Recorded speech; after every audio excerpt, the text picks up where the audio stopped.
Be part of the discussions focused on solutions to Europe's crucial challenges. Climate change.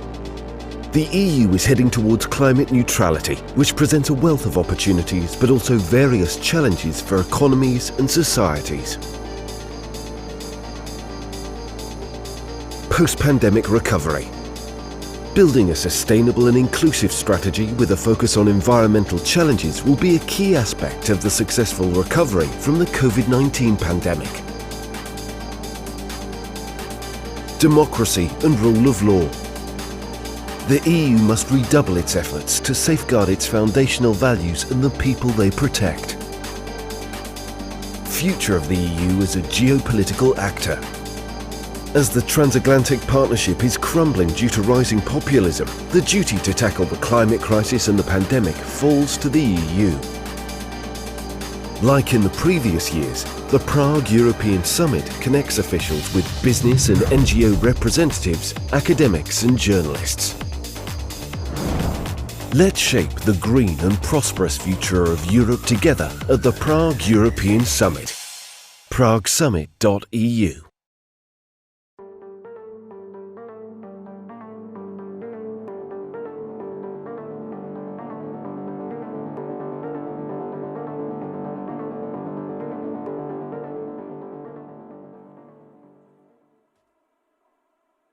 Ladies and gentlemen, welcome to the Chernin Palace of Ministry of Foreign Affairs of the Czech Republic, and thank you all for joining us at the Prague European Summit 2020.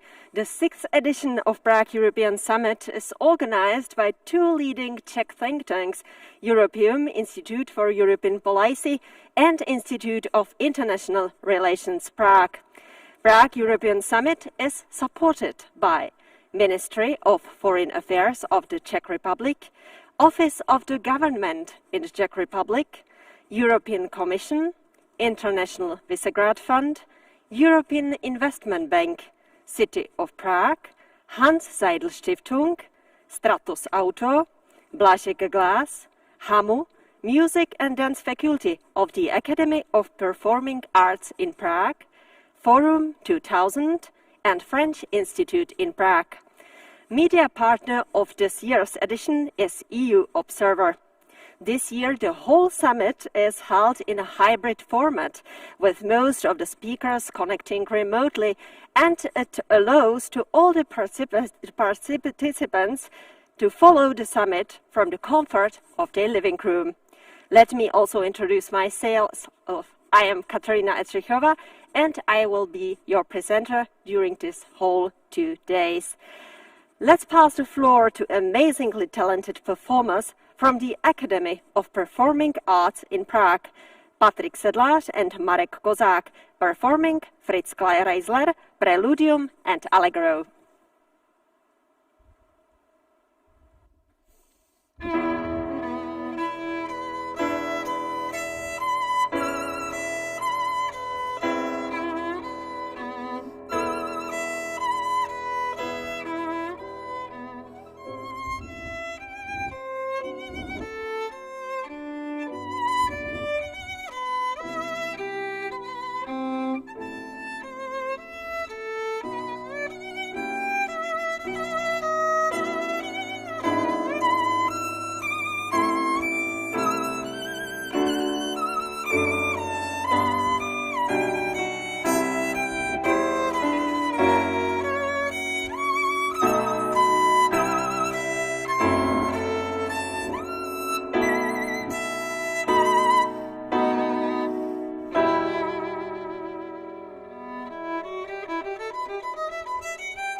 Thank you for this great musical performance, Patrik Sedlář and Marek Kozák. And let me introduce you three representatives of the Prague European Summit organizers. They will send you words of welcome. His Excellency Tomáš Petříček, the Czech Minister of Foreign Affairs. Your Excellency, the floor is yours. Děkuji.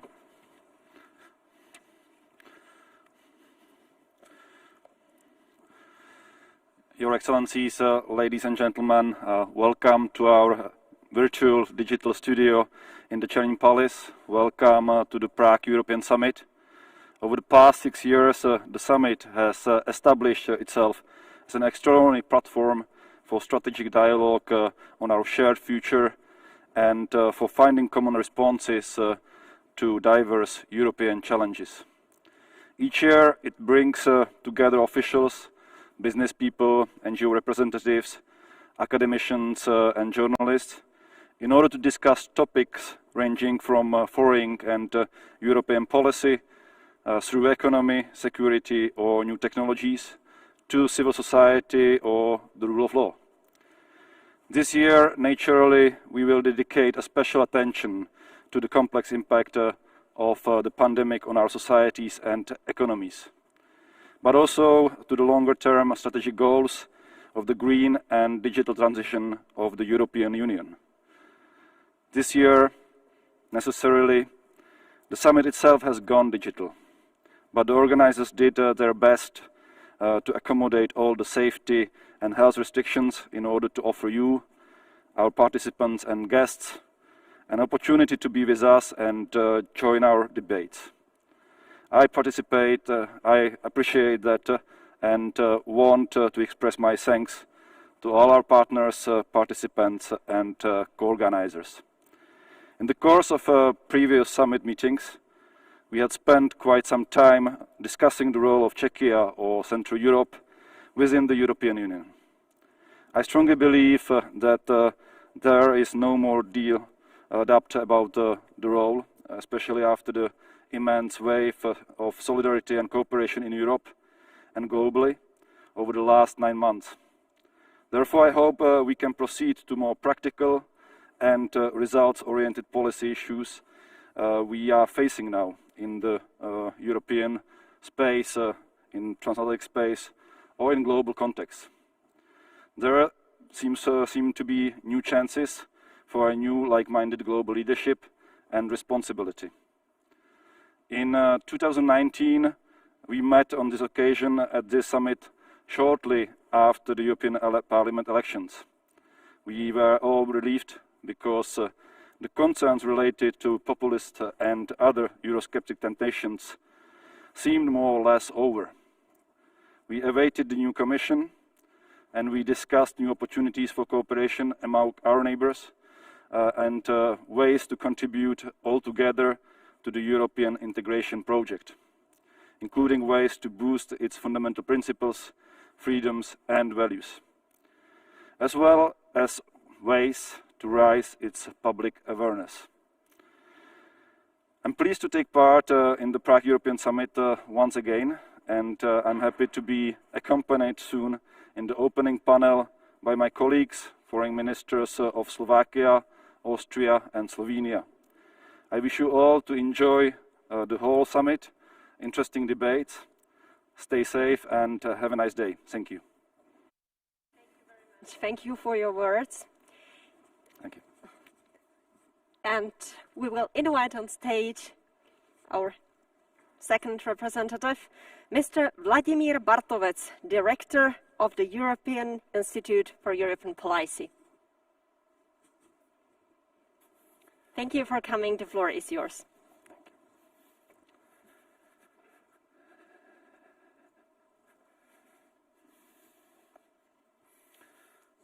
Ladies and gentlemen, dear online viewers and online participants of our 6th edition of the Prague European Summit. It's the first time we are meeting here in Prague, and not only in Prague, but all around Europe and all around the world in the hybrid format. Part of us here in the beautiful virtual studio in Lobkowicz Palace at the Czech Ministry of Foreign Affairs. As I mentioned, this is the 6th edition of the Prague European Summit. I've been personally present at 5 of them, and I can compare the atmosphere during the Prague European Summit. First year, in 2015, the mood was not very positive. We were in the middle of the migration crisis, and unfortunately, at the end of the Prague European Summit, the Bataclan terrorist attacks came. The mood was changing slowly into much more positive. In 2018, I reflected in my opening remarks the statement of Jean-Claude Juncker, the former president of the European Commission, who said that the wind is back in Europe's sails. In 2019, we had European parliamentary elections, we had agreement on the composition of the new institutions, and we were planning the summit, Prague European Summit 2020. And we were discussing, so what will be the main topic of discussions in 2020? And we realized it's all about the climate changes, it's all about the Green Deal and how to tackle the climate changes. But then we have a saying, in Slovakia, maybe in other countries also, when you want to make the God laughing, tell him about your plans. And pandemic COVID-19 crisis came, for many unexpected and unprecedented. Actually, there were many people, and we realized that maybe already or just now that leading epidemiologists, they were warning the world that this kind of pandemic can come, but nobody seriously listened to them. So we have to adapt it, the program of our conference. We also have to adapt it, the format. We have to move it, but we adapt it to all the changes required by the special situation we are living in. We didn't resign from tackling the consequences of the climate changes in Europe, in the world. Moreover, we have added a quick reaction to the pandemic and to the economic decline it caused, and we decided to also debate the ways how Europe and the world can come out of the crisis, maybe much more stronger, resilient, modern, climate sensitive. Our today's program and tomorrow's program will feature different kind of formats, typical panel debates, video messages, special early sessions, closed lunches, chats. We will welcome, or we already welcomed our young leaders who will also contribute to the debate at the Prague European Summit, and we are reaching out our debates to broader public, also through the online transmission to social networks. The program of this year Prague European Summit will be clustered around more or less 5 basic clusters: EU leadership, EU foreign policy and security policy, economy, society, and digital age. I would like to wish all of us very intensive and productive debates, although in very special format. And also I would like to express my hope that next year we will be able to meet again in person here in Prague in the beautiful Lobkowicz Palais. Thank you very much for your attention. Thank you very much for your words, and thank you also for the presentation of the program of the Prague European Summit 2020. And let me invite to the stage Mr. Ondřej Dittrich, Director of Institute of International Relations, Prague. Thank you for coming, and the floor is yours.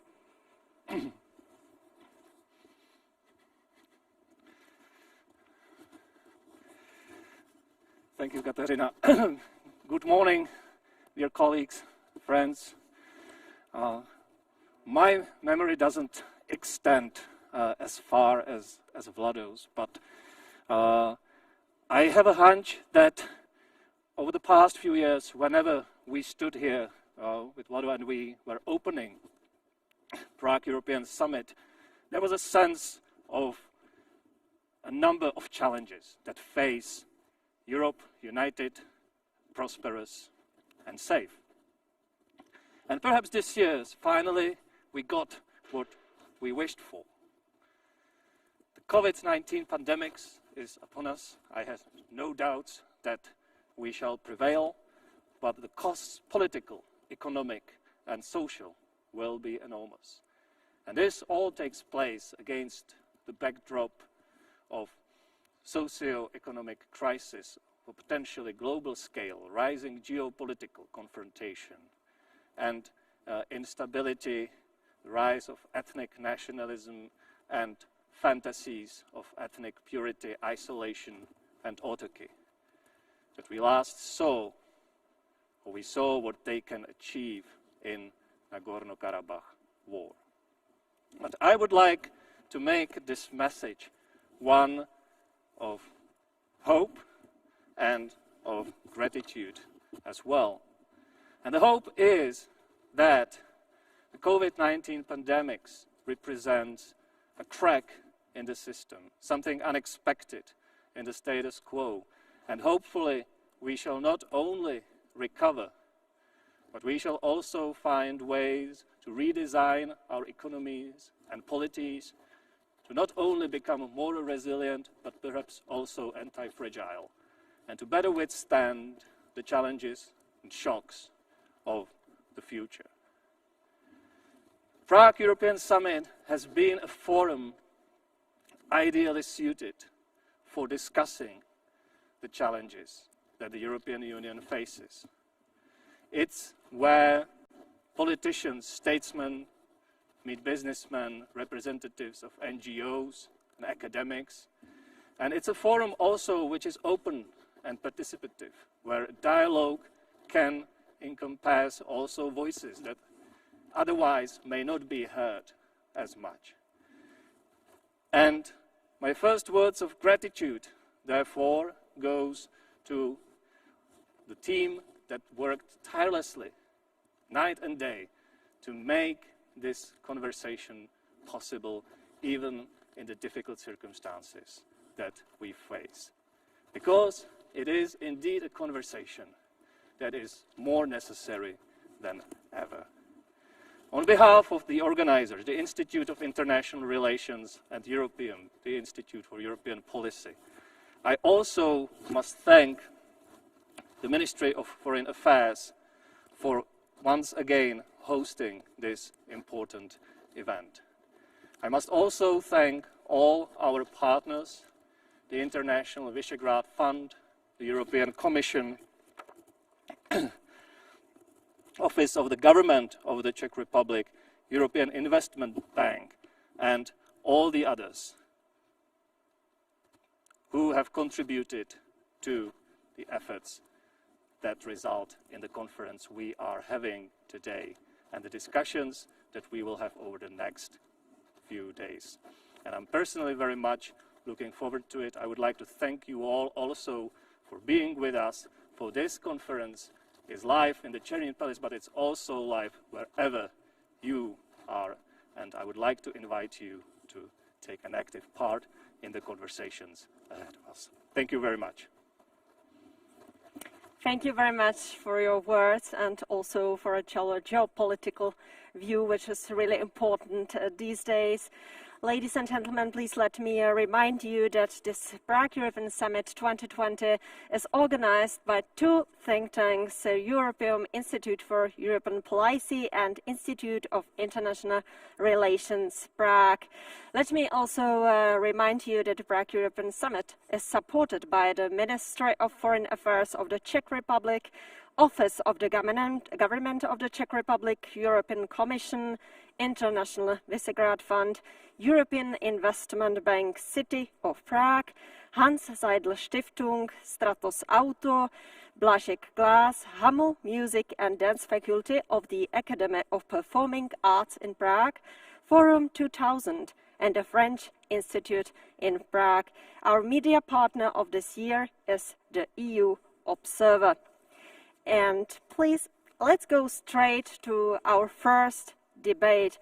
The topic is Towards a New Europe, European Leadership and Autonomy Amidst Global Upheaval. The presenter is Tomáš Lindner, journalist of Respect.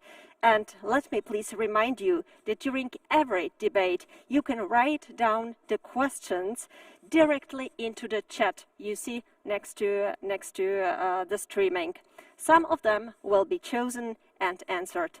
Please enjoy it.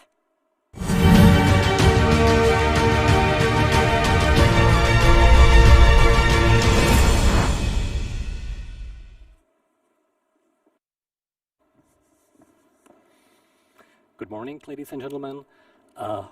Welcome to the discussion that Katka Etrichová already introduced. We will be discussing the question of Europe on a global stage.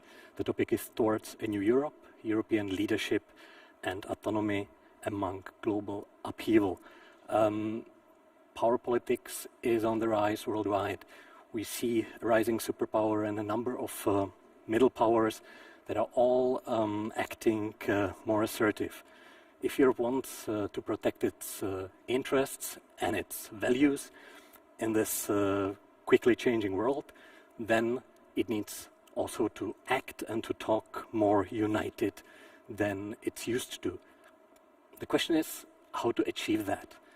And I'm glad and I'm honored that we will have the chance to discuss this question with Federica Mogherini. Federica Mogherini is currently the rector at the College of Europe, and previously she was the High Representative of the European Union for Foreign Affairs and Security Policy.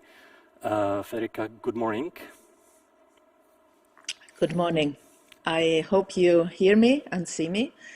And I would like to thank you personally, but also the organizers for doing this in this very important time, as previous speakers have pointed out, and also for inviting me. It's a pleasure. The only regret is not being able to be present physically in Prague, but it is a pleasure to join you at least remotely, virtually, and looking forward to be in Prague again very soon and continue our work together in presence. Thank you once again also for making time, and maybe one of the next years here we'll see in person. But let me ask you the first question. Basically, the presidency of Donald Trump and its approach of America first clearly increased the pressure on Europe to be a more robust, more united actor on the international stage. How exactly did our continent move forward in this respect in the previous 4 years? And also, is there a region or a policy field that you would showcase as a good example of how a stronger European role on the international stage could look like? Yes, well, the last 4 years have been a test, also an opportunity, I think, for the European Union to increase, well, first to question and then to increase, I think, its autonomy and leadership. Both of them were much more needed during the last 4 years than ever before, for the combination of multiple crises, constantly growing challenges to security, to stability around us, but also far away globally, with the big threat of climate change, but also wars and conflicts and proliferation that poses questions and threats to Europe, first of all. And for the first time, the European Union has faced the need to act possibly alone if the US administration was not on the same policy lines or priorities that the European Union was having. This has been the case, and yes, I can probably indicate a couple of issues on which the European Union in the last few years has shown consistency, leadership, and autonomy. One is for sure the work that it has been done to preserve the nuclear deal with Iran. The moment when the Trump administration decided to step out of it or stop respecting it, because I always pointed out it's a UN Security Council resolution, it's not a bilateral or multilateral agreement.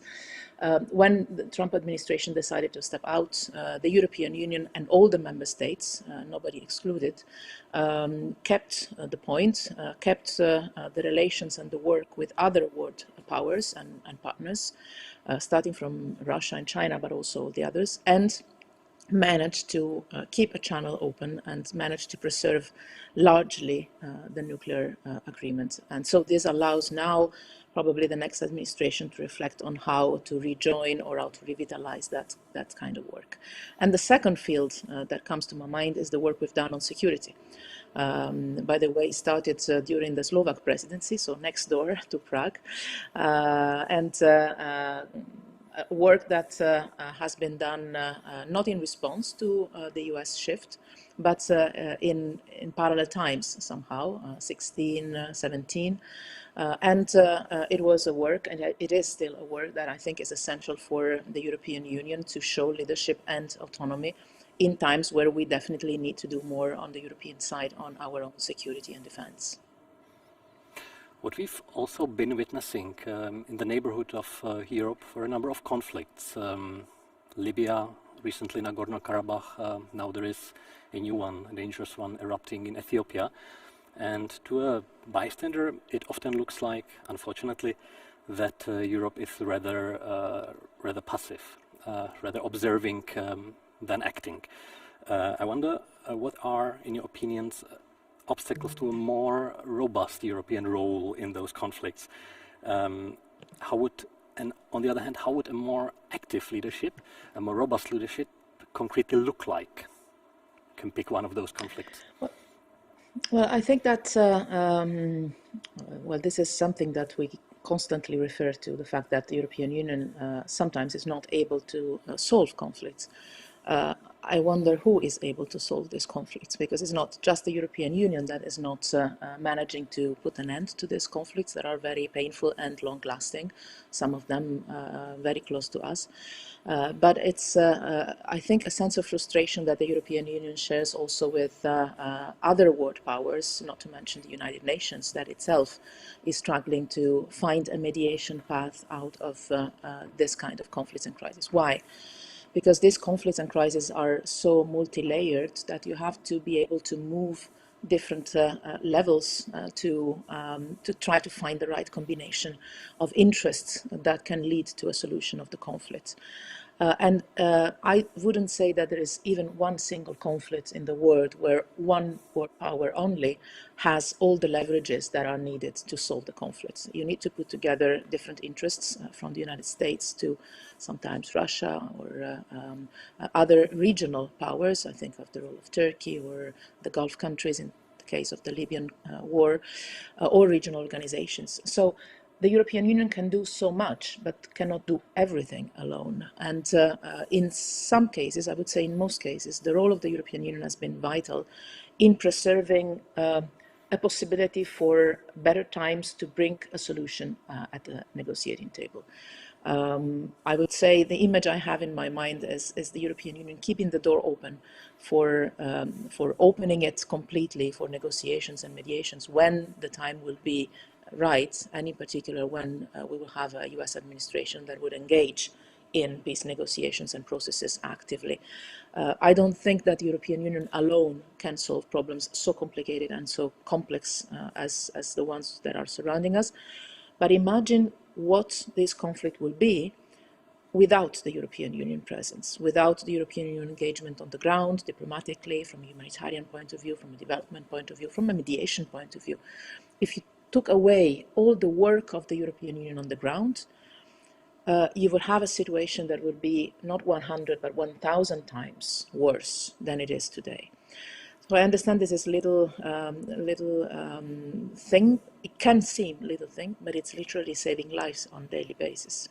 Mm-hmm. So I wouldn't say that it's the European Union that is not acting. I would say that it's the world that is definitely going in the wrong direction, and the European Union, for what it can do, and it is a lot, would never be sufficient alone to find the right solutions to all the crises that are around us. We need others to mobilize at least as much as the European Union is doing. But still, to follow up, if the EU would be more robust and more united, what would be different than it is now? How would you imagine it? Well, more robust, more united. I don't think we have a problem of unity. I know you always hear that the European Union is not united. I can say, I used to say this when I was in office, and I'm still saying this. I don't think the European Union is not united on foreign policy. Actually, I think it's more united than it is on many domestic files. It's difficult to find one single file on foreign policy where the European Union member states don't share a common vision and a common perspective and purpose, and also where they don't act together. The strength of the European Union, this is a difficult question, because the real question is, what does it mean being more effective in conflict management and crisis resolution in the world of today? Is it military power? Not really, or not alone. For sure, the European Union has to and is strengthening its military capabilities and capacity to act.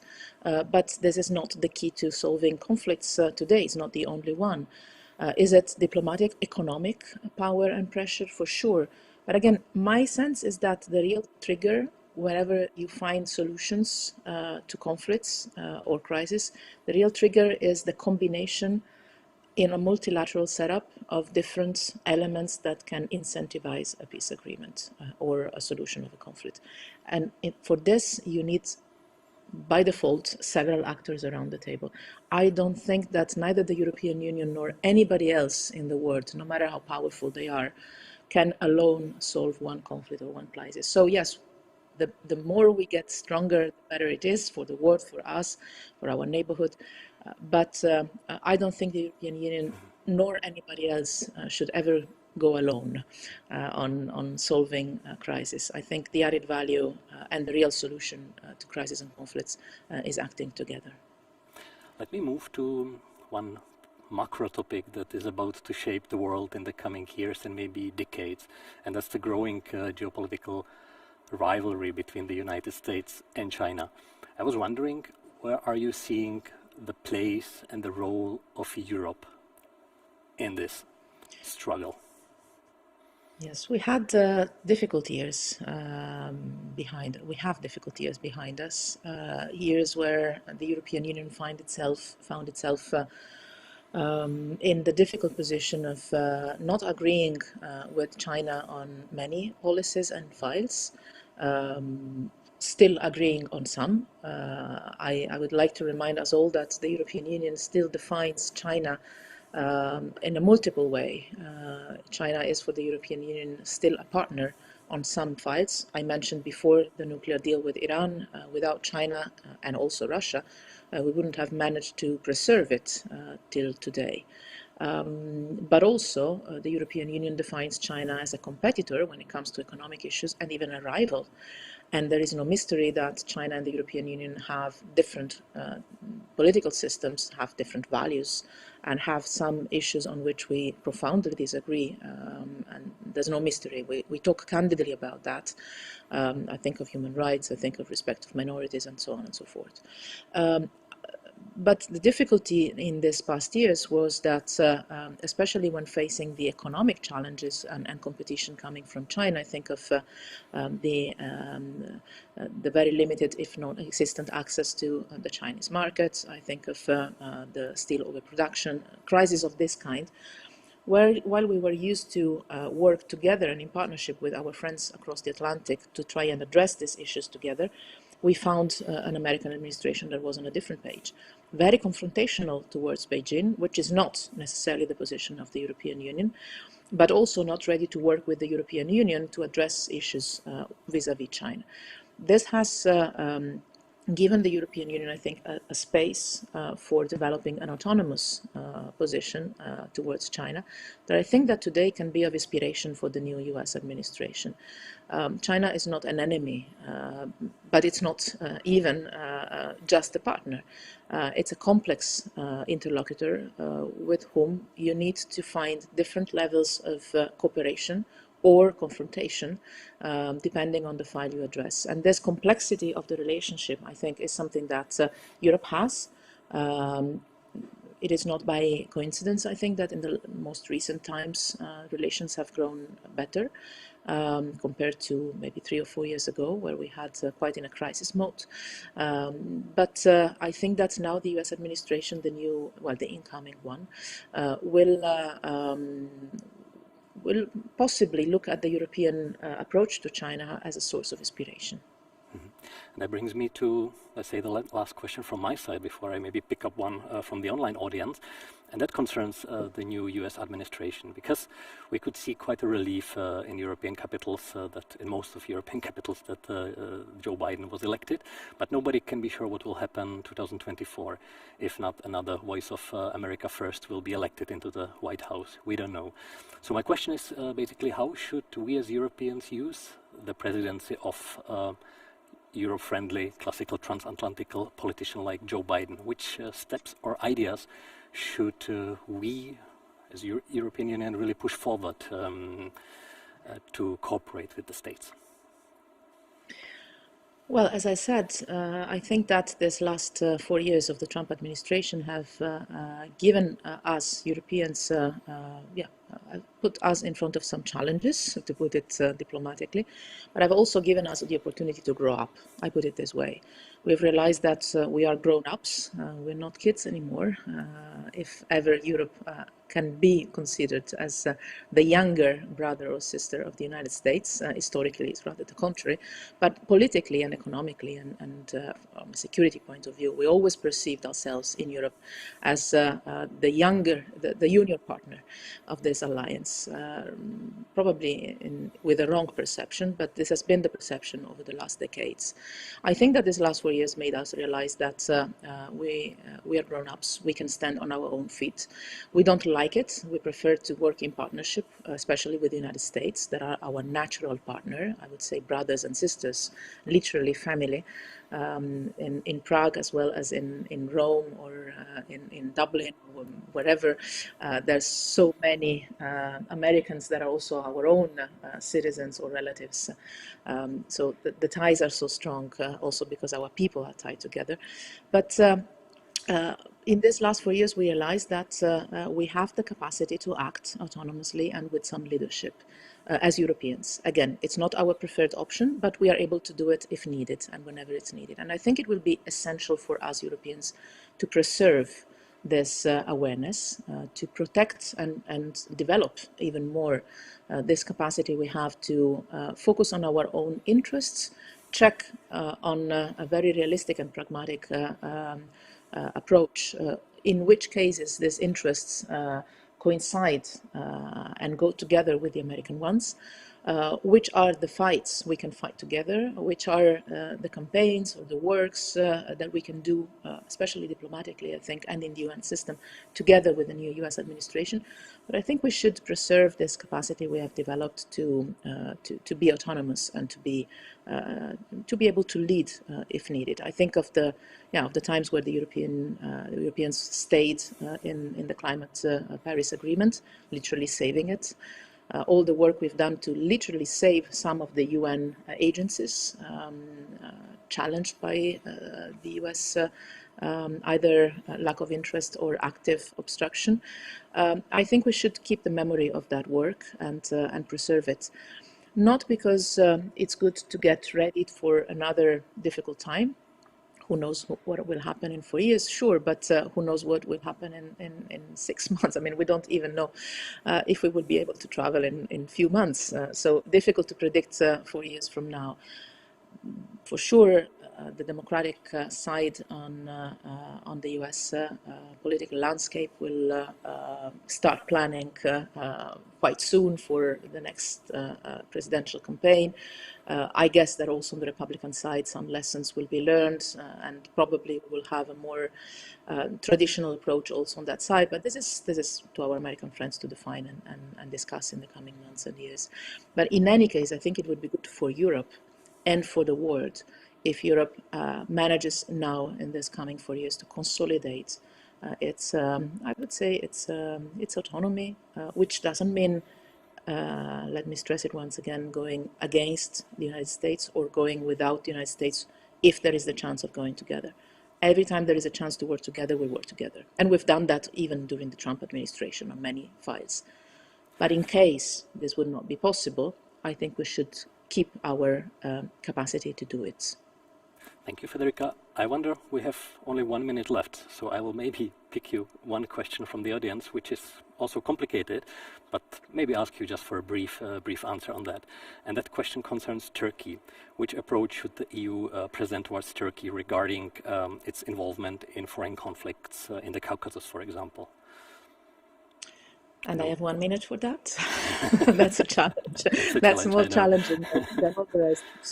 I mentioned the fact that the European Union relationship with China is complex. Probably the one with Turkey is even more complex because it's at the same time a neighboring country, a partner, a player in some of the regional conflicts, as you mentioned, but also, a player in some of the regional conflicts that affect member states. I think of the Cyprus issue, I think of some evident tensions with Greece.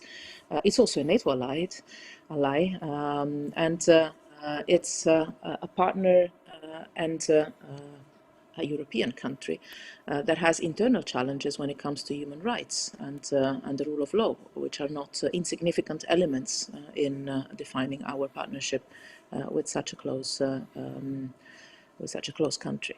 I think the European Union should do what it should do with all partners in the world, merit-based, be candid and straightforward on the things that the European Union and its member states believe and think are not right, without losing sight of the positive partnership that still can be developed. I think, for instance, of the humanitarian work that we've done together with Turkey on the Syrian refugees, which is precious. So I would say that the approach should be a differentiated one, being very adamant and clear and tough on the files on which we have clear disagreements, being transparent on that, but not forgetting that Turkey can also represent a partner on some other files and issues, and trying to keep separate approaches on separate files. Yeah. I think this is the only way forward. Obviously, this requires also a similar approach on the Turkish side, respect and dialogue. I think these are the two key words in our difficult relationship, difficult but vital. Thanks a lot, Federica. Thanks a lot for your inspiring, interesting answers. Thanks a lot that you took time for our morning discussions. I wish you stay healthy and maybe see you here in Prague in person in one of the future years. Hopefully very soon. Thank you very much for hosting me, and I wish all the participants a very interesting discussions at the Prague European Summit. Thank you very much, and I wish I could be there next year for the 2021 edition. Thank you very much. Thank you. Goodbye. Goodbye. Takže děkuji vám. Thanks a lot. I hope you enjoyed this discussion on an issue that I personally believe we should, as Europeans, be discussing constantly. And I wish you fruitful discussions during the rest of the day, and give back the word to Katka Etrichová. Goodbye.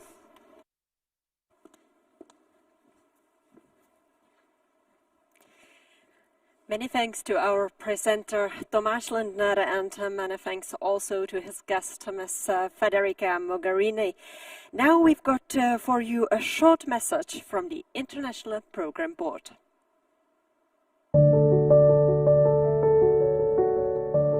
To ambitiously tackle climate change, Europe must realise that there is not a silver bullet solution. It is about adopting a diversified strategy which is made up of funding, and 37% dedicated to climate change. The climate action in Next Generation EU is an important step in this direction.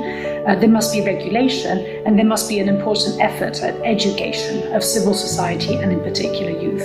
There is no contradiction between economic growth and climate change. We can perfectly work to have both together. No economy in the future without environmental issues. I think Europe has already been taking quite ambitious steps. Europe is about to increase ambitions to 2030. It's very important that we are at the same time realistic, and we work very hard also on improvement of competitiveness of industry in Europe. I wonder if Europe could take more steps in the context of the fight against climate change, because Europe is playing a model role in this respect. And my wish would be to maintain that engagement, to set norms and to gain the support of other countries. Tackling climate change in an ambitious way requires a new approach to urban design, especially what concerns housing and transport.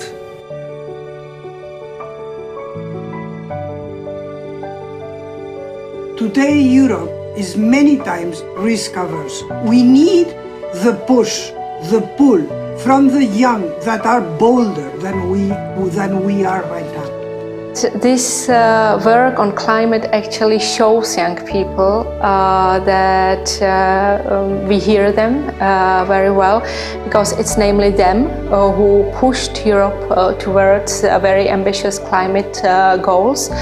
It's also very important that they understand why European Union, for example, exists, why it is here, and why it is so important that we all guard our peace and conditions, the lives that we are used to, so that it remains also for the next generations. We have to include young people into our actions, not to communicate with them, but to have their representatives in our ranks. Youth is both a key segment of society that has to be engaged on climate action, but it is also a key segment of society that has to be listened.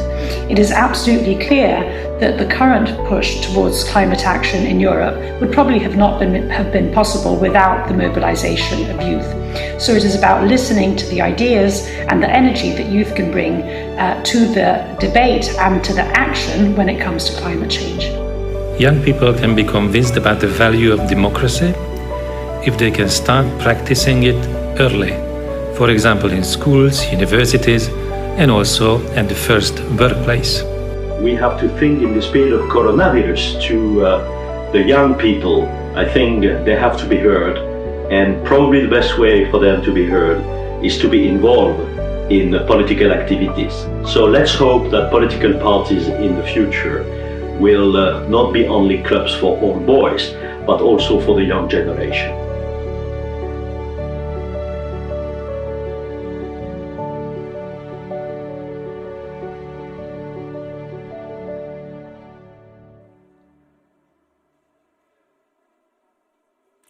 And we'll move up to our opening panel, A Future for the EU After the Post-Pandemic Crisis, with our presenter, Rob Cameron from BBC Prague reporter. After that, we'll make a short break, around 20 minutes, and so you can also enjoy your coffee and snack. And Rob, please, may I ask you to join me on stage? Thank you very much.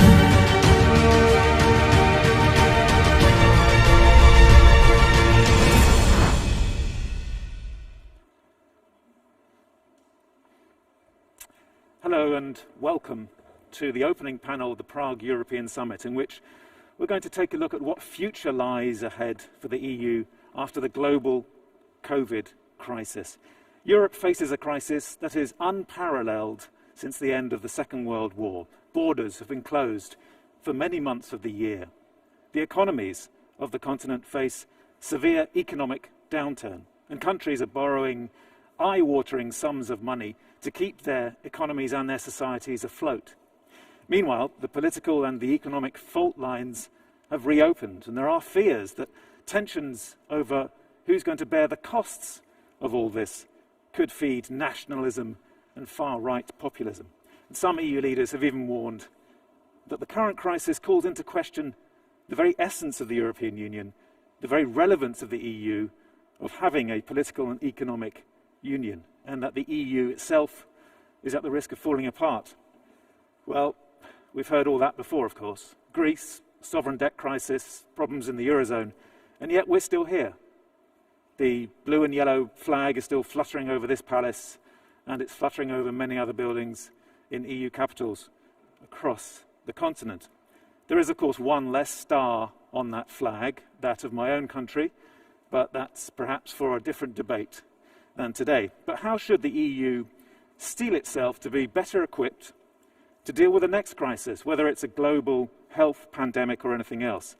Were the EU's limited powers to respond to such a crisis of this scale, one reason why the continent got it wrong? Did the continent get it wrong? Is there now an urgent need to give the EU further power, further centralised competences to make it more agile and more responsive in the future? Would it help? Is it possible? Is it even desirable? Joining me to discuss these and other themes are Tomáš Petříček, who is the Minister of Foreign Affairs of the Czech Republic. Good morning. Good morning, Minister. Dobrý den and welcome and thank you. Thank you. Ivan Korčok is Minister of Foreign and European Affairs of the Slovak Republic. Dobrý den, pane ministře. Good morning. Dobrý den. And Andrzej Logard is Minister of Foreign Affairs of Slovenia. Good morning. Good morning. And from Vienna, Alexander Schallenberg, who is Minister for European and International Affairs of Austria. Good morning, hello to you. Now, just a word on the boundaries of this debate. There will be opening remarks of 2 minutes each, then 3 rounds of questions, answers about 2 to 3 minutes each, before we open up to a virtual Q&A. Ivan Korczok, would you perhaps mind starting with the perspective from Bratislava? Well, first of all, good morning to all of you and many thanks to you, Tomáš, for inviting us to Prague. Before I share my remarks with you, I wanted to say how exceptional it is always for me to be here in Prague. It is exceptional because it is for the first time that I'm here as a foreign minister physically in Prague. And normally in a tradition of Czechoslovak relationship, the first place that we are visiting is Prague and Bratislava respectively, but because of COVID it's 7 months since I've been in office and I'm here in Prague. And second, it can hardly be more exceptional just one day after our two nations, Czechs and Slovaks, have commemorated the 31st anniversary of Velvet Revolution. It was special, it was extraordinary because of circumstances. People were on the streets, although there are limitations, but we've seen yesterday that the journey for freedom and democracy is endless, and we have to fight for it because it can never be taken for granted. Now, ask me a question instead of lots of questions. Instead of trying to share my views, but mainly COVID. I mean, we are all consumed by COVID and by our effort to deal with that unprecedented crisis. When I look back, we've done our utmost to basically limit the damage caused by pandemia. We are still not over it, and therefore I believe it would be completely premature at this moment, while we all are finding ourselves in the midst of a second wave, to say what was the best solution, what mistakes were made, because there were made mistakes, no doubt about that. But two, I'm looking forward to debating what comes after that, because I think it would be very bad if we only would torture ourselves and our people with, COVID, because the world has not stopped.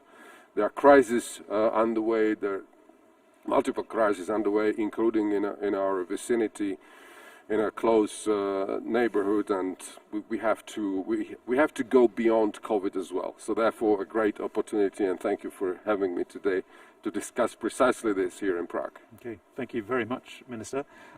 Alexander Schallenberg, a few kilometers up the Danube, from Bratislava, that is, in Austria. What are your thoughts?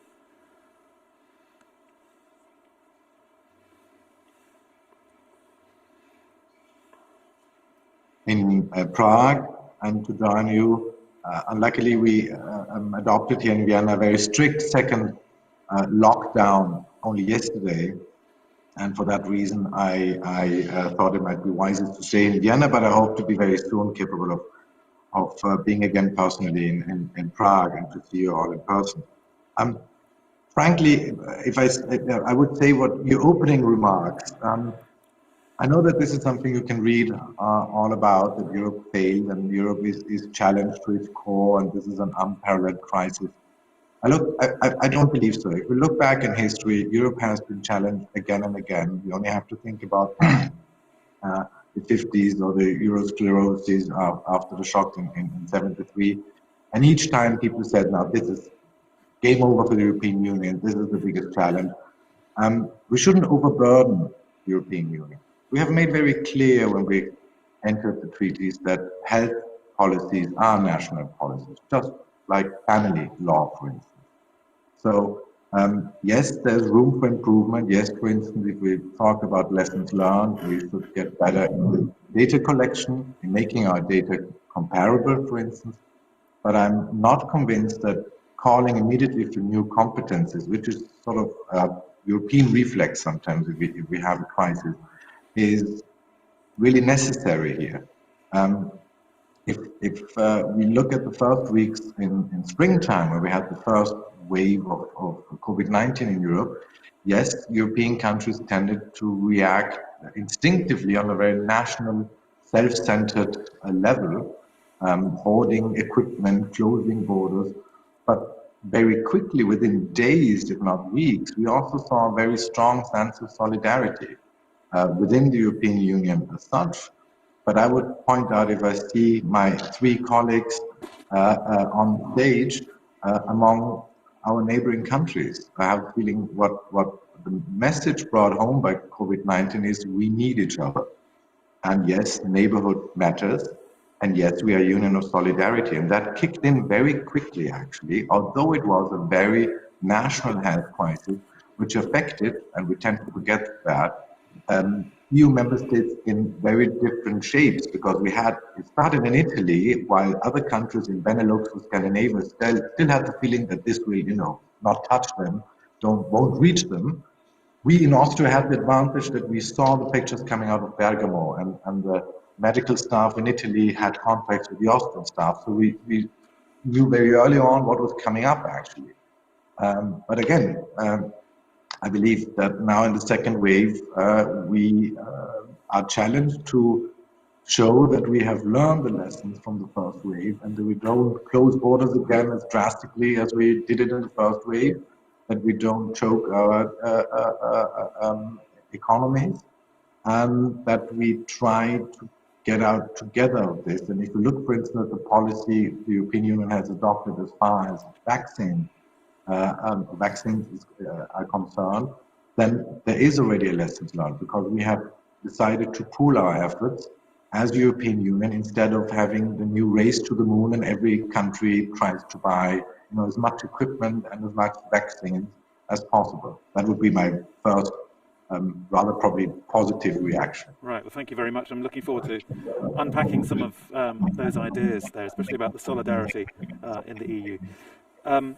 Andrzej Logar, could you give us your viewpoint as Slovenia's Minister of Foreign Affairs, please? Well, for the time being, we still have more questions than answers. And still we cannot talk about post-COVID EU, because COVID is still here. With Ivan, we are the ministers of COVID. We sworn in the midst of first wave, and until then we are just repeating meetings talking about COVID. And crisis. Does it get a little boring? No, it's not boring, but it's one issue topic, while other topics are left behind, but still had to be tackled. There are so many crises in the world, in our neighborhood. There's so many open questions that we have to solve, that in the meantime we still have to focus as well on other issues.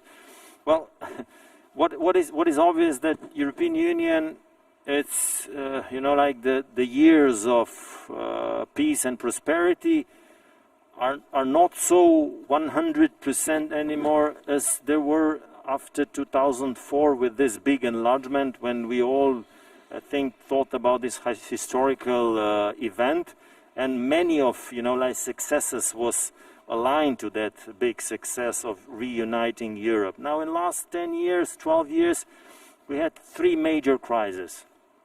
And as Alexander said, the response of European Union were more or less all the time the same. Okay, let's change the legislation, let's put more power to EU level. You see, not necessarily always the right question. The main issue that I think the European Union should now tackle is crisis management, because apparently we are in very volatile time, and crisis will arise in forthcoming years. So apparently we have to build in mechanism that offers us enough tools in order to tackle first on our national level, and as well on the supranational level, where the results could be better achieved. One of issue, for example, is European-wide tracking app. Definitely, I don't understand why there is still some reluctance over this issue. That would definitely help the designers of the measures, confinement measures, to, let's say, be more, punctual, to be more precise on those,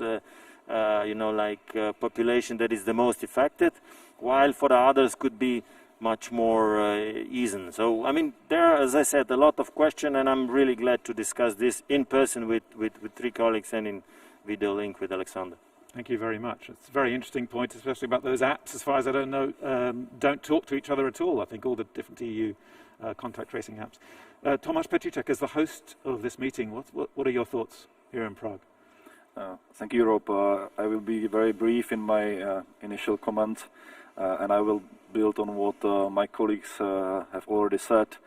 I have often marked the crisis as an opportunity, and I hope that I have demonstrated in my words and in my deeds a proactive response is the way forward for us as Czechia, but for us as European Union. And here I would like to strongly support what Alexander Schallenberg said. We had many crises before, and very often we get through them and we overcome them, and we become stronger in our capacity to react to future crises. And this is another case where we need to take a stock what went right, where we made mistakes, in order to be better prepared for the future. I would like to give a clear example. When we faced economic and financial crisis a couple of years ago, we probably didn't have right economic recipes. How to prevent economic drop, how to prevent the rise in unemployment. Now, European Union is better equipped to react. Very soon in the crisis, we agreed on a massive economic stimulus, Next Generation EU. It is still in discussion, but this sent to our people, our citizens, and also to the market a strong signal that EU is capable of coping with economic and social impacts of this crisis. But I believe that this crisis also learned us a lot of other lessons, how to better cooperate in Europe on issues like our common resilience. At the beginning we saw that we are relying on one or two suppliers of key equipment of managing the crisis. Here I think we are ready to put in place measures that will strengthen our resilience, that will help us to diversify, for example, global supply chains in strategic areas. So resilience is a topic that will be high on our priority list for the future. But I believe that now we need to focus on what is coming, on our position in the world, how the pandemic has influenced EU's role as a global actor, and we need to work on this with our partners, be it with our transatlantic partners, but we need to focus on our neighborhood. And there are still long-term challenges ahead of us, starting with climate change, with new technologies that will influence our security and the well-being of people in Europe, with cyber security and other issues. And here I believe that from the crisis we learned that we need to cooperate more closely, that we can face these challenges only together, and this makes us stronger together. Thank you very much, Minister. And again, I look forward to unpacking just some of those concrete examples of how those things can happen, because there are things that we hear all the time. How can they be put into practice? I'd like to start, though, if you'll forgive me, on a personal note. A bit of Googling reveals that all four of our speakers have rather intimate knowledge of the subject at hand, because Ivan Korčok, Andrej Logar, Alexander Schallenberg have all had COVID-19. And Tomáš Petříček, I believe you spent the mandatory 10 days or 14 days in quarantine. So I'd like to know, how deeply did that experience affect your ability, A, to function as government ministers, but also whether, having had that brush with this very strange and very new and very terrifying disease, gave you a deeper understanding of what we and Europe is dealing with. Can I start perhaps with Alexander Schallenberg in Vienna? Well, I have to say, I was, yes, the first member of the Austrian government, and up to now the only member who was tested positive. The biggest challenge for us was in the first couple of hours to find out who was actually the contact person, the group of contact persons, number one, as we call them, those people who have been exposed to me. And I was very happy looking back that I didn't infect anybody else. But being as a member of government or any person in public life who meets many people actually and has teams working for him and so on, this was maybe the biggest challenge. And luckily enough, we had measures already in place. We used the FFP2 masks, so we were safe, but it proved to us that that's the biggest difference between March or springtime and this time. I remember the last time we had a video conference of the Central 5 of our neighboring countries. We had our Hungarian colleague who is positive now, Ance and me who had been positive, Tomáš who had been in lockdown or in quarantine, and the only one, Ivan, I believe, has been spared up to now. But it shows it has arrived at government level, at administrative level, and that's the big difference we had in springtime, because we weren't affected to that extent. And Europe is a lot more affected now in the second wave. Personally speaking, I was lucky enough to have no symptoms or hardly any symptoms. So, but it was an experience for us to check whether all our protocols work, and luckily we did here in Vienna. So it wasn't such an obstacle to actually running the government of Austria, running the Foreign Affairs Ministry, the fact that you were stuck at home doing everything on Skype? Yeah, I mean, I would say one of the positive messages, and I believe it's not only for public administration or politics, it's also for business, is home office can work to a certain extent. It doesn't always. Meetings like these, when we have 4 or 5 people, actually work brilliantly. I wouldn't say maybe the same thing about other meetings, 27 member states, that's more cumbersome. But yes, and one of the things, for instance, the Foreign Ministry we are doing now, we are putting together a whole package in the next couple of months. We have found out that not everybody in the ministry, for instance, has a mobile phone from the state. They use the private ones. And we rely, in a lot of cases, on people having laptops at home. So we will give everybody who works in the Foreign Ministry will receive until January a mobile phone and a laptop, so that we can assure whatever happens, they can work 100% from home. Okay, thank you. Ivan Kurczak, what was your experience of testing positive and working through it? Well, it's the fact that you're asking this question is just an evidence that Google is not always right. Well, because I was not tested positive.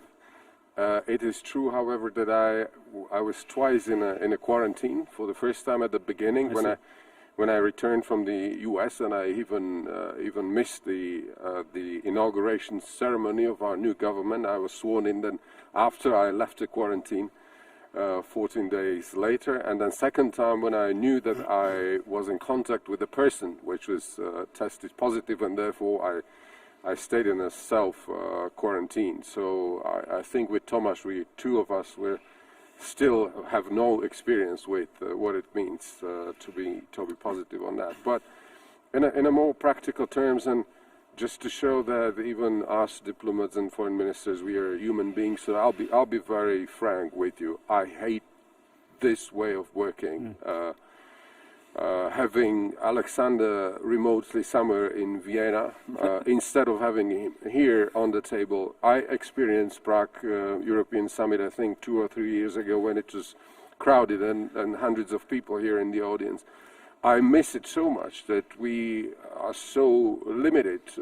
I mean, we cannot travel, that our Foreign Affairs Council actually tomorrow is again a video conference, because you can never, at least in that's my experience, you can never replace a personal contact, emotion that you want to bring in your conversation with your partner, and you cannot replace it by the sophisticated technologies that are helping us somehow to keep the machine running. When I look back, I think as Anja has said, indeed we are COVID ministers, because over the last 7 months since I've been named foreign minister, we do just COVID. And I hate it again when journalists keep on asking me about the border regime, because border regime is not at this moment basically an outcome of foreign policy decision. It's the epidemiologists who are driving the whole game, because they are telling us you have to limit mobility across the border because we are limiting mobility within the country. So it would not be justified to tell your people you cannot move from one district to another in Slovakia while you can freely move across the border to Austria or Czech Republic. So it is a problem. We are foreign ministers of pendlers, of border management and those kind of things. But still, I believe we need to take into account that the world has not stopped, and we need to see a broader picture of many processes which continue, which are underway in the world. But unfortunately, we have to deal with this. COVID is not everything, but without addressing and resolving everything will be nothing. I would say. Okay. So this is an experience that I was not eager of having, but we have to go somehow over it. But coordination is the key and a buzzword in diplomacy and in international relations at this moment. And I'm so glad that we are having this intensive conversation amongst us, be it Visegrad or C5 or other formats. It's neighborhood which matters. This is the slogan developed by Alexander. I keep on using it and receiving. Neighborhood is what matters at this moment. Thank you. Andrzej Logau, is Google right in your case? Did you have COVID? And is it true that all the real deals and decision making is done over coffee in the corridors between the meetings? Can you do that online? Well, you can't drink coffee online, so it's much more difficult. And I do believe that personal connections, especially in diplomacy, are of utmost importance. So without this, personal connection, you can hardly solve real problems, and you can hardly achieve, big step forward. But what we need now is a big step forward, because the crisis is quite severe. My experience with COVID was not so innocent like fellow colleague Alexander. Okay, I mean, if by the numbers we are the same, I was as well the first member of government who was infected. For the time being, not now the only one, but my illness was quite severe. So for 1 week I was completely out, and no flu can compare to that. And if I learned something from this, being infected with COVID, is first of all it shoots on every side. I mean, I always use my protective equipment, my mask. I always disinfect my hand. I always keep the distance, but still I was somehow infected. So no matter what you do, it's still a possibility that you will catch the virus. One thing is important, is the feeling when you are informed that you are infected. It's something can be compared to anything, because you don't know what is happening. You saw the picture for countries. You have the numbers of those who died. You have the percentage of those who have severe version of COVID, and you're really afraid that you'll be one of this. So first of all, it's personally you can easily understand the feeling of fellow citizens when being so afraid of this virus, and at the same time you really don't understand, and you can have no sympathy with those who neglect the virus. I mean, this makes a real damage to fight against the COVID. And one should be aware that this is serious illness. And the second thing what I learned is, I mean, we are still in a way stigmatized with being COVID infected. I mean, I got so many mails and messages, I'm infected as well. So many of them are infected, but nobody talks loud about this.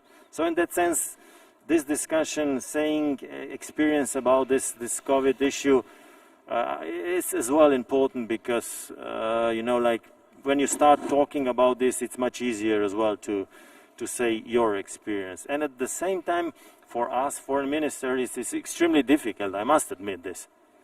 I mean, I was on a Baltic tour, visiting 3 ministers of Baltic states. Coming back home, you know, like regularly testing, and I was infected. So imagine, I was like a biological missile to Baltic state. I sent all 3 foreign ministers in self-isolation for a week. This or for could 10 days. perhaps be used as a weapon in the future in diplomacy. That's why I'm saying. I mean, I felt so bad because of that. You know, really, it's really difficult to congest this. So I called after I was healed, all of them, and luckily my air number, so index as well, is 0. I did not affect anyone. And I would say this is important. I think because I respected the rules and I always wore a mask, disinfect my hands and keep the distance. So even though I was not spared of being, but I spared with this behavior others to become affected. Thank you very much. Tomáš Petříček, you were just in quarantine, right? But many government ministers were in quarantine, Jan Hamáček and so on. Was it extremely disruptive, that period? I see two angles how I experience this pandemic. It is true that the pandemic has turned our lives in many ways by 180 degrees over the top, and one is as a minister we had to adapt to the new reality. We had to use new instruments that haven't been so frequently used in the past, video conferencing. We phone each other on a more regular basis than before, probably. On one hand, it saves sometimes time. On the other, it cannot fully replace personal discussion. It is more interactive. It is more intimate, and you can really discuss issues in more detail for sure. But on the other hand, it saves some time. It is easier sometimes to call a meeting with my colleagues because you spend 1.5 hours discussing, you don't have to travel. So I think for the future we will probably stay in some kind of like blended way of doing diplomacy. Hybrid diplomacy, perhaps. I think that at the end we see that sometimes to organize video conference when something urgent is on the table is a way how to get the first interaction, but it cannot fully replace personal meetings, especially when it comes to multilateral fora where you have, for example, 180 members participating. I would ask maybe somebody whether everybody followed the whole discussion at the UN General Assembly, because it took so long. Okay. But I think, if I may add, we are ministers, but at the same time, we are husbands, we are parents, and I think that this crisis has been very formative, especially for young generation. I have small kids who, for the second time, cannot go to school. Cannot meet their friends and classmates, and I'm really concerned how this crisis might impact not only their education, but their future social interactions. And here I think we have learned also many lessons. We need to focus much more on life-work balance with home offices and so on. It is a possible solution, but we are then missing the second part of our life, and it is that we are social beings, we are social animals, we need a contact with other people. Especially in diplomacy, as you say. And the crisis also, I believe, learned us that we need a more holistic approach to our health. It is not about physical health only. There are many invisible impacts of the crisis in terms of mental health, in terms of social interactions, in terms of gender, domestic violence, and so on. Okay, thank you. These issues we need to raise, even though it's not foreign policy. Yes, let's move on to that policy, because I'm very keen just to look at the individual experiences of your 4 countries, especially Slovakia. Ivan Korčok, I mean, you guys just carried out an experiment which was unique on its scale in European terms by testing almost the entire adult population with these antigen tests over 2 weekends. Your Prime Minister, Igor Matovic, said that Slovakia was showing the way forward, not just to Europe, but to the whole world, to provide an alternative to lockdowns and how we could deal with emerging from this crisis, and perhaps even a recipe for dealing with similar ones in the future. Do you think that the EU works best when members like you are free to go their own way and conduct quite radical social and public health experiments without having to have some sort of authorization from some central body or authority in Brussels? Well, absolutely. By that I mean that in this kind of unprecedented crisis as we are facing right now, you cannot have a solution, one solution that fits all. We simply don't know. We don't know what will be the final solution which will bring the end to it. I'm personally convinced it will be vaccination, but that's my personal opinion. I believe our example is just the evidence of subsidiarity as one of the most important principles in the European Union. There are areas where you need coordination, maybe even authorization, but there are areas where you can only take national solutions. And one example of it is, can you imagine that it could be somehow centrally decided about whether churches or schools or swimming holes could be opened or closed? It's a question of accountability, because it's such a sensitive political decision that you're taking that it can only be accepted if it is taken by national authorities. But there are some EU politicians who would not agree with that, who would say, no, we need that power. No. I oppose that because it's against common sense. I mean, if we in Slovakia decided just 2 days ago to partially reopen some places like schools and churches, I don't think it can be anybody but the Slovak government which will take the decision. Imagine Brussels would decide about that, whether we are opening churches and Czechs are closing them. Ridiculous. Yet at the same time, at the beginning of this crisis, not me, I was opposing that criticism that the EU has failed at the beginning, because there was this narrative that the EU is not able to deliver face masks to us. But we have never asked the European Union to deliver face masks for us. On the contrary, at this moment, I'm very happy that the European Union is negotiating with the pharma companies, and possibly we will have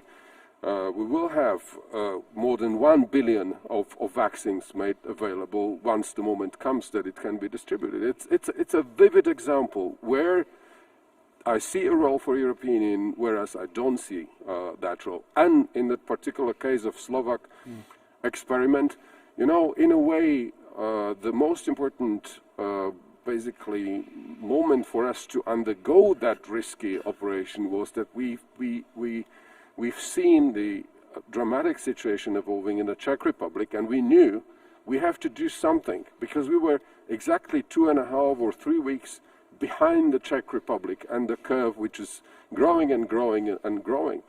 And then, after consulting epidemiologists and also sort of common sense, what we've been hearing from the beginning of this crisis, testing, we decided to undergo that.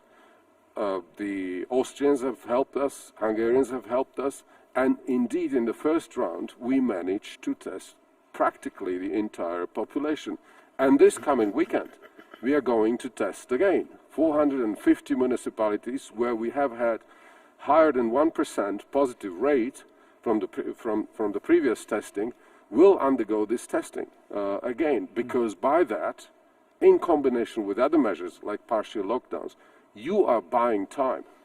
So that's the main objective of it, to prepare then your health care system and public system to manage when the number of those who are infected will still grow, because after the second round, possibly the third will come. So yeah. Thank you. I want to bring in Alexander Schallenberg straight away from Vienna, just because Chancellor Sebastian Kurz, I think, said on Sunday that Austria was looking to emulate the Slovak model and use this mass antigen testing to at least allow the country to partially reopen in December. And it's intriguing, isn't it? Because it's probably the first time that Austria has taken inspiration for such a major policy development from one of its former communist neighbours in so-called Eastern Europe, Central and Eastern Europe. Well, I wouldn't say it's the first time. We continuously learn from our neighbours, and we don't consider them as former communists. We have a much longer common history dating back before communism. But yes, I think the Slovakian approach is extremely interesting, and the Chancellor said so. There were exchanges between the Prime Minister and the Chancellor on this matter. Our approach is, for the time being, we're now talking with among the government and with the military service how we can approach this. We would start probably with those policy areas or social areas which would be most effective, like teachers, people working in the healthcare and sensitive parts of the economy, and then we would probably go on from there. The question is, what kind of policy do we get afterwards? And that's another thing where the Slovakian approach is interesting, because I believe one thing we have to be cautious about, that once we did the testing of large parts of your population, the instinctive reaction would be, and now we close the border, so we keep those who haven't tested positive safe, and the rest is in quarantine for 10 days, and then the issue is over. This is a policy which is obviously not feasible in a modern economy. We are so interdependent economically and socially, and I believe the real challenging time will come over Christmas and January, because the one thing, and we see it already in this lockdown, there's a big psychological difference, and I believe what Ivan said on the European Union, and what Tomáš said also beforehand on the holistic approach. In March, April, people were afraid. There was a kind of sense of anxiety in the population.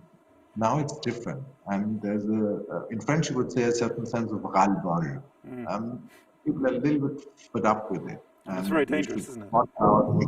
We cannot stand a third lockdown. We cannot now play the yo-yo, and we open up over Christmas, people go on holidays, and then we have to close again in February, and we open again, because the vaccine might not be available for all of us in sufficient amounts until late 2021. We don't know yet. Yes. So, and we are seeing now only the tip of the iceberg of this economic and social costs this will entail for us in the long run. Thank you very much. Angelo Loga, Slovenia also this week introduced pretty tough measures, reintroduced rather, including suspending public transport. I read, I don't know if that's completely correct, which I think is one thing that hasn't happened certainly in any of the other countries, certainly not here in the Czech Republic. Slovenia obviously is a small country and it's a transit country, especially for Czech holidaymakers on their way to the sea. But have you felt as a country at the mercy sometimes of and perhaps even the whims and the holiday plans of your larger neighbours during this crisis? Well, I think we're all in this crisis. So no country is isolated. So you can't neglect, like the transport lines and the geostrategical position of one particular country. Actually, the first thing what we spoke with Tomáš by phone was the corridors for tourists during the tourist season, already in the beginning of the crisis. So Slovenia is positioned in a very beautiful sunny part of Alps. We are natural, transport country. So that talks again in favor of what Ivan said before, that there's no one-size-fits-all measures for every country, and there's no reason why one upper hierarchy should decide instead of us. It's all on us. And what is important here is that every single citizen is aware of his possibility to behave either this way in a way of preserving the health, or, you know, like other way, like playing like nothing has changed, I can behave whatever I want, I can do whatever I want, I don't need to wear a mask. So, you know, like this responsible behavior, I think what we have to learn, because our responsibility, the society, is much bigger now. I mean, it's the same big, but now, you know, the consequences are much more costly. So if what we learn is then, if there's no respect, you know, of the, you know, big majority of the population for the measures, you have to go a step further. So we are more or less in the same level as we were in March and April, which eventually had its effect, so it lowered down the curve. So we are 3 weeks behind Czechs, and we expect, you know, like in 2 or 3 weeks, the curve will turn down, and when it will turn down, we'll be better off, and we will start to loosen this confinement measure. But once again, if we have, let's say, a big penetration of tracking app that allows those who were seriously, you know, approached by those who are infected and can check if they are infected and then, in a way, withdraw from the social life, this would help a lot. Right. So, on each of us, it's a big portion of, you know, the responsibility in order not to force the governments to take strict confinement measures. And I think this is the lesson we should all learn, and which should penetrate to every household. Okay, thank you. Tomáš Petříček, same question to you, but I guess leading into the ultimate question about how the EU can be retooled, refitted to respond centrally to such a thing. The Czech COVID experience, of course, has given journalists, lazy journalists like us, lots of easy headlines. You were stars in the spring, very different picture now.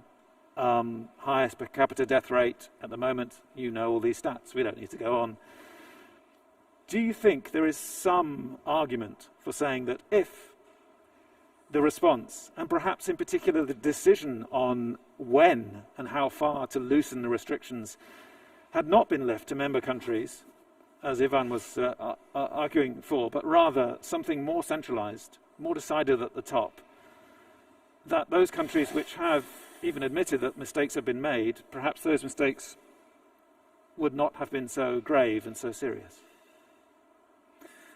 I would probably return back to what Ivan said. I think that the second wave showed us that it appeared on different places at different time. So EU-wide response was practically, my understanding, not possible. And I see the role of the European Union in other areas. There have been mistakes done, for sure. These are issues where we need to learn, because COVID will remain with us for some time. It is not that the second wave and we are fine. Probably one of the lessons is, and we are already applying it, we need to lift the restrictions maybe in a longer time, maybe wiser than we did after the first wave, when everybody was maybe optimistic that we might be through the crisis. I know the headlines from many of the international newspapers that said, okay, the first reaction was very strict, and then came kind of like easy approach to the situation here. But now we see that all our colleagues are facing very similar situation that the Czech Republic faced a couple of weeks ago. That's why I believe that it should be in the hands of national, regional authorities to apply targeted measures to tackle the situation. However, I see the role of the European Union in coordination of some of our possible responses to the crisis, where I feel EU is competent to do it. For example, in terms of mobility, we have asked for a common approach in order to make it more predictable for EU citizens. We have to a large extent succeeded because compared to the spring, we have managed to keep the mobility where it is wise and necessary across Europe. We can also discuss further measures to be adopted with our C5 partners. We discussed, for example, how to improve the testing that can assure that one of the key fundamental rights of EU citizens is freedom of mobility can be applied even during the pandemic time. Maybe an inspiration from Slovakia is whether or not to use in a more massive way these fast testing, antigen testing for the purpose of traveling, because then you can come to the airport, take a test there, and if you are okay, you can fly to other country without increasing the risk of disease transmission. So here I see that the EU can be of added value, but when it comes to local or national measures, closing churches, shops, barbers, restaurants, I think it is necessary to leave it at the appropriate level in order to take the decision in the right time, to be proportionate to the situation, and to be time limited for time really needed, because then, for example, we can afford maybe in a couple of weeks to lift some of the restrictions. Hopefully, for example, more kids will return back to schools sooner than in other countries, because the situation here is on a positive trajectory, while in some other places we still see increase in daily cases. And for us, it would mean only that we will be, for example, in a lockdown for longer than necessary.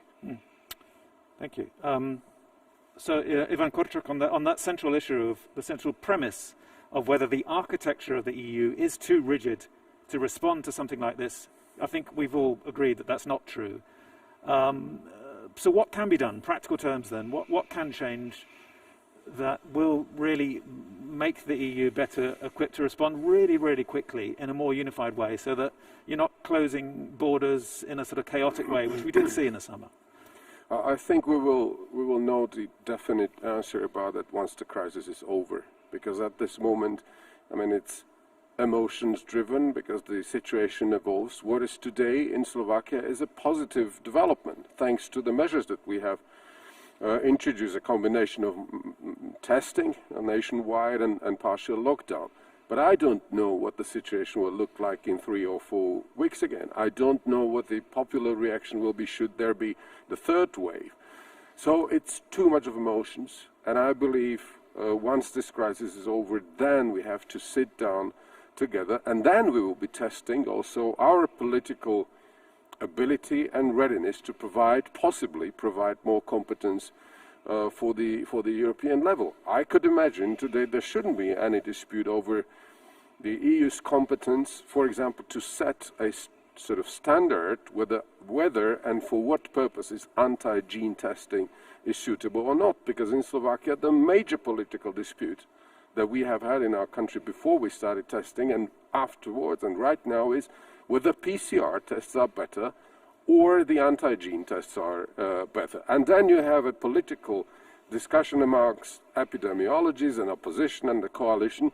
It would certainly help if we had a referential, so to say, point, sort of normal, neutral, basically, recommendation for what purposes the anti-gene testing could help or not. But once again, I don't think that amidst the crisis, this crisis, we can start a serious discussion what precise competence should be given to European Union. And by the way, the EU has come up, I think, 3 weeks ago with the health union as such. And there are many elements which are very, I believe, very reasonable, but they will have to be discussed really in details what that would require, what kind of competence, once we are over it. Because today, once again, in Slovakia, we are preparing for the third round of testing. We are not, at this moment, engaged in a discussion about, how Europe can be prepared for the future.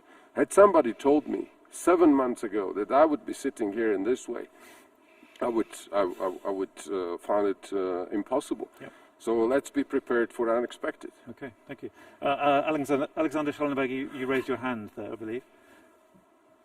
Yeah, thank you very much. I believe, frankly, even your question is biased, because if you ask what can we do to make the European Union better, at the very beginning I said, if there is a policy area which is deeply rooted in national policies, it's health issues. It depends on what kind of policy you have conducted over the last number of decades, how much money you were willing to put in there.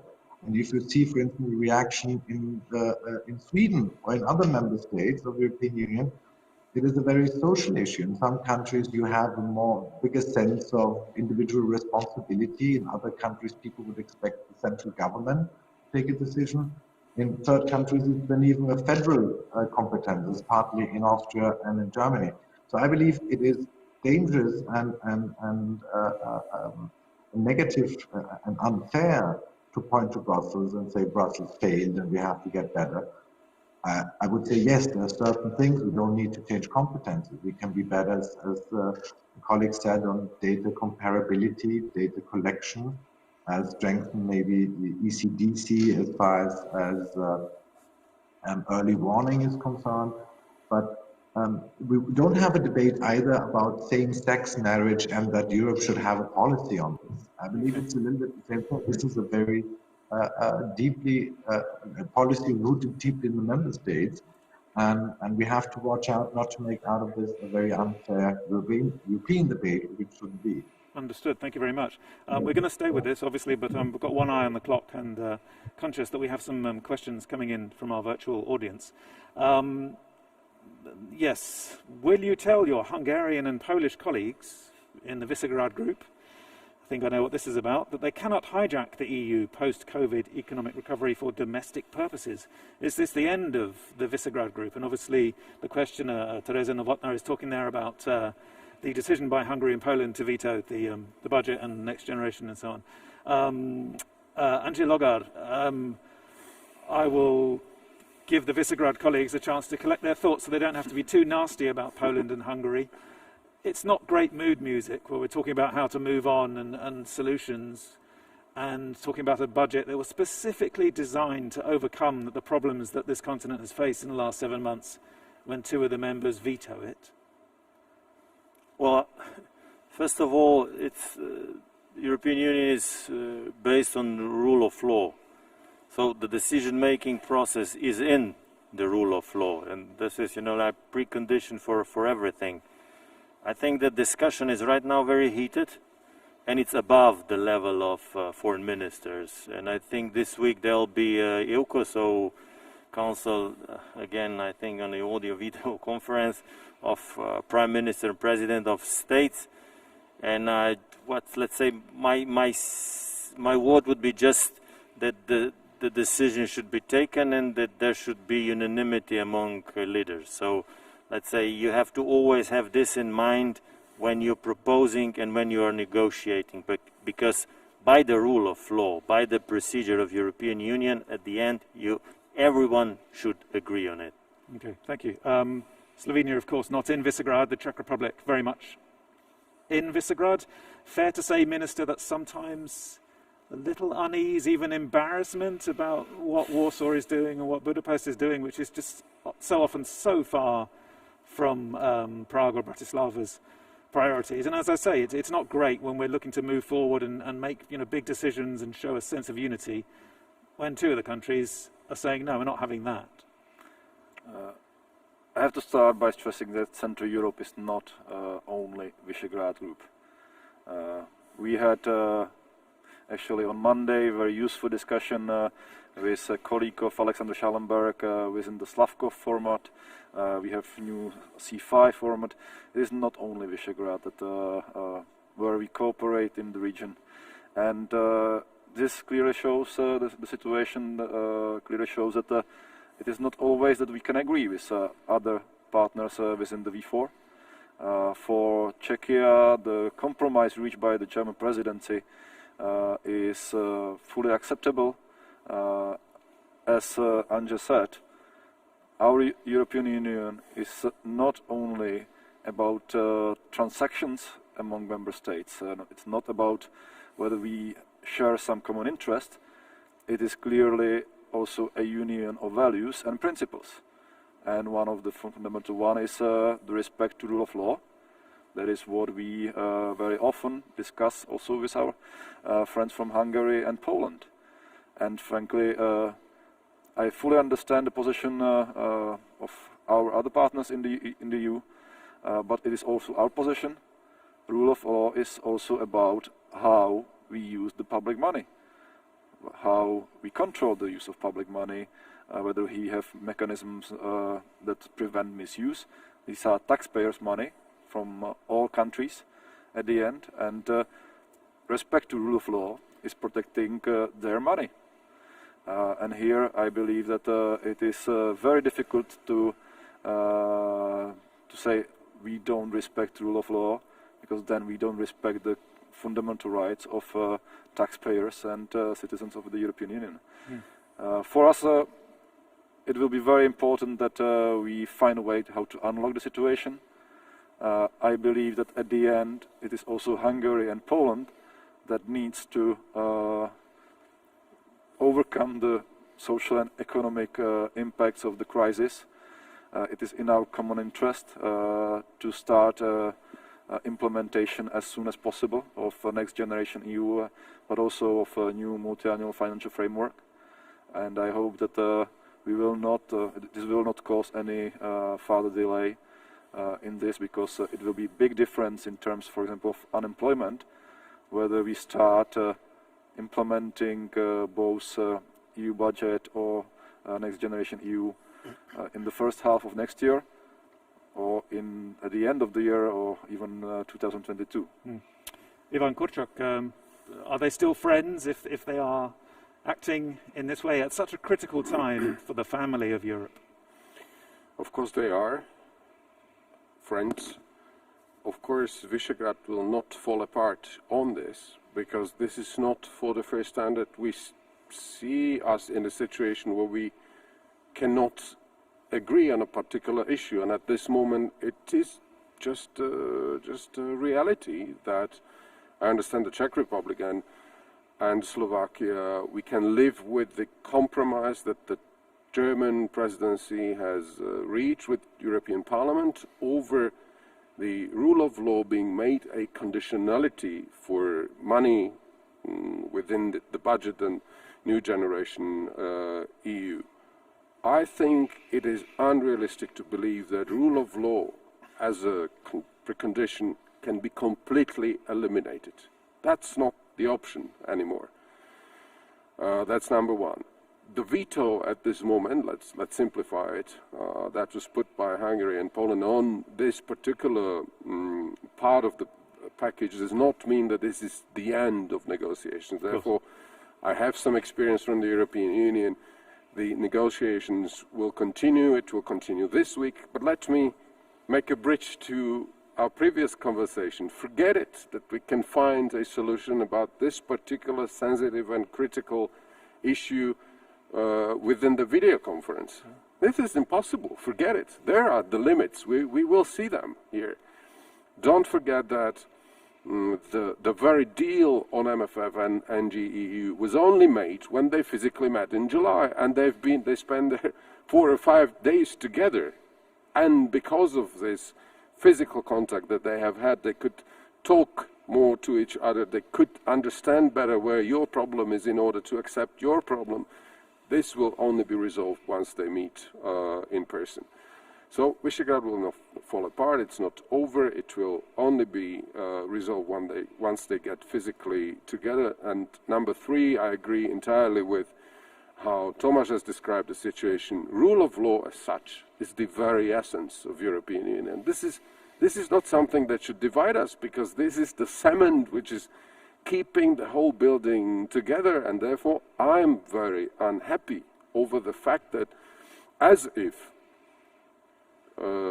rule of law would be the most divisive issue between one part of Europe and the rest of Europe. But rule of law, once again, this is a principle which is applicable for Austria, for Germany, for Slovenia, Slovakia, Czech Republic, for all of us. Because without rule of law, there will not be a money transfer between the country. There will not be solidarity. And two, I recommend to everybody who is opposing this so heavily just to read the regulation.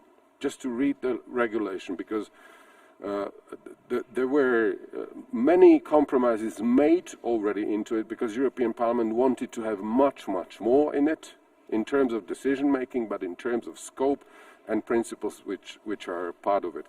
I remain, once again, in a way, realistically, optimistically realised, I don't know, but last thing that European Union needs at this moment is to stumble over rule of law in the final stretch of a race in which we are finding ourselves to ensure recovery of European economy. That would be brutal. That would be very, very bad. And I'm appealing. I'm also calling on all around the table to understand this is not a stick and carrot. Rule of law is something that keeps us together.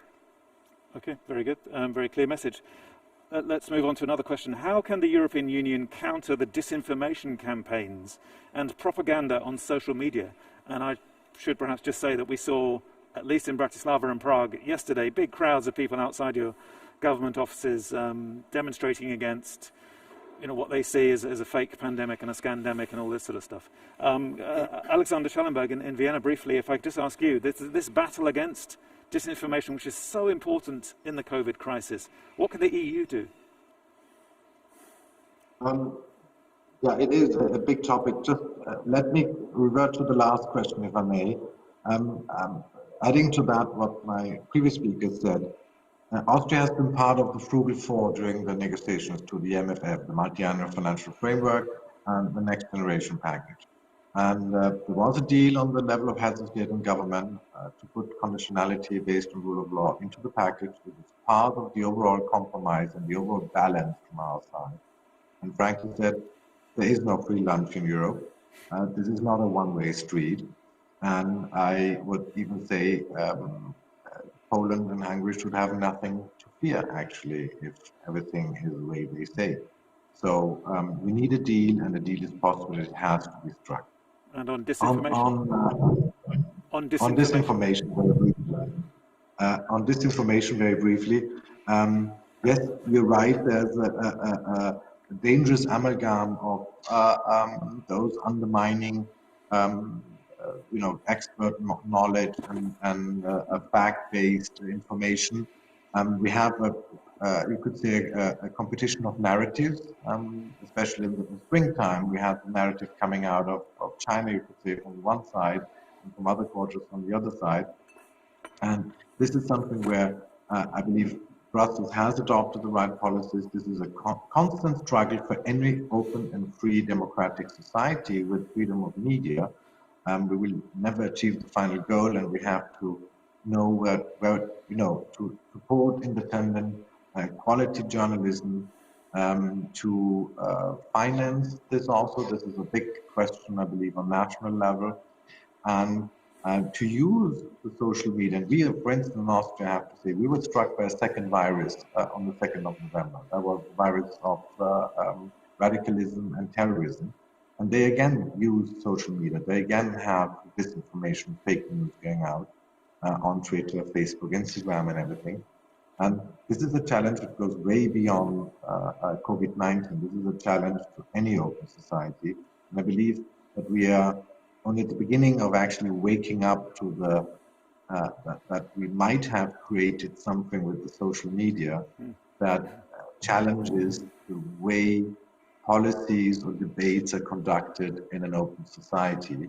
And I believe this is a big risk at the beginning, because we have to tackle also the way we treat Facebook and other mostly or mainly American providers and in this respect.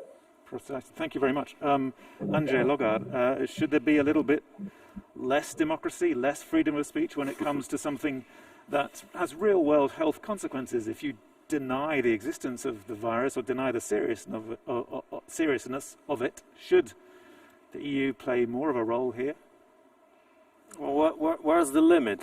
For example, social media enable the uprise of democracy movements, and at the same time, now we see in democracies Now the social media enables, this, like absurd views, denying science, denying everything what we established in our democracy development. And it's very corrosive to all of you governments when you're trying to fight this virus as well. It's very corrosive, but in a way, in that sense, every particular one should, play its role. What I want to say, if you have somebody who denies the science, then it's the science who should tell and show the mirror, sorry, you are spreading the fake news.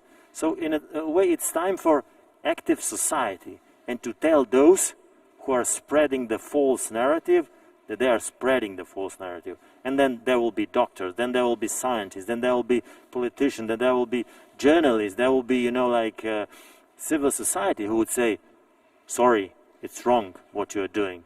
And when we have this active society, then this spread of the false news will shrink. And this cannot be done by Brussels. This should be done in our local environment. Ivan Korchok, something you'd agree with? I entirely agree with what Anja has said, active society, but we need also a responsible political leadership in a way, because what we are witnessing is not only disinformation being spread via social media from questionable sources, but very often it's politicians themselves. And therefore we have to be very active in this battle over narratives, because responsible politicians committed to democratic values, in a way we are losing in that battle of narrative vis-à-vis those who are offering very simple solutions to very complex issues. Yes, in Slovakia, people went on the street yesterday to protest, not only against the government, but people have been misusing, actually, the anniversary of freedom and democracy just to spread misinformation. And I was shocked what kind of space was given to those people, basically questioning the serious impact of pandemia. They were showcasing, and showing up there just without masks.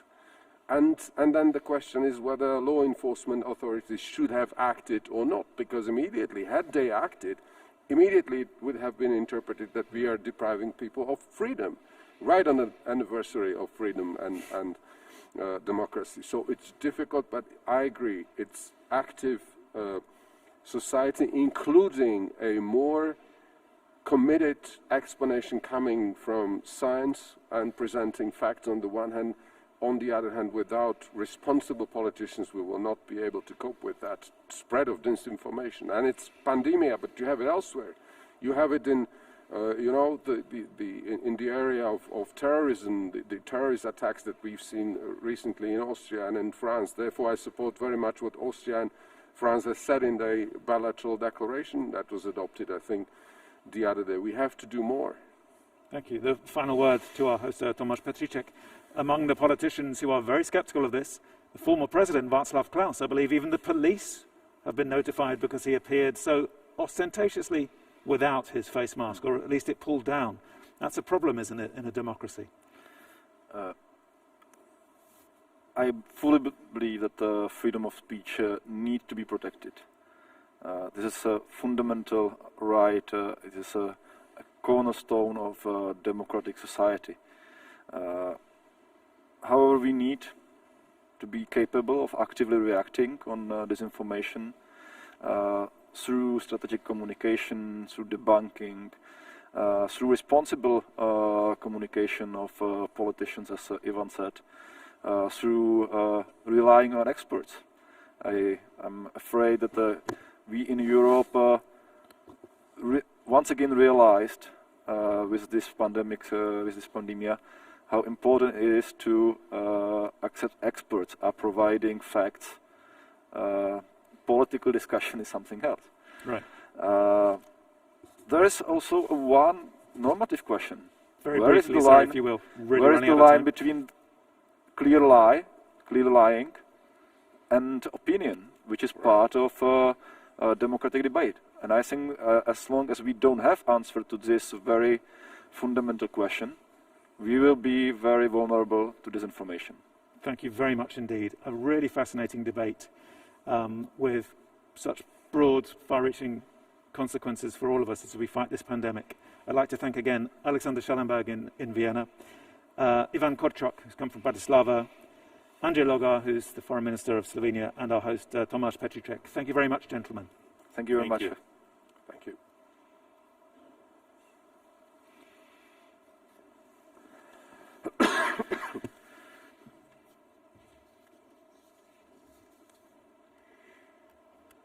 And thank you very much, Rob Cameron, and thank your wonderful guest. I would like to thank you all who are also joining us today, and we are really delighted that you are here with us, even if you cannot be here physically. Now we will make a 20-minute break, and we will be back short after that. Thank you very much.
Hi, I'm Kurt de Boeuf. I'm the editor-in-chief of the EU Observer.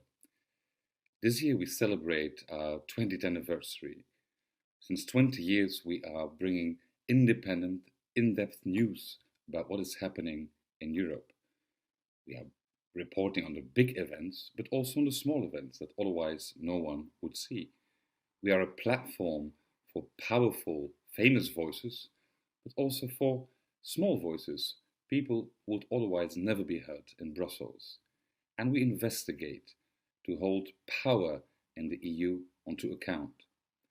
For 20 years, we are the experts on Europe, and we want you also to become an expert on Europe. So celebrate with us our 20th anniversary and join the EU Observer.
This, I think, more seriously we should develop new ideas. And then important is implementation.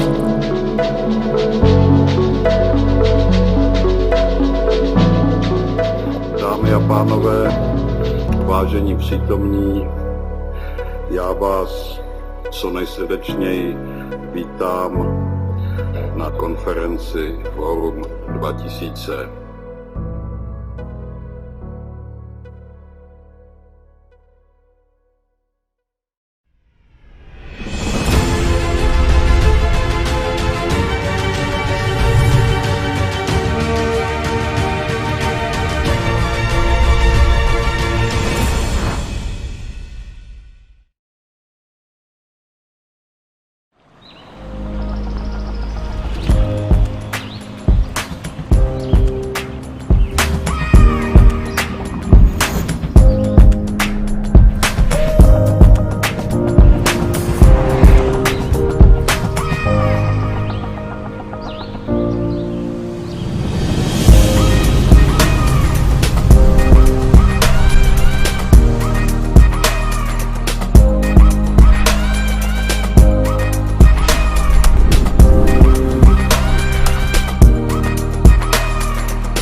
Be part of the discussions focused on solutions to Europe's crucial challenges. Climate change. The EU is heading towards climate neutrality, which presents a wealth of opportunities but also various challenges for economies and societies. Post-pandemic recovery. Building a sustainable and inclusive strategy with a focus on environmental challenges will be a key aspect of the successful recovery from the COVID-19 pandemic. Democracy and rule of law. The EU must redouble its efforts to safeguard its foundational values and the people they protect. Future of the EU as a geopolitical actor. As the transatlantic partnership is crumbling due to rising populism, the duty to tackle the climate crisis and the pandemic falls to the EU. Like in the previous years, the Prague European Summit connects officials with business and NGO representatives, academics and journalists. Let's shape the green and prosperous future of Europe together at the Prague European Summit. praguesummit.eu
and gentlemen, we are about to start the next session, Green Transformation as an Economic Opportunity. I would like to welcome Ms. Linda Zeilina, founder and Chief Executive Officer of the International Sustainable Finance Center in Prague, to moderate the session and to introduce the panelists.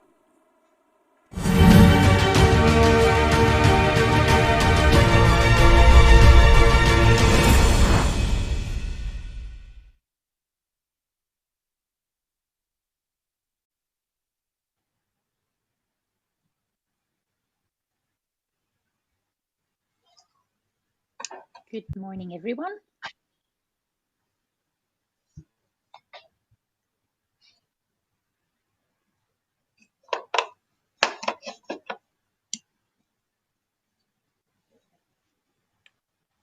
Good morning, everyone. So today we have a panel of distinguished speakers ranging from the OECD to the European Commission.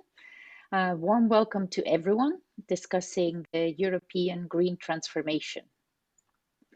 So Europe has seen quite an interesting time since the beginning of March, when COVID-19 outbreak started and many of the developed and developing economies went into lockdowns. This has lasted now for more than 6 months. We are currently undergoing what some call the second wave. We are also seeing major economic contraction. Some estimates show that that might be up to 12% within the EU. In addition, the economic deficits have actually ballooned because different economies have been promoting and helping their businesses stay alive and provide employment, something very important in Europe because economic activity has almost stopped in many parts of Europe. Some economies will be much harder hit because of their exposure to tourism. Others will fare probably better, so it won't be symmetric effects.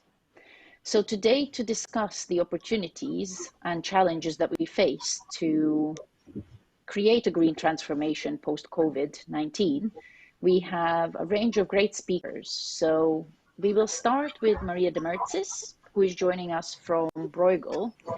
She's a deputy director at Bruegel and previously was actually at the European Commission and the Dutch Central Bank. In addition, Maria has held various academic positions at the Harvard Kennedy School of Government and the University of Strathclyde in the UK. Maria is also a frequent contributor to VoxEU and is a commentator on banking and finance. So Maria, the floor is yours. Welcome from Brussels, as you did in the introduction. It's a real pleasure to participate in your event. I think there is a lot to be said about very important issues. Let me perhaps concentrate on the green recovery because I think this is the subject of our discussion this afternoon, and say a little bit about the challenges as we move forward in terms of trying to meet the ambitions of the green recovery, but from a point of very big disadvantage, as you said in your introduction, coming from the situation where we are now. And in fact, the economic shock that we are facing, it really is a once-in-a-lifetime shock. And it is, I think, much bigger than we anticipated. And we haven't seen the end of it yet. We've got some very good news this week coming from the development of vaccines. But in all chances, we are not going to see a real end to this process for another year, at least when the vaccine has been distributed. So we have to make do with the fact that we need to set our priorities differently now than we would have had perhaps a year ago. And the priority now is, first of all, the health issue, ensure that we don't lose any more lives than we absolutely have to, ensure that our own citizens remain healthy, and after that, contain the economic costs. And here you really see policy reaction has been really decisive. And certainly at the country level, but also at the EU level, all European institutions have reacted in ways that is actually quite definitive in terms of dealing with the problem, but also quite different to the reaction that we've seen from EU institutions back in 2010 in the financial crisis. So this is good news. We are doing things and we can see these things bearing fruit. So I think this is important. So I think the answer to the question, are our priorities changing? The answer is yes. Yes, they are changing. We have to deal with the priority of the pandemic first, and only then decide the priorities after that. But I think what's also interesting, and I'm very encouraged by that, is the fact that the political buy-in, which is only enabled because of societal buy-in, to really move on with it, with a green transformation, is still there. This hasn't moved away.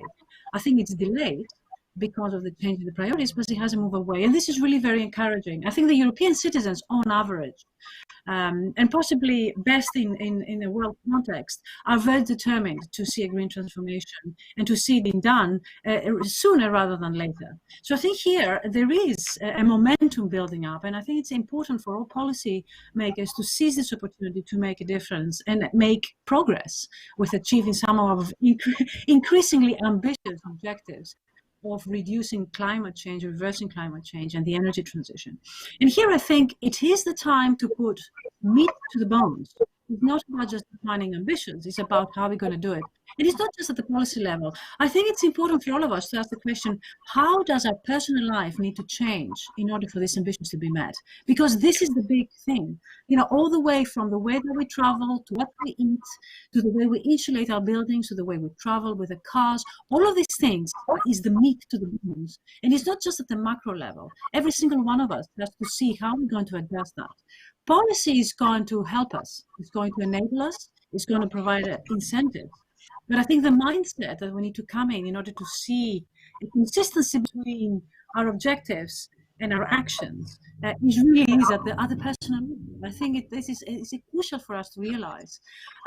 Beyond that, policy can do things. And, you know, if climate change is as important as we think it is, then everybody has a role to play. Every single institution has to do things, from taxes all the way to monetary policy, because now you will see there is also at that level we're discussing what can monetary policy do. Banks, how can they finance green investments? How do we have a financing of all these ambitious objectives? So this is a consistency. I'm really arguing for a consistency in the policy that comes from individuals all the way to the policymakers. And, you know, I just want to emphasize this point, and perhaps we'll start with that and go into the conversation afterwards. But there are inconsistencies in the way that we are moving forward, and these require dealing with. I'll give you just the one inconsistency, and that is the footprint, the carbon footprint of our consumption, of our production in the EU is decreasing. The carbon footprint of our consumption is not. So we don't like to produce things that pollute the environment, but we like to consume the things that pollute the environment somewhere else. I think this is an inconsistency. We need to move away from that. And just like this one, any other inconsistency, and there exists, and we can go into that if you like later on, need to be squared in order to make sure that not only we move forward, but we actually see visible results in the very near future. I'll stop here and I'll come back in the discussion. Thank you. Thank you, Maria. Thank you, Maria, for excellent points about the need for policy coherence and also coherence between policy and action, and outlining the fact that actually it is up to all of us within our sectors to actually work towards it, because every single sector will have to act and react to the greening of different businesses and practices. So to move on, we have Helena König, who is joining us from the European Commission. Europe has been a leader in a lot of sustainability initiatives, including sustainable finance. It has also a new climate ambition, trying to go carbon neutral by 2050, trying to align different policies on the journey there. So Helena is embedded in the Directorate General for Trade, where she is currently the Deputy Director General responsible for bilateral relations with Asia, Africa, Caribbean, and Pacific. She works on services and digital trade, investment and trade and sustainable development. So extremely important questions there, of course, about carbon, tax adjustment, and so on and so forth. Prior to that, Helena has worked with ASEAN for a long time before joining DG Trade. She was Deputy Head of Unit of the Southeast Asia Unit in the DG for External Relations. So very warm welcome to you, Helena. We're very excited to hear your thoughts from where you're sitting within the European Commission. Thank you very much. It's a great pleasure to be here, an extremely important topic, and I'm looking very much forward to the discussion. I'm going to focus a bit on European Green Deal, which is, of course, is in a sense our strategy for going out of the current crisis, for renewing our economies altogether, and linking that to trade, and starting with the firm statement that trade and globalization can and should play a positive role on climate and environment. I would argue that it already does, but we have to do even more. It is clear that trade has a positive effect on the environment in the sense that it gives us access to new resources, new technologies, a more efficient use of resources that are available worldwide. It really can and should make sure that it improves the efficiency of production, which then, should the euro of GDP, we enjoy a bit cleaner. On the Green Deal itself, many of the Green Deal initiatives focus on autonomous EU climate and environmental policy measures, even though many of them have trade implications. So we shouldn't lose fact that the green has external aspects, for example, on the Paris Agreement, which are very central to the success of it. On that account, trade already has an input in helping to ensure that our ambitious Green Deal policies are designed in line with the international commitments. But I think we need to appreciate that it's not only international commitments and living up to the international commitments of the EU that we're talking about. We have to make sure that future international policies are also leading the way where we want to go in the future.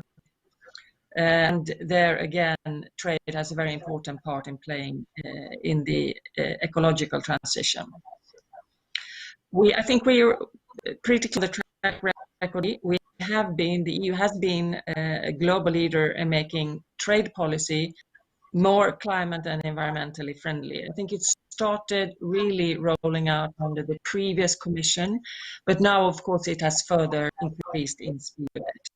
And our role is very much also then to establish a framework for positive developments of different countries when we go forward in making our world greener. Part of it, of course, is multilateral level. WTO is part and parcel of that. Is more or institution to bring that forward. You are aware that we were very active in supporting the environmental goods agreements efforts for liberalizing trade and investment in green goods.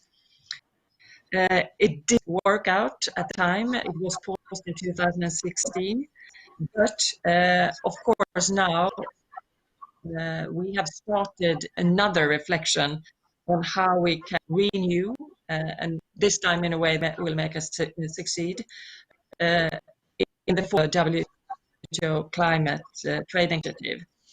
We are suddenly noticing that there is a lot more interest from countries around, and I think it's time really to build on that push.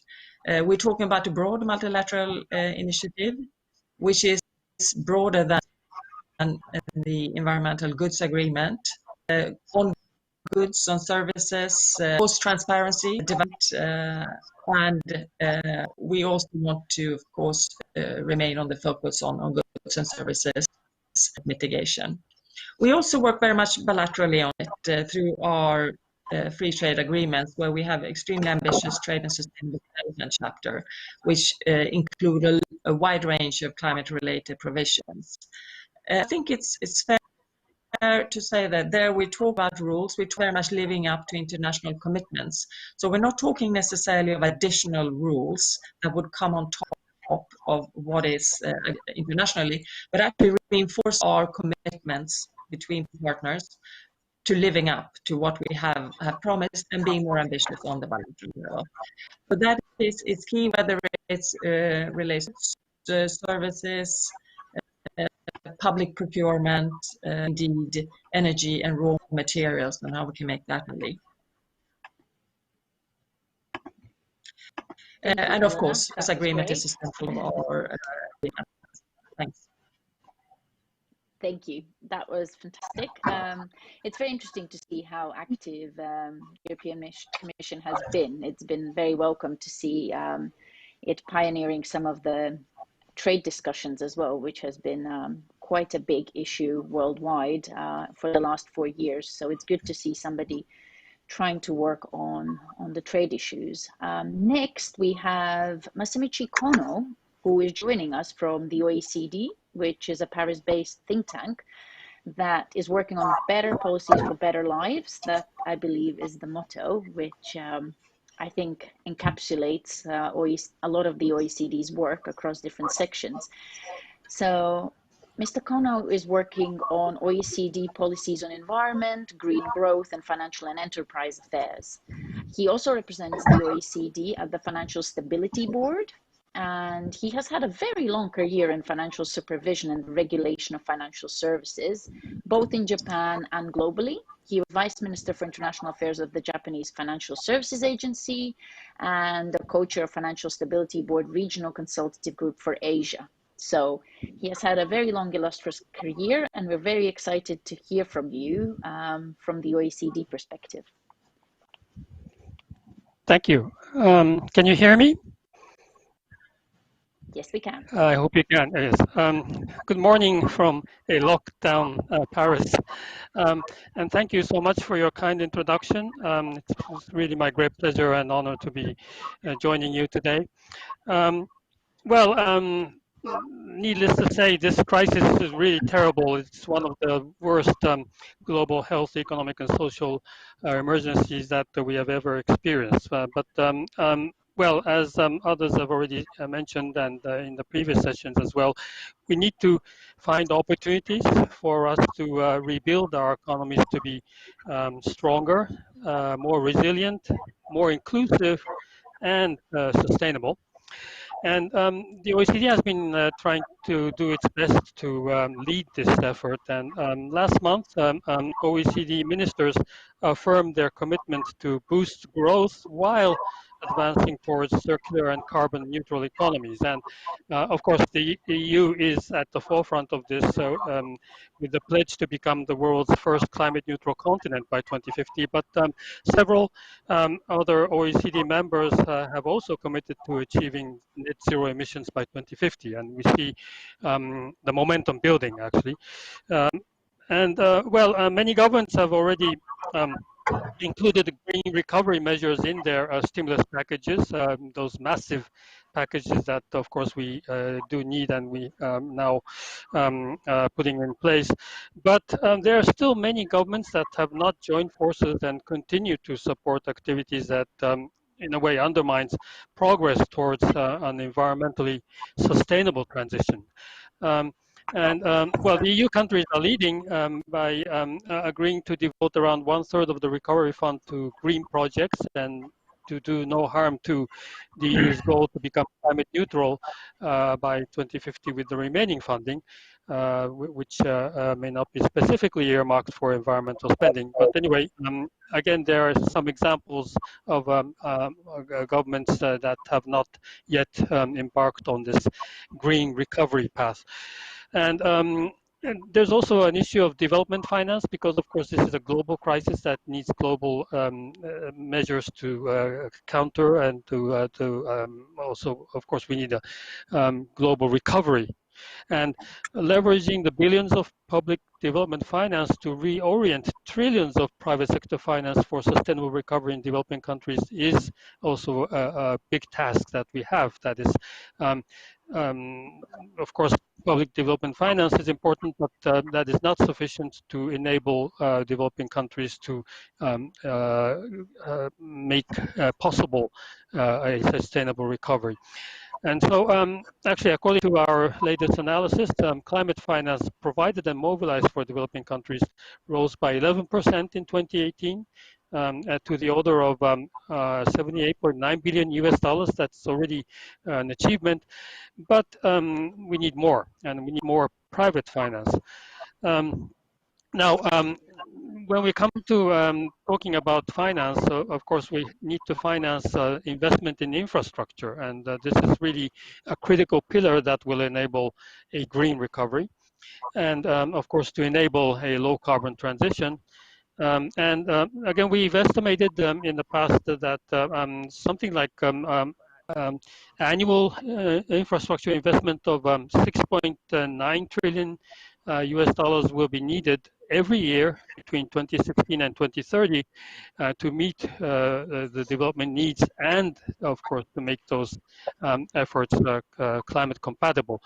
But there is a major shortfall. I mean, our estimate has been something like between 3.4 to 4.4 trillion US per year at the moment, and so there is a shortfall that will, of course, have to be somehow addressed. And sustainable infrastructure investment is really an important opportunity to enable this green recovery. And well, this is to, of course, to talk about transport, about urban infrastructure, about communication infrastructure, and so on. So there's really a lot to do. Anyway, our call, and from this ministerial meeting that we had,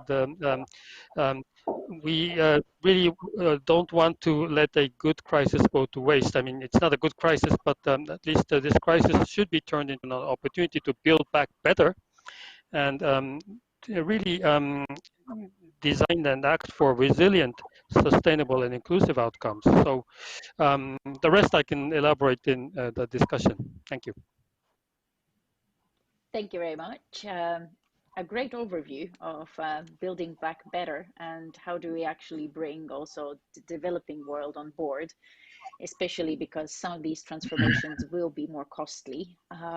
So next we have somebody who I think will provide a very interesting perspective, very complementary to Mr. Konos. We have Bruno Pozzi, the Director for Europe for the United Nations Environment Programme. He's a diplomat of over 20 years of experience in high-level diplomacy, having worked in many different countries, including Japan, China, South Africa. He was the actually one of the diplomats also in Kenya, working as deputy head for the delegate of the European Union there. And he's a strong advocate of multilateralism and the need to put environment at the center of action. So we're very keen to hear from you.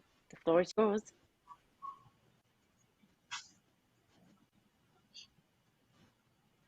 I believe you might be muted.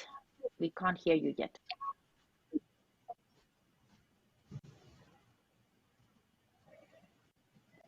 Okay, while we try to sort out that small technical glitch, why don't we then, while we're waiting, go to Nasser Nureddini, who has joined us from North Macedonia. And he is sitting at a very important position in the country. He's the Minister of Environment and Physical Planning. And so from a government perspective, we'll be telling us some more what are the actual challenges and opportunities that governments have to deal with, especially in this post-pandemic green recovery phase. And Nasser started his career in the field of banking in Vienna and then moved around a bit. I believe he worked in London, where he worked on stock exchange listed companies.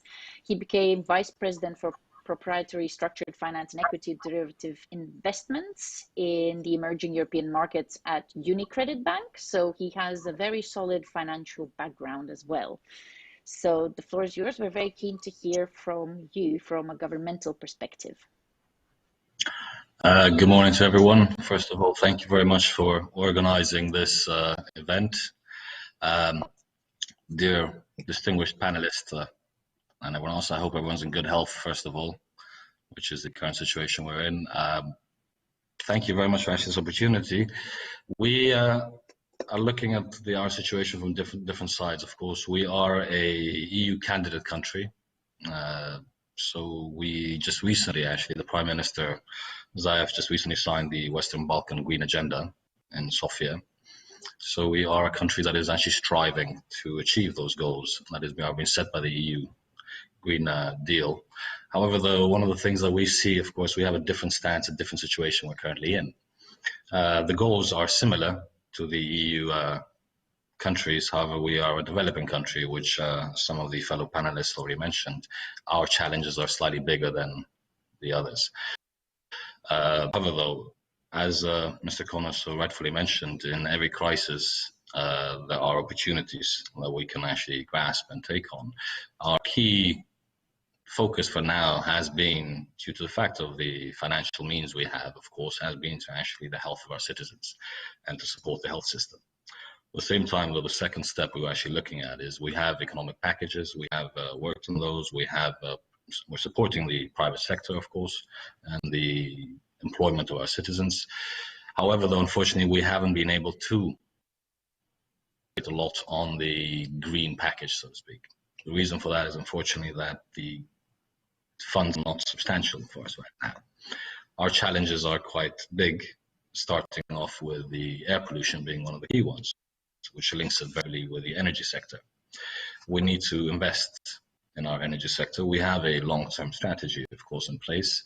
However, though, at the same time, what we're working on is the vision, not only of the intersectorial, interministerial collaboration, which maybe has not been, usually does not work that well in developing countries.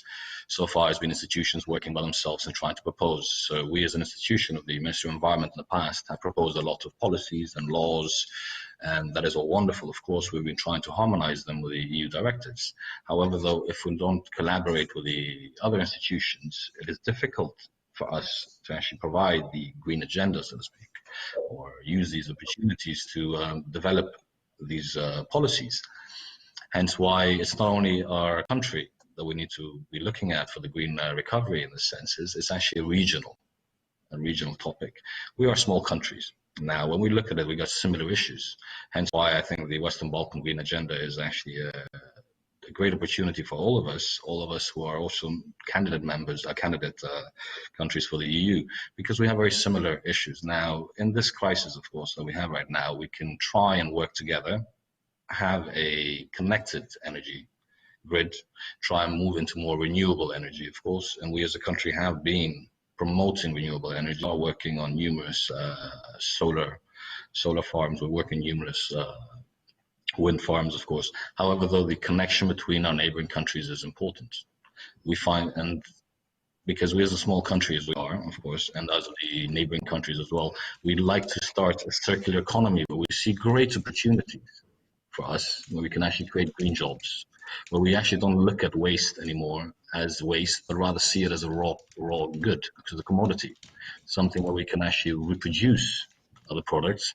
At the same time, we can create these green jobs.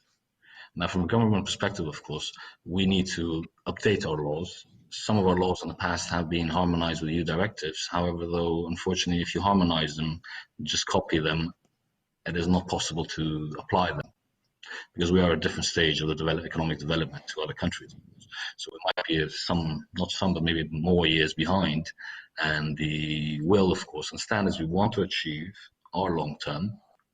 However, though, we need to actually make the policies in our country. We cannot just copy the EU policies and say we will achieve that, because the longest road. Now, our advantage and disadvantage, there's actually two ways of looking at this, is if we want to create this environmentally friendly recovery, we are quite a few steps back in the development.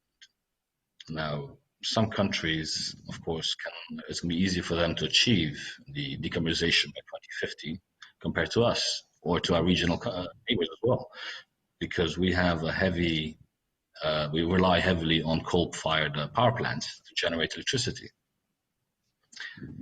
And this actually requires a lot of investment.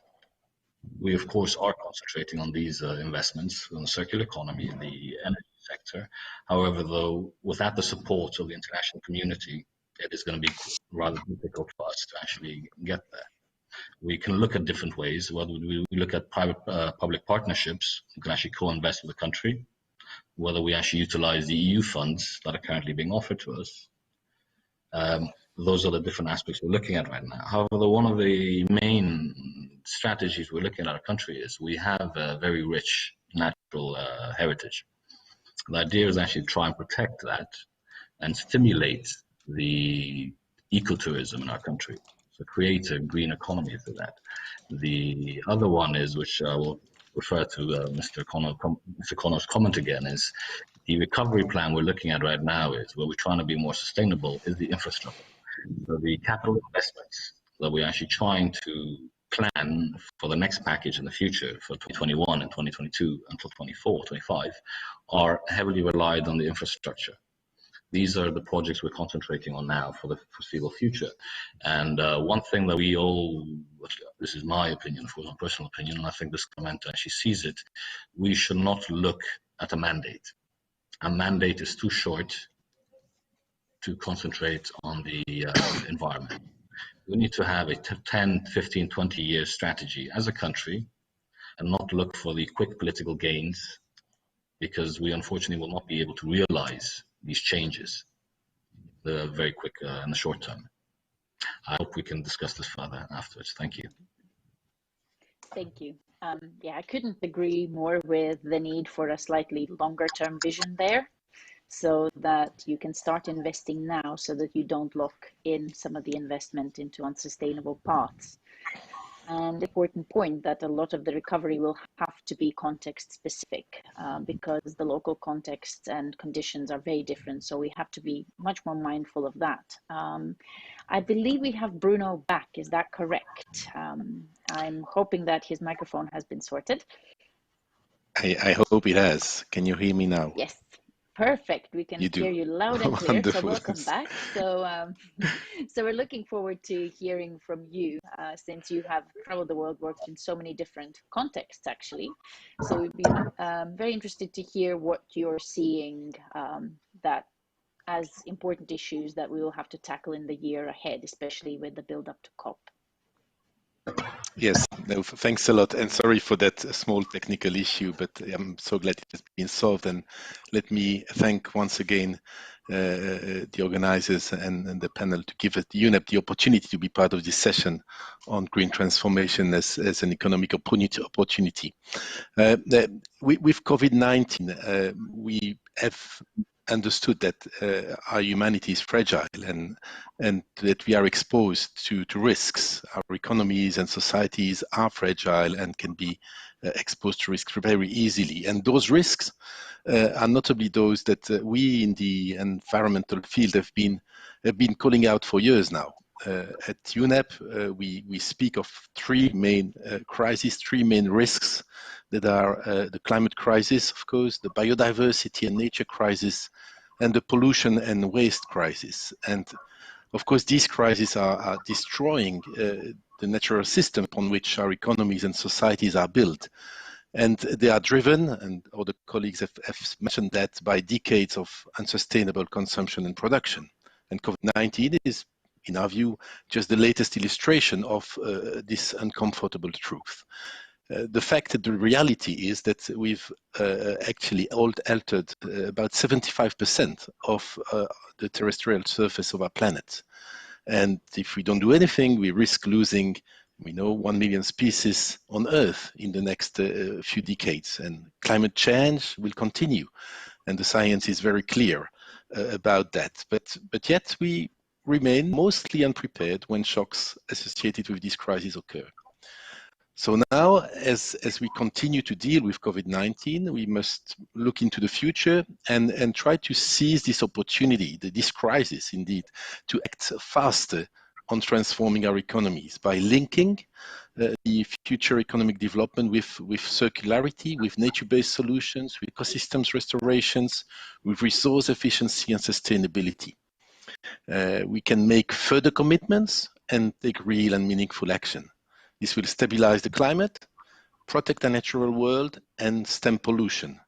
Of course, there's a cost, an important cost of transformation. It might seem very important, but actually it is just a fraction of what it will cost if we do not act now.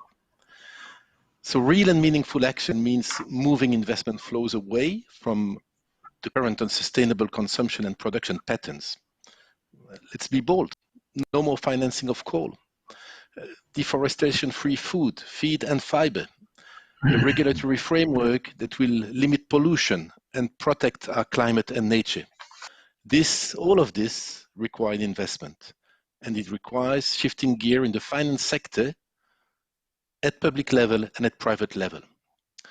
With COVID-19, we will see a number of stimulus packages, and we've seen them already in action, and they rightly prioritize the health and keeping companies and the economy afloat. That's very normal. But looking further, over the next 6 to 18 months, it is estimated that around $20 trillion in stimulus packages will come.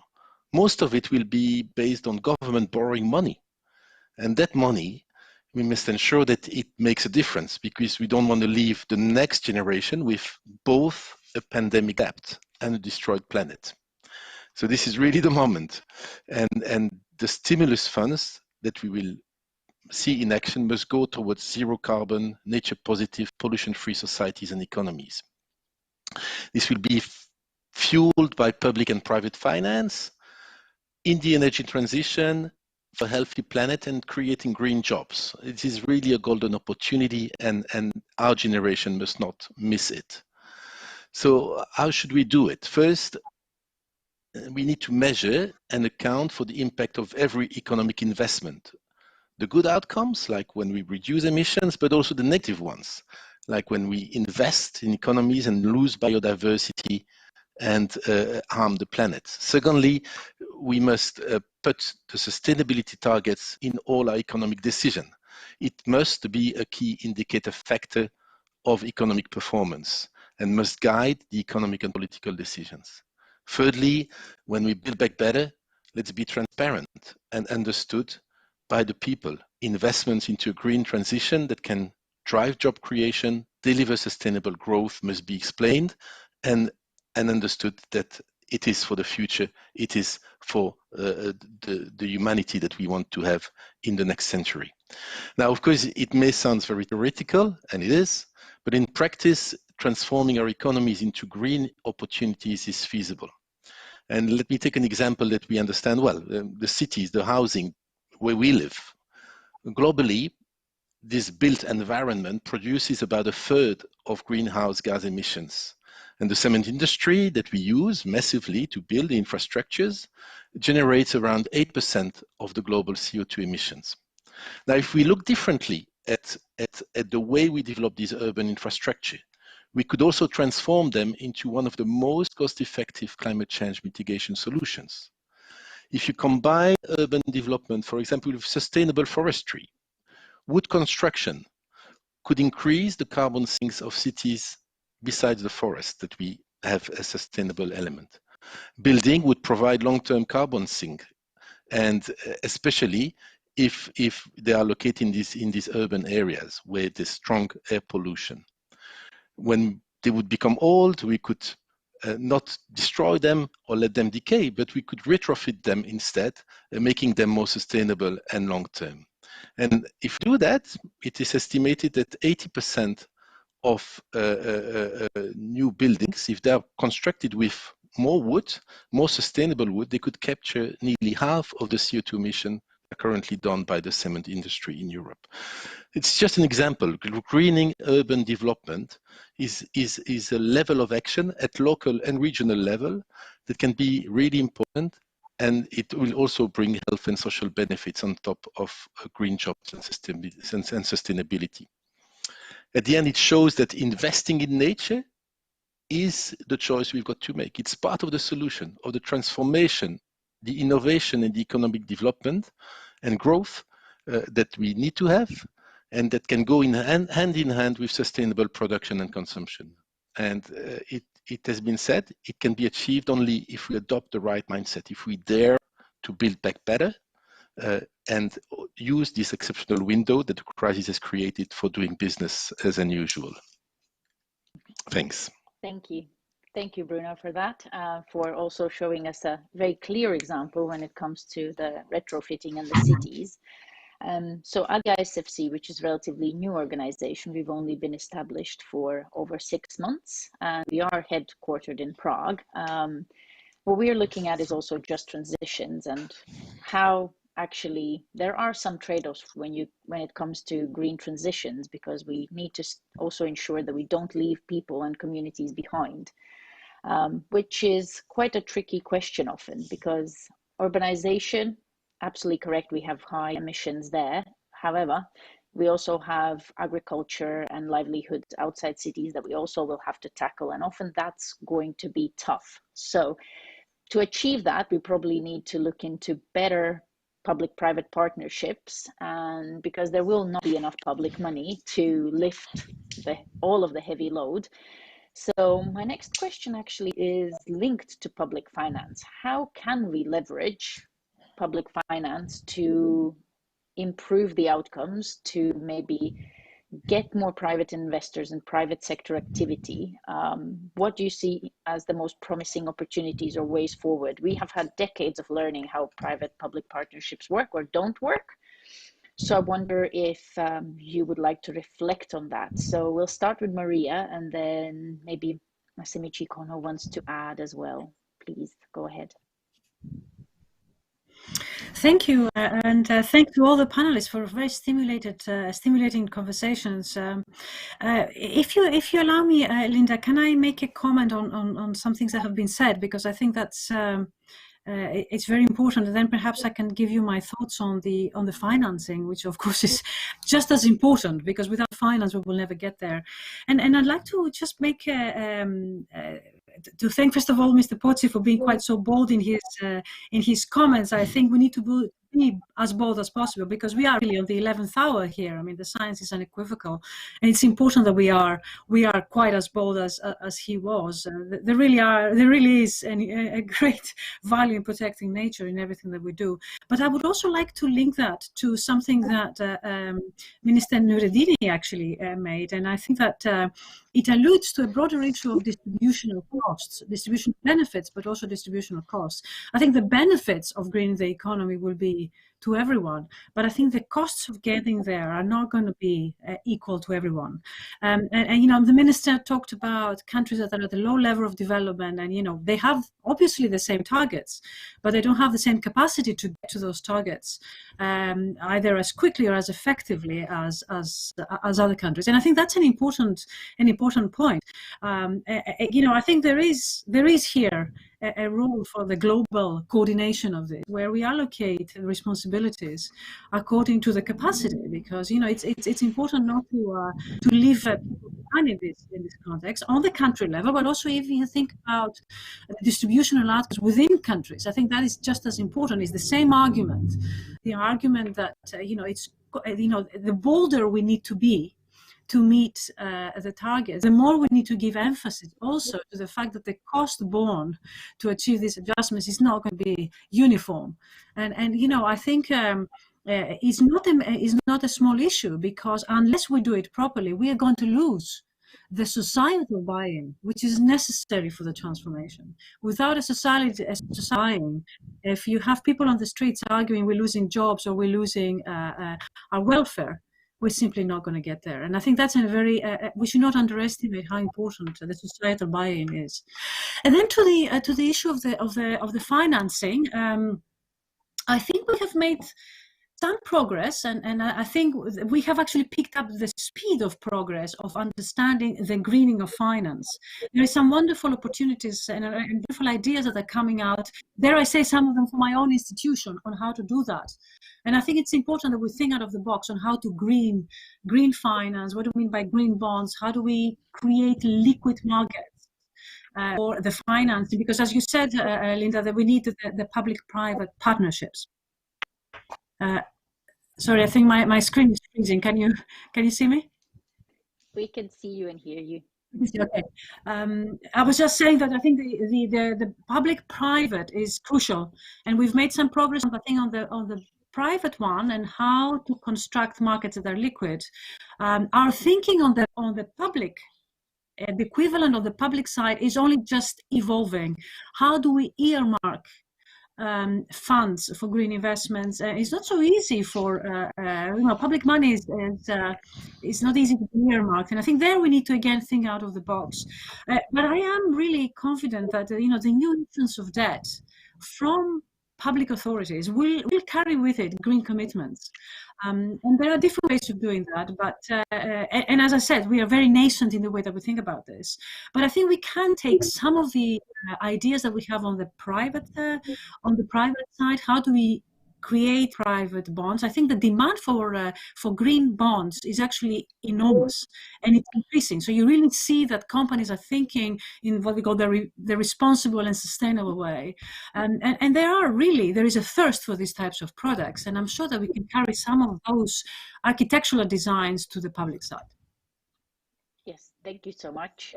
Very good point. We have learned a lot about those structures, and Bruegel definitely has done a lot of work on that. So very important. Mr. Massimicikono, would you like to add to that? Because OECD has also done a lot of work on public-private partnerships, so it would be very interesting to hear your perspective. Thank you. Well, first, if I interpret your term private-public partnership in the broad sense, of course, I can think of many things that the governments can do to actually invite or solicit private investment in infrastructure projects that are, of course, green and sustainable. But for that to happen, actually, we did some recent research that found that actually we need better disclosures of firms, better standardized methodologies, metrics, data that can certainly inform investors in correctly pricing, of course, the projects, and of course make them attractive for investors, particularly with the fiduciary duties, because of course this is not for let's say philanthropy, but this is for also producing reasonable returns. And so for that to happen, actually we need much better information to be disclosed to investors, and for investors to be able to use the right metrics and also compare the projects correctly. And actually we issued a compendium of good practices for quality infrastructure investment, which is publicly available, that gives many hints on what governments can do in terms of enhancing quality infrastructure investment. And in that, there's actually also a reference to private-public partnerships, PPPs, in which, again, governance is particularly important, that there are no issues of any wrongdoing or greenwashing in that sense when, of course, we undertake those projects. And actually, on private finance, in the beyond the scope of maybe what you referred to, I can talk about green budgeting. I can also talk about carbon taxes. Those are both very sensitive and complex issues. But shall I stop here for the time being? Yes, thank you. We are slowly running out of, so keeping the points succinct is great. So thank you so much. Helen, I was wondering if you would like to add something from the European Commission perspective on how these partnerships could work, or where you see good potential for for leveraging the public sector money? Yeah, let me go into one angle which we haven't really covered in this discussion. It was covered in the earlier comments. And that's actually looking at we can get public support money, development cooperation being teamed up with private investments. And it's one continent where we're particularly looking very much at that is, of course, in Africa, where we have not only through member states development cooperation coming in, but also where do the European financial institutions come into that also, and how can we join it together?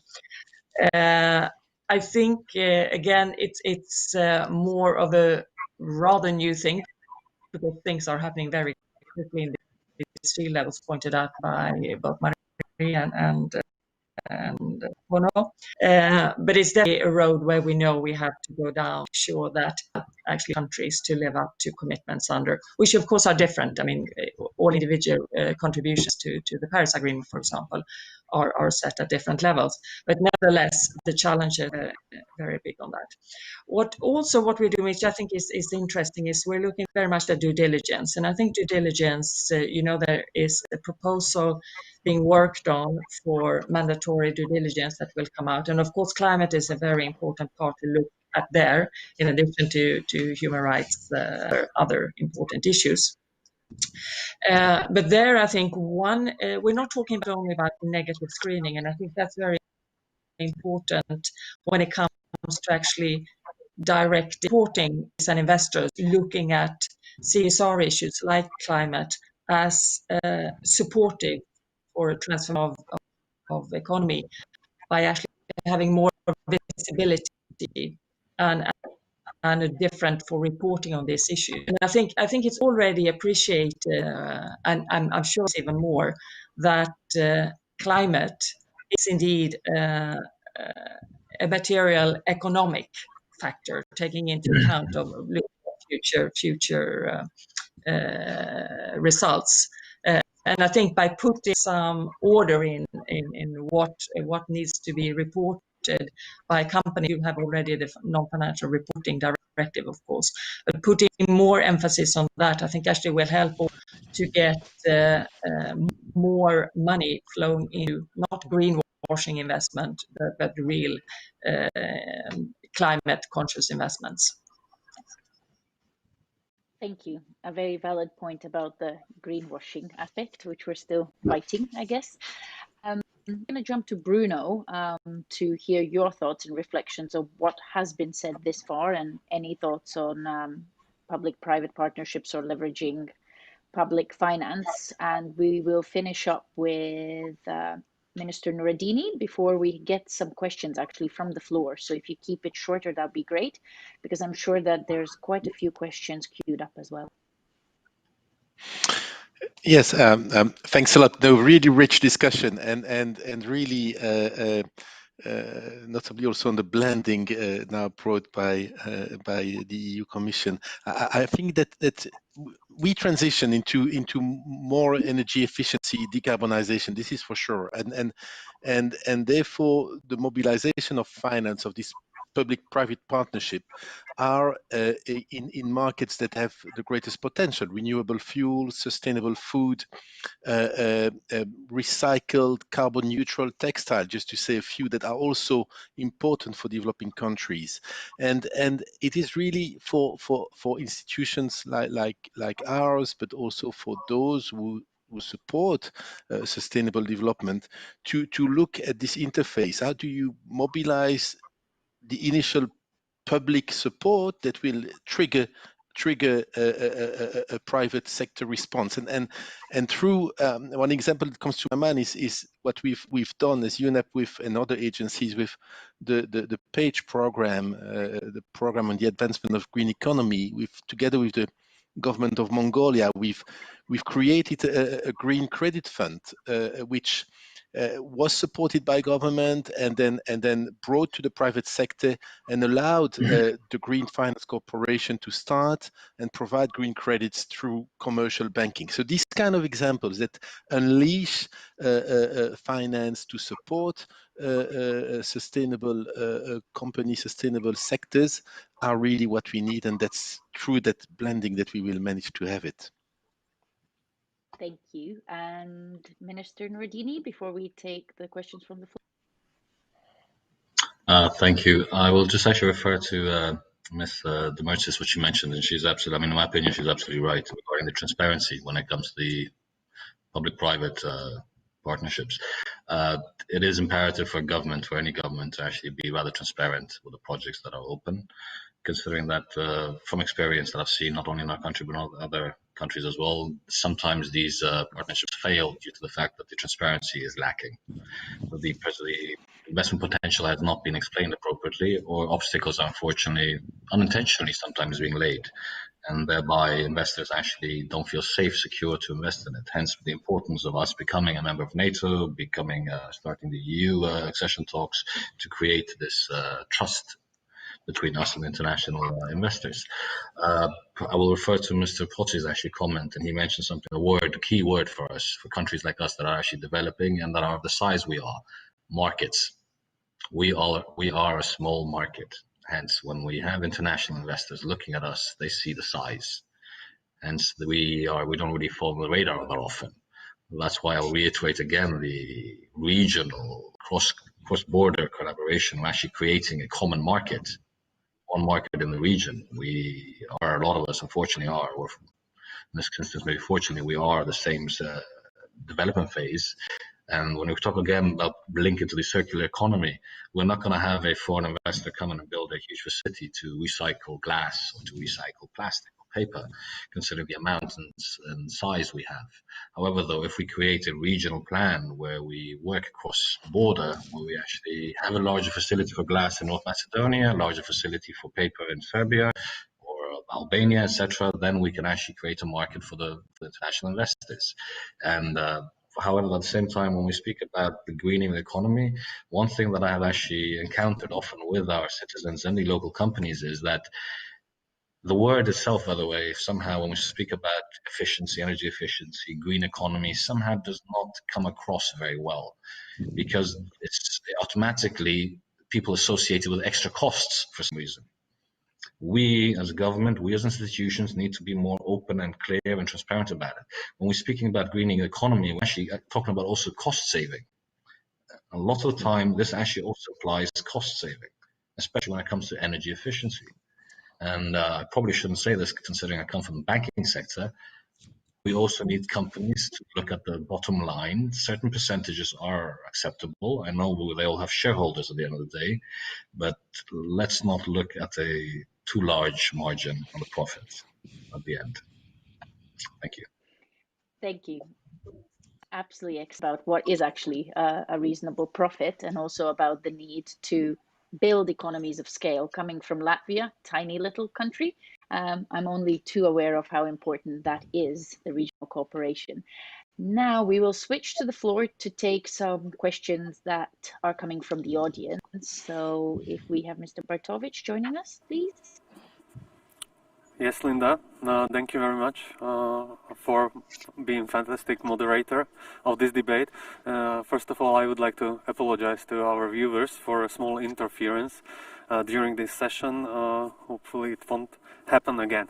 Now the questions from the floor. The first question I would take is related to the fiscal rules of the European Union. I will read it. Green transformation of the economies will require heavy investment that won't be covered by the amount from the next generation EU, and will require the member states to invest and borrow heavily. Are the current EU fiscal rules still applicable to this new reality, or should the EU rethink them? So I would like to ask the panelists to take up on this question, maybe starting with Mrs. Helena König from the European Commission. Thank you very much. I'm not going to go in on replying directly to John. I think one point which was made was actually what was made by the minister earlier. Yes, we're talking about a heavy investment, but it actually, if you look a bit on the term, I'm not sure that the cost looks exactly the same, because the cost of this thing will increase substantially by the year, and I think several of the panelists have said that already. I think likewise, we are not talking about support only through funds that are given in support, and the support funds are sizable for European countries. They're about that. But actually, as has been said in the previous panel, we need private investments, and I think that companies, big corporations, are to factor in that transformation is actually something which will be positive for them also. Now, then, with public money there, I think where those are focused will increase. And I think, as has been mentioned, infrastructure, very key, housing, very key also, where you, even there, needs, of course, also blending with the private money, but there I think perhaps public money will play a role on that one. Thanks. Thank you very much. Would somebody other like to react to that? Yes, Maria, please. The floor is yours. Yes, thank you. There are two things to the fiscal policy that we apply in the European Union that I think are relevant for this discussion. The first one is the New Generation EU Fund, together with the traditional multi-annual framework. So the whole budget, in other words. How do we spend this new money and old money in ways that are consistent with our green ambitions? I think that's important. I think the European Commission and the countries themselves, in the form of the European Council, have made it clear that the New Generation EU Fund needs to be spent in total synchronicity with our ambitions. And if our ambitions are on the Green Deal, then we need to spend the money on issues that are going to green the economy, and of course we're going to facilitate the digital transformation. It remains to be seen how effective it will be there, but I think there is a very clear understanding that the fiscal money, the fiscal power that is brought to the center is consistent with the EU's ambitions when it comes to the Green Deal. That's the first thing. But I think your question was also about the fiscal rules. The fiscal rules is a fiscal framework that we have in the EU. I remind our audience that for the moment, the fiscal rules do not apply. We have lifted those rules in order for countries to be able to spend, borrow, and spend for the pandemic. Then the question is, should we go back to these rules? And my personal view is that these rules are not fit they have never been very good, and I think they're not fit for the ambitions. Just the one clear example is the fact that we don't allow for investment. I mean, if the Green Deal and if a digital transformation require investments, we need to treat them differently than others.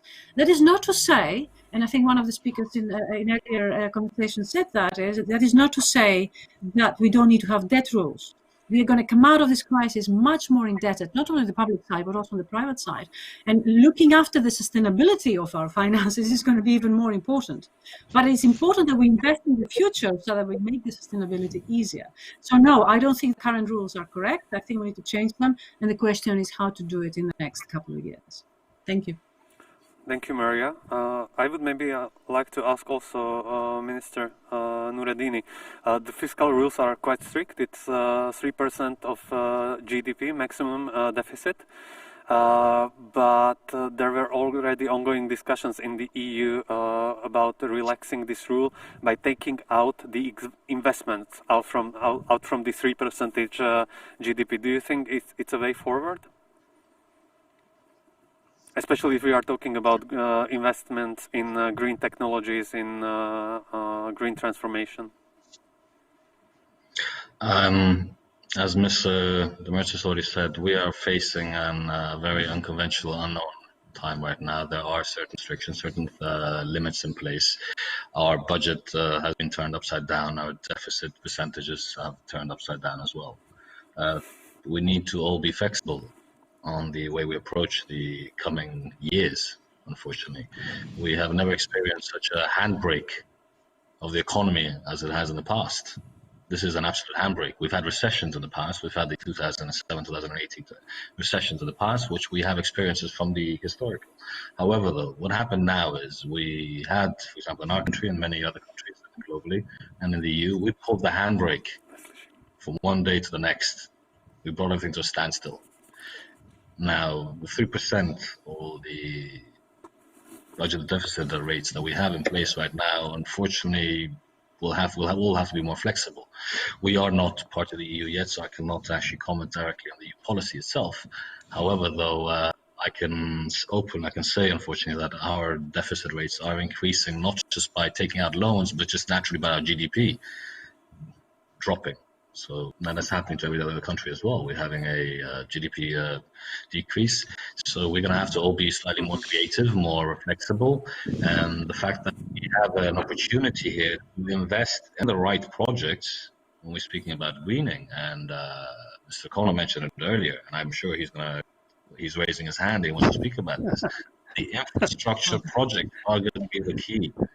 And I don't want to take your word away, Mr. Kono, trust me. But I think this is the key, and this will require heavy investments. Now, we don't want to burden the future generations. We don't leave it on them. We need to think and be smart about it, but be flexible. I think all of us are going to have to be a bit more flexible, and the people, everybody, the citizens also need to realize that certain deficit rates will be reached, maybe not seen in the past. But these are the ways out, because I spoke to our Minister of Finance, for example, and the question is, if you don't invest now, can we recover? If you do invest now, you're going to have to go into further deficit. It's a very difficult job. I mean, I'm happy I'm not the Minister of Finance, so I have to deal and balance that, but that needs to be balanced. Thank you very much. I'm happy to advise them to invest into green projects, though. Thank you very much for that answer. Mr. Kono, the floor is yours. Thank you, Minister, for recognizing me, and thank you for this opportunity. But actually, I can certainly mention that the situation in your country is shared by so many countries around the world that you're not alone in this. In fact, there are countries with even worse problems. But anyway, the OECD ministers actually they agreed to one sentence, which may sound somewhat commonplace, but I will read it. Ensuring that sustainability should be taken into account at all times, but beginning fiscal consolidation too early could jeopardize the recovery. And this is a very heavily negotiated sentence in the statement, but ministers agreed that we should really take this seriously, that we should not begin fiscal consolidation too early. Thank you. Thank you very much. Now I would take two more questions, but join it in one. Because they are related to each other. One of them is, aren't you afraid that the EU, with the heavily cross-subsidized green economy and thus destroyed price signals, loses its competitiveness?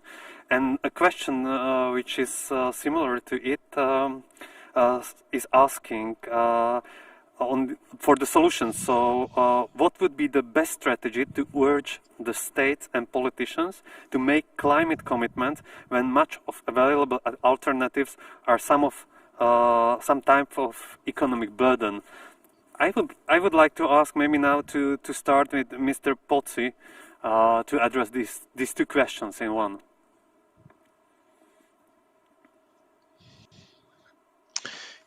Yes, I think there is a question about subsidizing the greening of the economy, but state intervention is necessary to change, I think, the patterns we have currently in our economic development.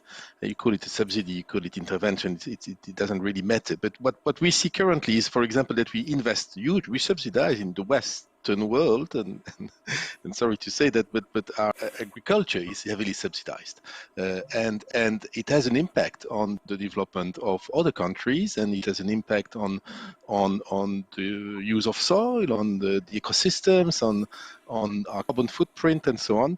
Now it is about making political and economic choice of maybe redirecting that to other sectors of the economy that will be more respectful of nature and sustainability. It's of course, it's again very easy to say, and it's a heavily motivated political decision that needs to be taken.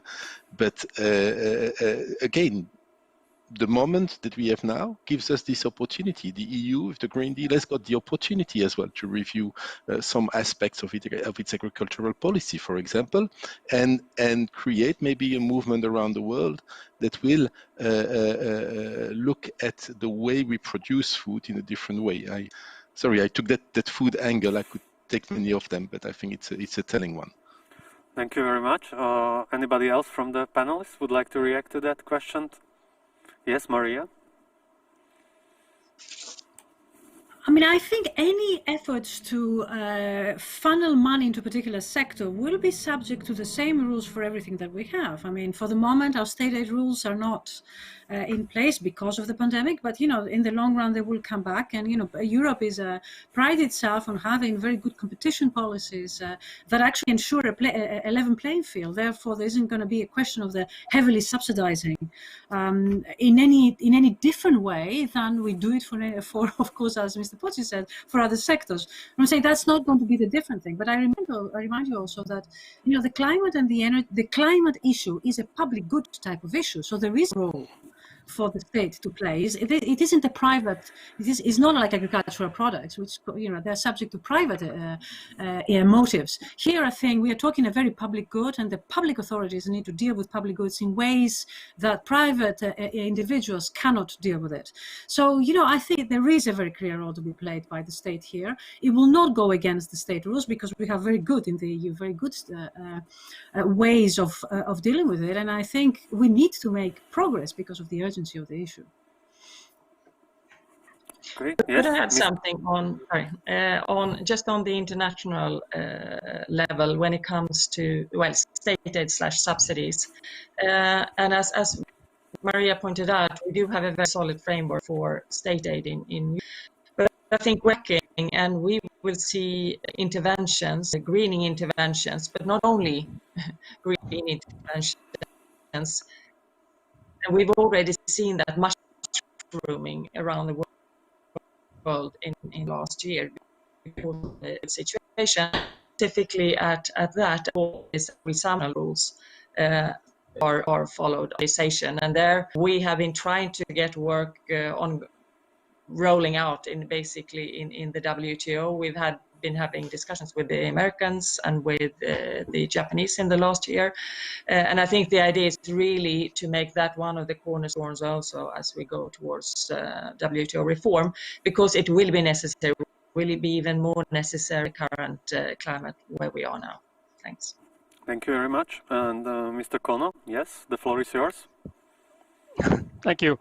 Actually, certainly, as previous speakers mentioned, there is a role for state to play. But on the other hand, I think what is important here is to make markets function where they can function, and that call for a level playing field. So particularly when the European Union, of course, deals with the rest of the world, I mean, we should really try to have the best level playing field so that markets can function properly where they can. Thank you.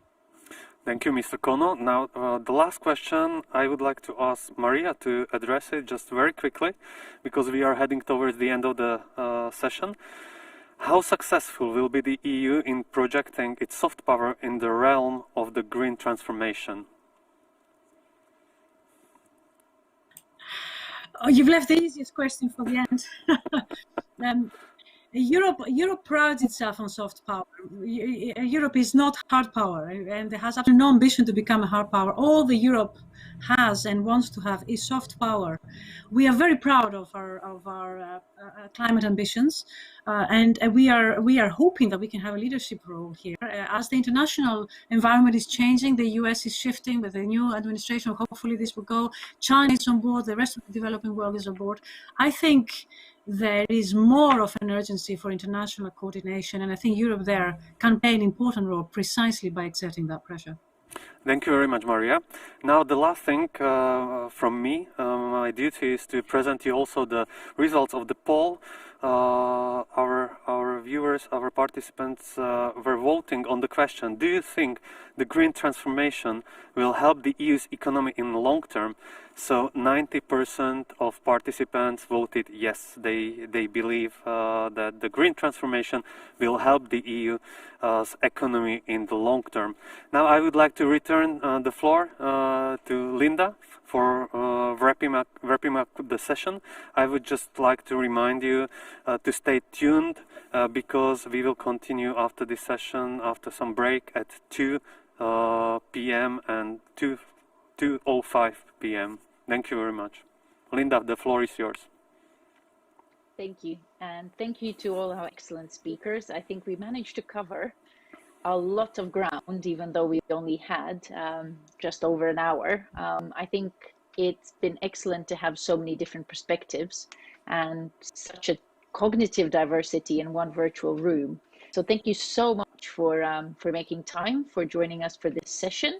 I think the main takeaways are that one way or another, we need to get there. We need to start working on the information now, investing money smartly, trying to figure out better public and private partnerships that are more transparent, that are more just, and that actually look after people's interests. And in general, leveling playing ground, very important. So regulation will play a big role going forward, as will, of course, smarter ways of investing and figuring out how we do it depending on each context. So once again, thank you so much. Stay tuned for the rest of the summit. Follow it on YouTube, Facebook, Twitter, whatever your favorite social channel is. You can leave it running in the background, as I have been doing, and tuning in for the parts that interest you the most. And please feel free to reach out to me or anybody who's organizing this summit if you have follow-up questions. And make sure that you find our excellent speakers also on those same social media channels and follow their work. So thank you so much and have a successful week, everyone. Thank you very much, Linda. Thanks to all the participants. And we will reconvene at 2:05 p.m. Thank you. Goodbye. Thank you.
I'm I'm the editor-in-chief of the EU Observer. This year we celebrate our 20th anniversary. Since 20 years we are bringing independent, in-depth news about what is happening in Europe. We are reporting on the big events, but also on the small events that otherwise no one would see.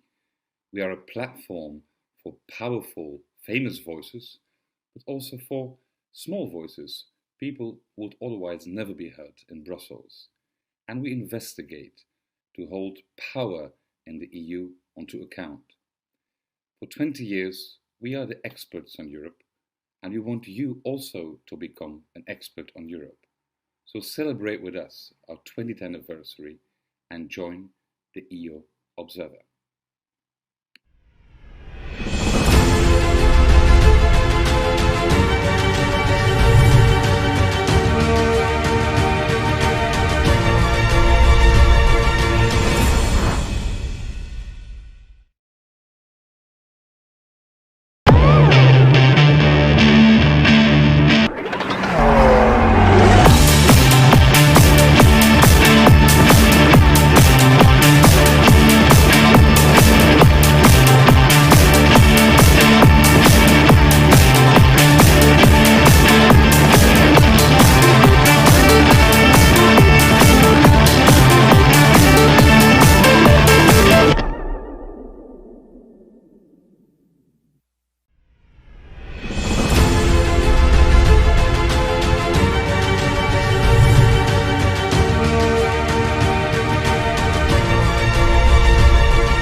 This think more seriously and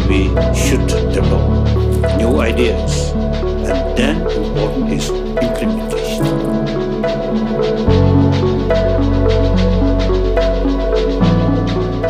Dámy a pánové, vážení přítomní, já vás co nejsrdečněji vítám na konferenci Forum 2000.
Be part of the discussions focused on solutions to Europe's crucial challenges.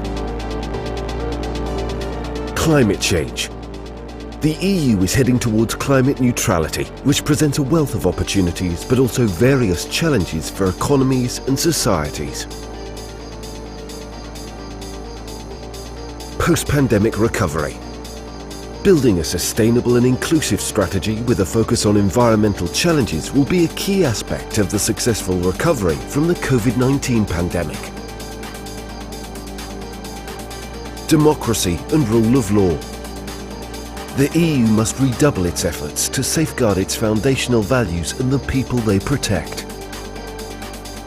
Future of the EU as a geopolitical actor.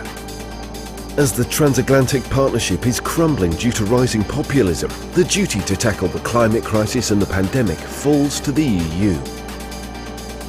Like in the previous years, the Prague European Summit connects officials with business and NGO representatives, academics and journalists. Let's shape the green and prosperous future of Europe together at the Prague European Summit. praguesummit.eu.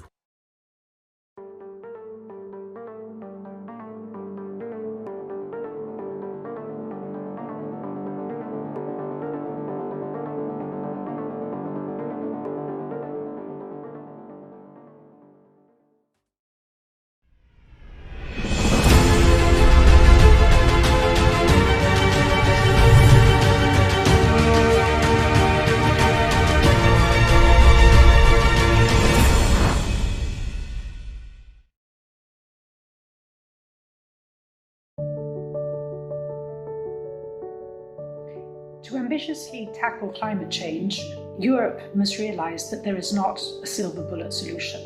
It is about adopting a diversified strategy which is made up of funding, and 37% dedicated to climate change. The climate action in Next Generation EU is an important step in this direction. There must be regulation, and there must be an important effort at education of civil society and in particular youth. There is no contradiction between economic growth and climate change. We can perfectly work to have both together. No economy in the future without environmental issues. I think Europe has already been taking quite ambitious steps. Europe is about to increase ambitions to 2030.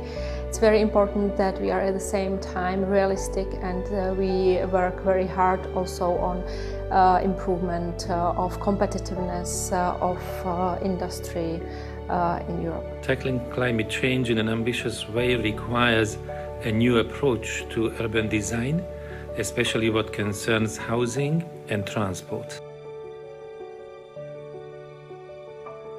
Today, Europe is many times risk-averse. We need the push, the pull from the young that are bolder than we are right now.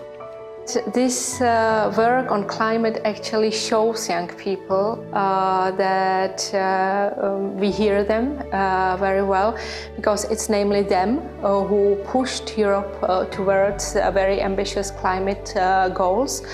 It's also very important that they understand why European Union, for example, exists, why it is here, and why it is so important that we all guard our peace and conditions, the lives that we are used to, so that it remains also for the next generations.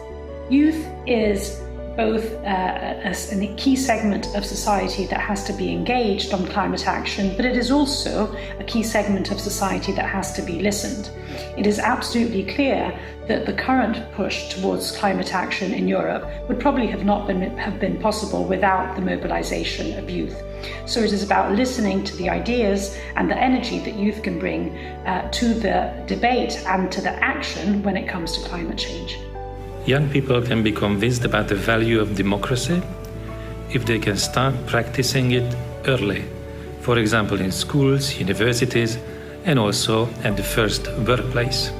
We have to think in this period of coronavirus to the young people. I think they have to be heard, and probably the best way for them to be heard is to be involved in political activities. So let's hope that political parties in the future will not be only clubs for old boys, but also for the young generation.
I'm I'm the editor-in-chief of the EU Observer. This year we celebrate our 20th anniversary. Since 20 years we are bringing independent, in-depth news about what is happening in Europe. We are reporting on the big events, but also on the small events that otherwise no one would see. We are a platform for powerful, famous voices, but also for small voices, people who would otherwise never be heard in Brussels. And we investigate to hold power in the EU onto account. For 20 years, we are the experts on Europe, and we want you also to become an expert on Europe. So celebrate with us our 20th anniversary and join the EU Observer.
This think more seriously and ideas. And then important is implementation.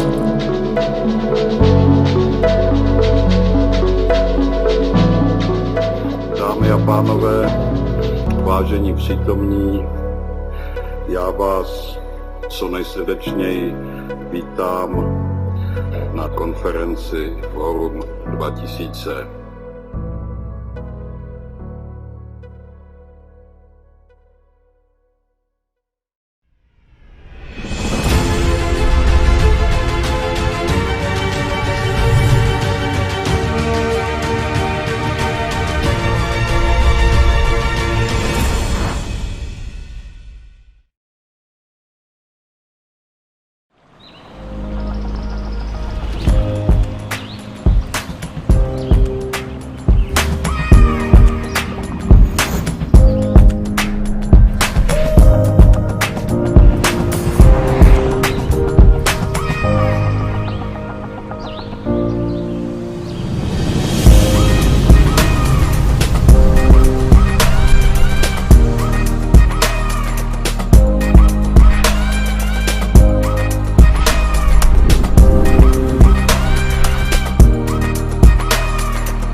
Hi, I'm Kurt de Boeuf. I'm the editor-in-chief of the EU Observer.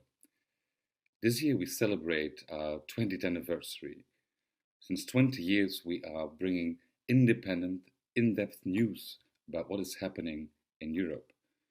We are reporting on the big events, but also on the small events that otherwise no one would see. We are a platform for powerful, famous voices, but also for small voices, people who would otherwise never be heard in Brussels. And we investigate to hold power in the EU onto account. For 20 years, we are the experts on Europe, and we want you also to become an expert on Europe. So celebrate with us our 20th anniversary and join the EU Observer.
This, I think, more seriously we should develop new ideas, and then important is implementation.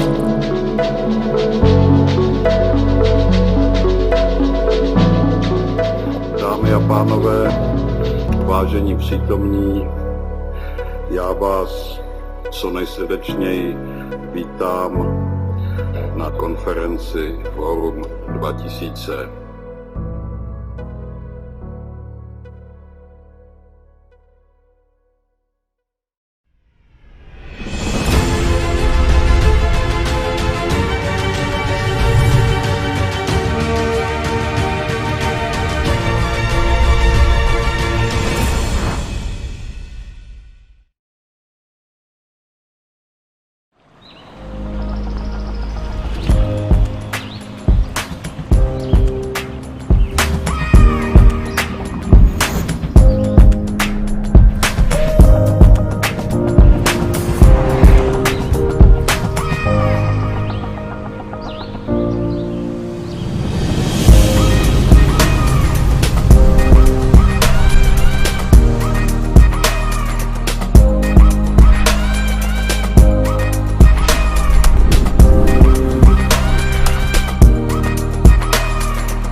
Be part of the discussions focused on solutions to Europe's crucial challenges. Climate change. The EU is heading towards climate neutrality, which presents a wealth of opportunities but also various challenges for economies and societies. Post-pandemic recovery. Building a sustainable and inclusive strategy with a focus on environmental challenges will be a key aspect of the successful recovery from the COVID-19 pandemic. Democracy and rule of law. The EU must redouble its efforts to safeguard its foundational values and the people they protect. Future of the EU as a geopolitical actor. As the transatlantic partnership is crumbling due to rising populism, the duty to tackle the climate crisis and the pandemic falls to the EU. Like in the previous years, the Prague European Summit connects officials with business and NGO representatives, academics and journalists. Let's shape the green and prosperous future of Europe together at the Prague European Summit. praguesummit.eu.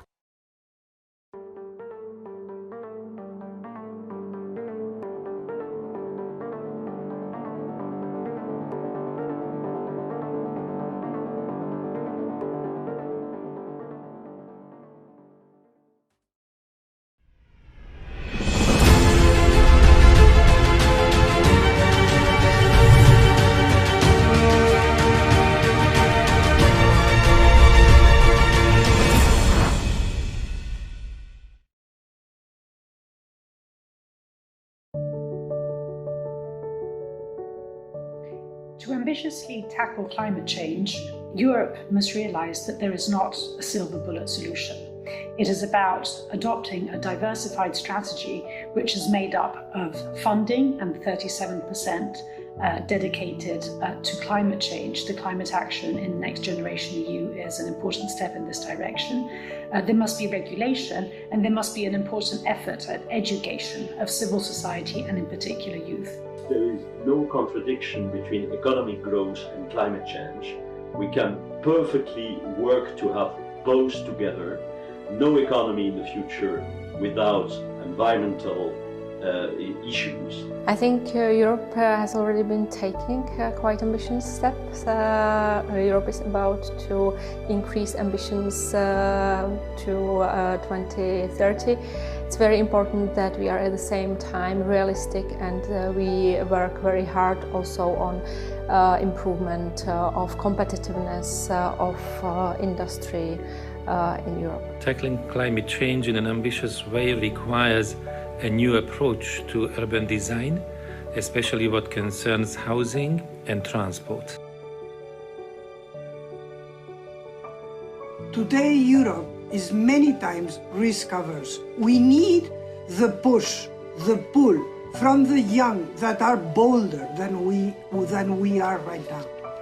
This work on climate actually shows young people that we hear them very well, because it's namely them who pushed Europe towards very ambitious climate goals.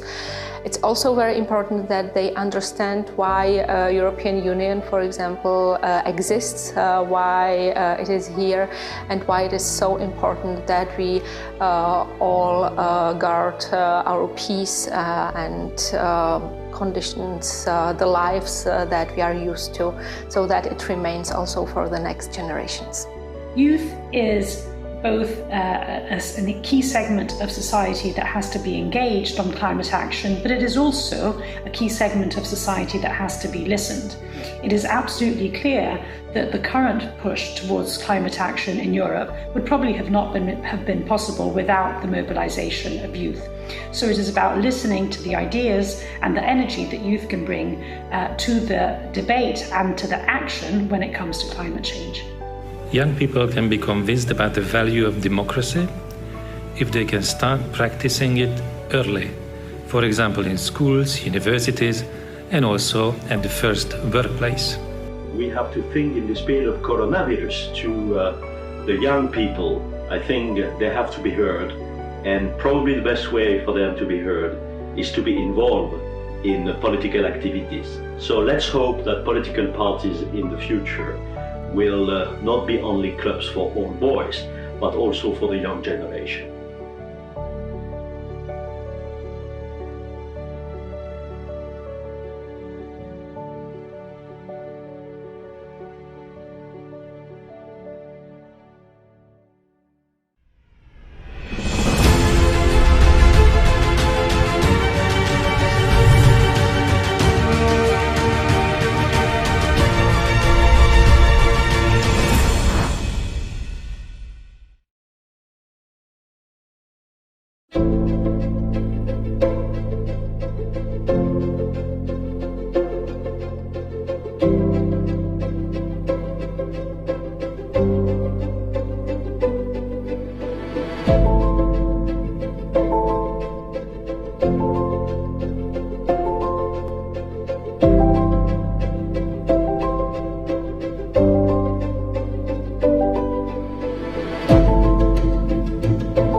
Hi, I'm Kurtubov. I'm the editor-in-chief of the EU Observer. This year we celebrate our 20th anniversary.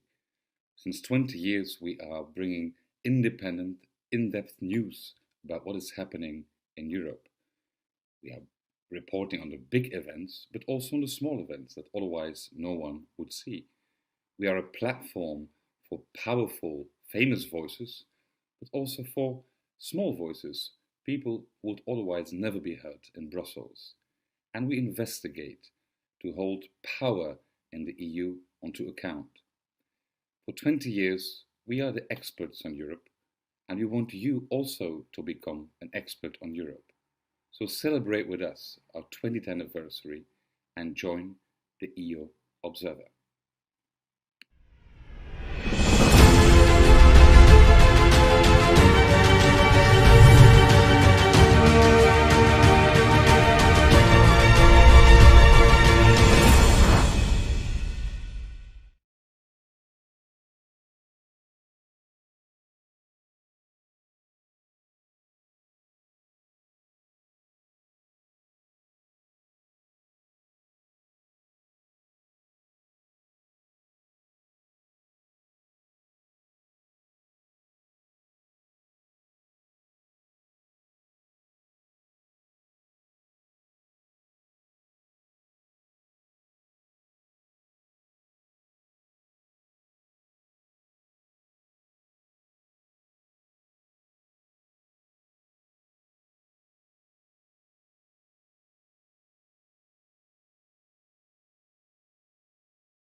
And we are back with the next program of the Prague European Summit 2020, day 1. We are really happy that you joined us today, and we are really happy that you stay with us in the afternoon. Please let me remind you that we are in the Chernin Palace of Ministry of Foreign Affairs of the Czech Republic, and thank you for joining us again. This is the 6th edition of Prague European Summit, and it is organized by two leading Czech think tanks, European Institute for European Policy and Institute of International Relations, Prague. The Prague European Summit is supported by Ministry of Foreign Affairs of Czech Republic, Office of the Government of the Czech Republic, European Commission, International Visegrad Fund, European Investment Bank, City of Prague, Hans Seidel Stiftung, Stratos Auto, Blažek Glass, HAMU, Music and Dance Faculty of the Academy of Performing Arts in Prague, Forum 2000 and French Institute in Prague. The media partner of this year is EU Observer.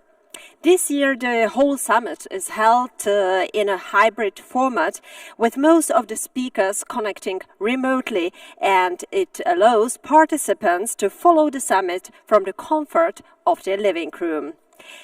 And so we will offer you another debate here in the main hall, but we prepared also a debate which will be in the mirror hall. So don't forget to switch if you want to see it. It will be the debate on the topic EU Recovery Plan from the Visegrad Perspective with Vladimír Bartovec, Director of European Institute for European Policy, and his guest. And it will start after 5 p.m. So don't forget to switch into the mirror hall if you are interested in this topic. So, ladies and gentlemen, Mrs. Christina Beige, the visiting fellow of the London School of Economics and Political Science, will be the first speaker of this afternoon session. She prepared for us a video message on the importance of maintaining peace in fragile regions.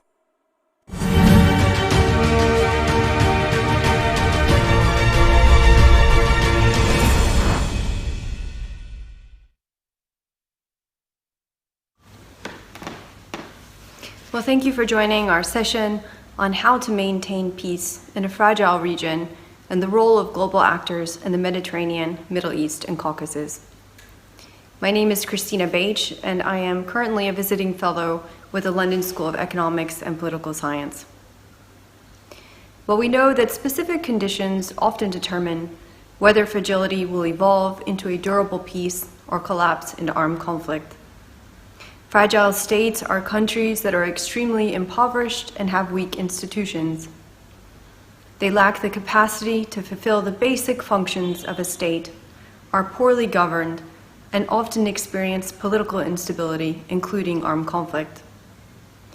High levels of fragility make it likely that a state will repeatedly experience armed conflict, with violence often restarting because the grievances that fueled a rebellion in the first place remain unaddressed, and those who engaged in violence are not held accountable for their actions. While every fragile and conflict-affected situation poses its unique challenges, many of the countries situated in and near the Mediterranean, Middle East, and Caucasus are experiencing similar conditions. We see high levels of fragility, including weak state capacity, authoritarian tendencies, disenfranchised societies, power struggles between groups, and vulnerability to external political and economic forces. Each year, trillions of dollars are spent on peace and security, much of which is concentrated in the Mediterranean, Middle East, and the Caucasus. With several active conflicts in these regions wreaking havoc on civilians and impeding communities' socio-economic potential, it is essential peace and transition processes connect informal peace-building efforts with formal mechanisms.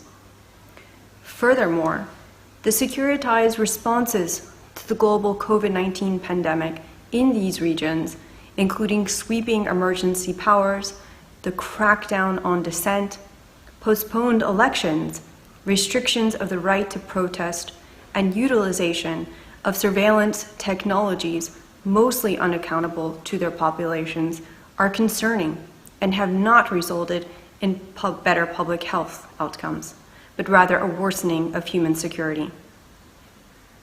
It is time for global actors to stop pursuing traditional security perspectives at the expense of sustainable peace. Global actors must salvage and restore faith in a rules-based international order rooted in the principles of democracy.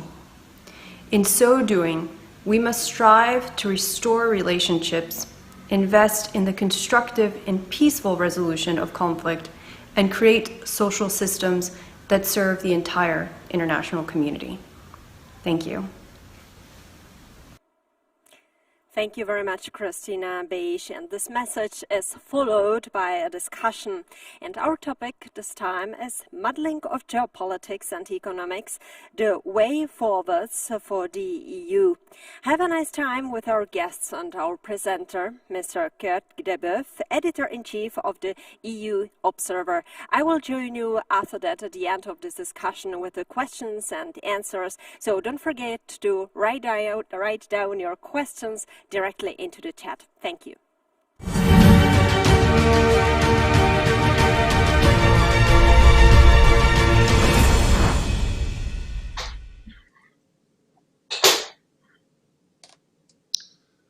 Welcome everybody to the panel Modeling of Geopolitics and Economics, the way forward for the EU.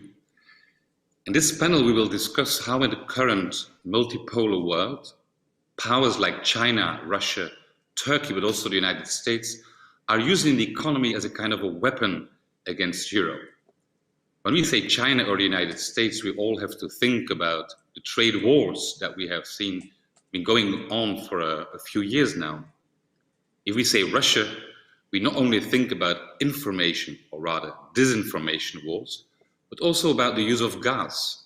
Russia is able to cut the gas, as we have seen in the case of Ukraine.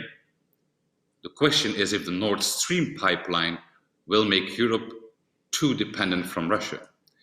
And if we say Turkey, we of course all remember how Erdogan used migration to pressure on Europe. So the question is Europe prepared to deal with this new kind of competition, some would say war?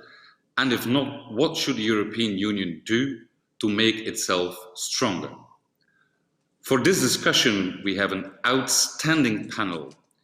Each one of the speakers has been foreign minister and has the best EU credentials. Ana Palacio, former foreign minister of Spain, former member of European Parliament and the European Commission.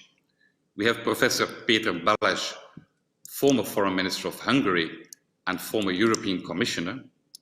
And we have Urmas Paet, former foreign minister of Estonia, now member of European Parliament, where he is vice chair for the Foreign Affairs Committee. I would like to give everyone 3 minutes opening remarks, and I would like to start with you, Professor Peter Balázs. Please, you have the floor. Thank you very much. Thank you for the invitation. At least online, we can meet again in Prague. Let me just give an immediate follow-up to your introduction. There is a brand new situation in the world. And if we take a geopolitical perspective of the European Union, we should locate Europe in the context with other big actors. I would limit myself to the US, China, and Russia. There are a few others, of course. US. There is an emerging discussion in the last days whether Europe can be fully sovereign or needs some kind of a cooperation with the United States. We heard, all of us, the position of Annegret Kramp-Karrenbauer, from Germany, confirmed by some other German politicians, and the position of Monsieur Macron. These are two very different positions.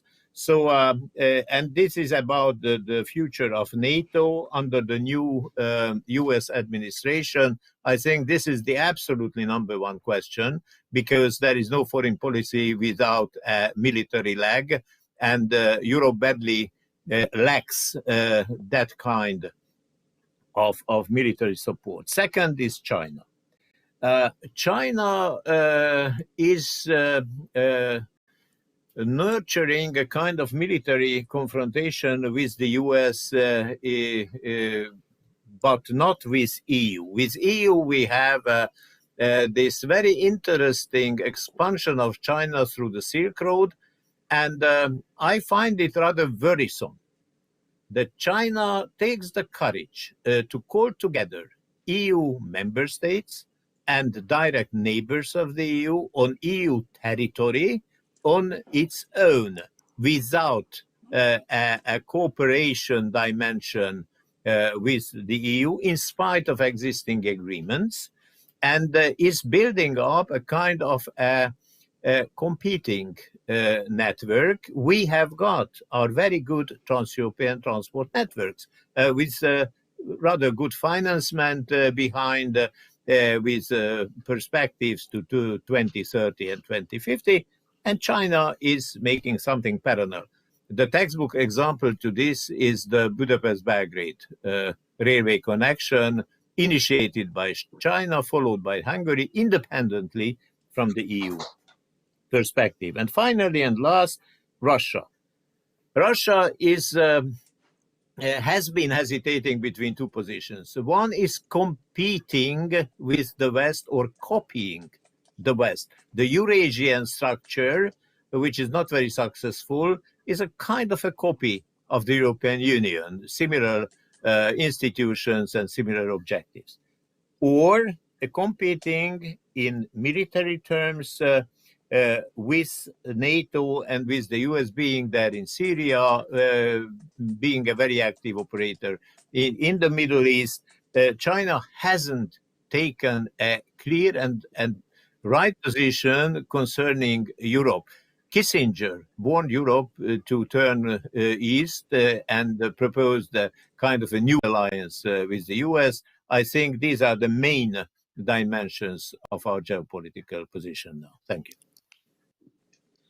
Oh, thank you very much, Professor Balázs.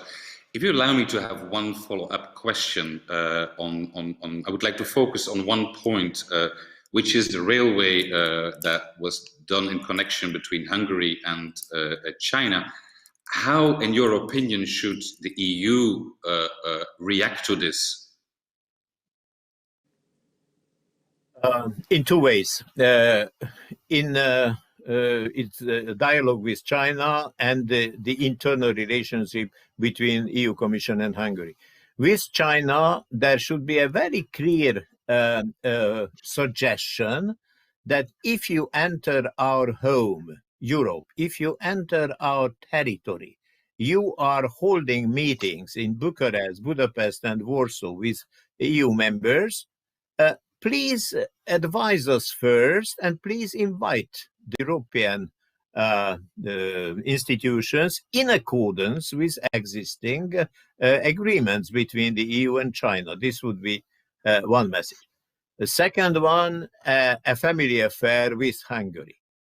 Hungary benefits from the European trans networks. There are several lines crossing the territory of Hungary, coming from Vienna going to Romania, coming from Slovenia going up to Ukraine, and so on. Yes, there is one connection which is missing from the European map. This is the Warsaw-Budapest-Belgrade connection. It should be on the map, but it is not a high priority of Europe. So there should be a clear discussion between the European Commission and the government in Budapest, saying that very good, you are getting so much money for railways.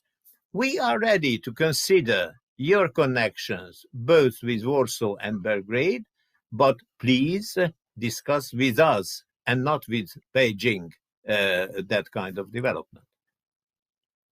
Okay, thank you very much for your clear answer. Mr. Ulmars Pait, sorry, I will please for your opening remarks. Yes, hello from Estonia and good afternoon.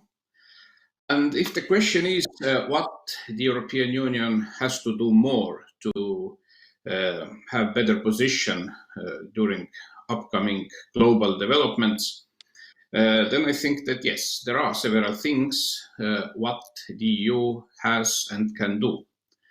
First, if you look at different tools in the foreign and security policy toolbox of the EU, then the problem is that these different tools are actually not working together.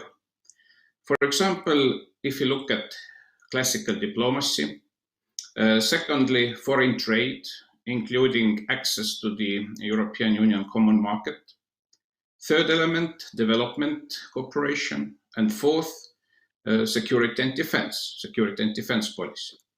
So that these four actually should be the natural elements of our effective foreign and security policy. But the problem is that these four are not working together, so that one hand very often does not know what other hand is doing. Second issue is that if you look how we make foreign and security policy decisions in the EU, then of course in all issues there is still need for consensus. But just recently we saw how it is actually not functioning very well. In the case of Belarus, for example, the issue of having sanctions against Lukashenko and other Belarusian officials, it took more or less 2 months to get a decision. And the problem is that because you need consensus, it means that actually every and each member state can also, well, blackmail others. As we saw in the case of Belarus, it was combined also with the situation in Turkey and how EU should act vis-à-vis Turkey. So that in this sense, I guess that then in certain issues, like for example, human rights issues, sanctions issues, we should move from consensus to majority voting. Otherwise, our foreign policy decision-making process will be also in the future very slow, and in some cases also it will be impossible to make any decisions at all. Of course, it's also important that if you look globally, then EU has to do much more to have real and substantial cooperation with other countries who share basically the same values. I hope that now after presidential elections, there will be a serious shift in our relationship with the United States. I think that EU-US relationship globally is absolutely important to balance the influence of China or Russia or any other authoritarian regime. Then we also have to see how different policies inside Europe are or are not working together. You mentioned earlier Nord Stream project. This is the classical example how, on the one hand, the political decision and political will, and from the other side, the real policy, the real action are in very clear conflict. So it's obvious that Nord Stream 2 is completely against our common energy policy and common energy security policy, but there are no legal mechanisms to stop this kind of project. Or you mentioned China. It's again absolutely important that the EU sticks together when we speak about EU-China relationship, but at the same time we have this strange combination of so-called 17+1, where one of course is China, and 17 are different European countries, member states of EU and not, but of course this kind of format clearly also undermines the common foreign and security policy approach, even when we speak about EU-China relations. And finally, as the common market and access to the EU common market is one of the highest, elements of motivation for others to be interested in EU, then here again, I guess we have to make some changes, because if you look at the moment, the competition situation. How, for example, European companies can get access, to competitions in China, for example, and how Chinese companies can get it in Europe, then it's simply unfair. In this sense, here we see concretely how EU businesses and companies are not on equal footing, for example, with China, but it applies also to other spheres, be it aviation, where European companies and companies of China or Gulf countries are not on equal footing, and so on and so on. So that in final end, yes, European Union has and must do much more to be better positioned during upcoming global developments. Thank you. Thank you very much. Also allow me to have one quick follow-up question. I mean, you have been foreign minister for many years from Estonia. Do you think that the European Union, or the majority of the countries within the European Union, are actually underestimating the Russian regime, Russian politics, geopolitically, but also disinformation and so forth? Is there an underestimation by which, for example, Nord Stream 2 has been made possible? Well, I don't think that it's the case anymore. I don't think that European countries are underestimating, present Russian regime after all what happened with Ukraine, also all what happened in Syria, and so on and so on. So that it's not about underestimating. Unfortunately, yes, you mentioned the case of Nord Stream. Here we simply see a conflict of some very clear business or practical business interests in conflict with actually the political interest and political understandings. But in overall picture, also, if we look how majority of the EU now acted when it was the case of poisoning of Navalny, for example, and Germany offering its medical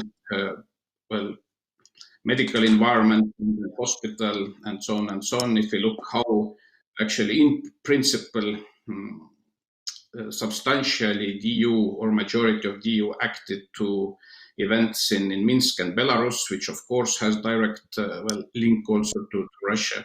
So that my short answer is that no, I don't think that anymore there is any space left to underestimate present Russian regime. Thank you very much, Spite. Then please, we go to Anna Palacio.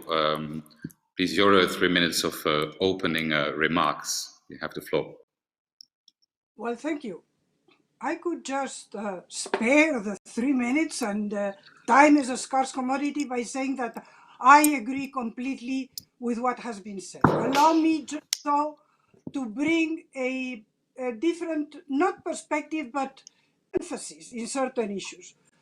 We all agree that what is fundamental for Europe, for the European Union, is not to be the chessboard where great powers play, but to be an actor. And that we will only reach that if we pull our acts together, and if we have a strategy.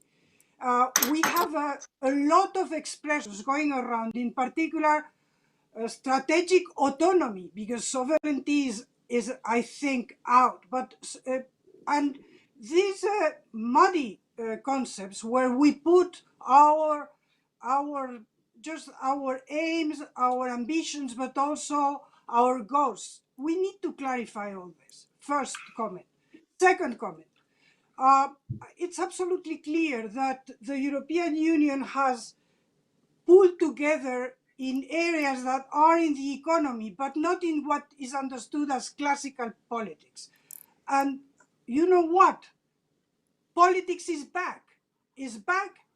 So there, during certain years where the big name was the economy, Europe could model through with having a common trade policy.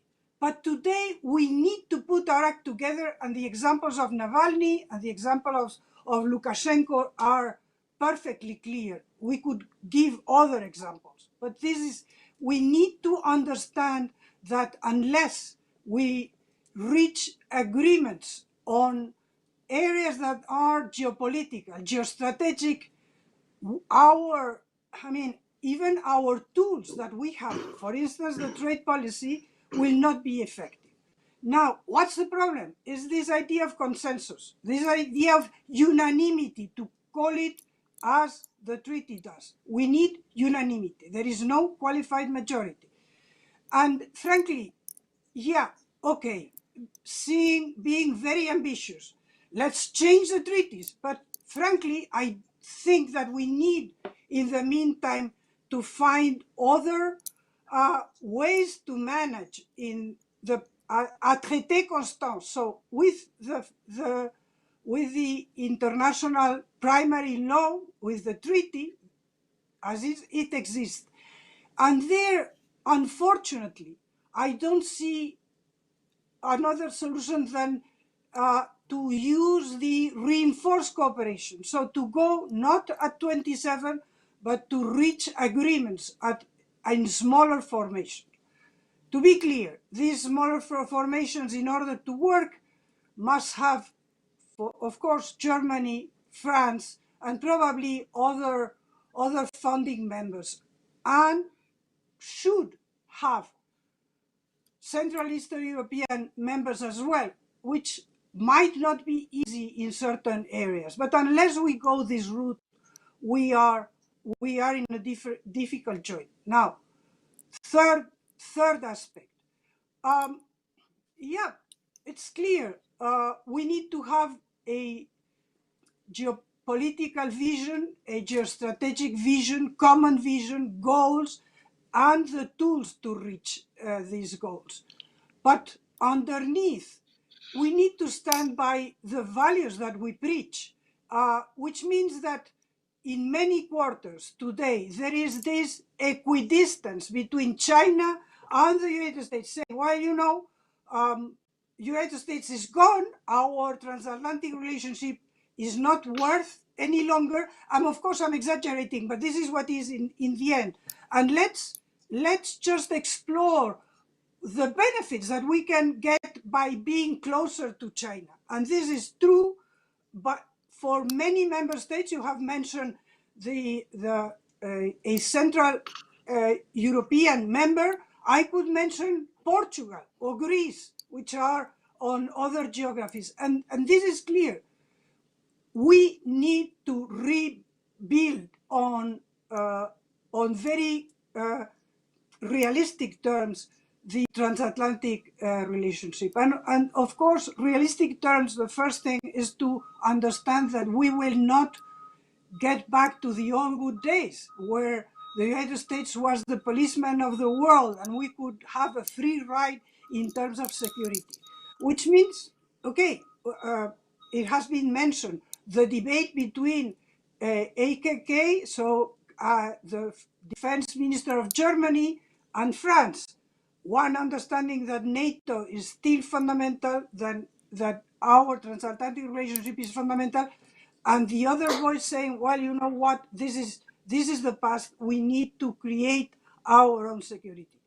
Again, call me in between. I think that we need to find a middle ground.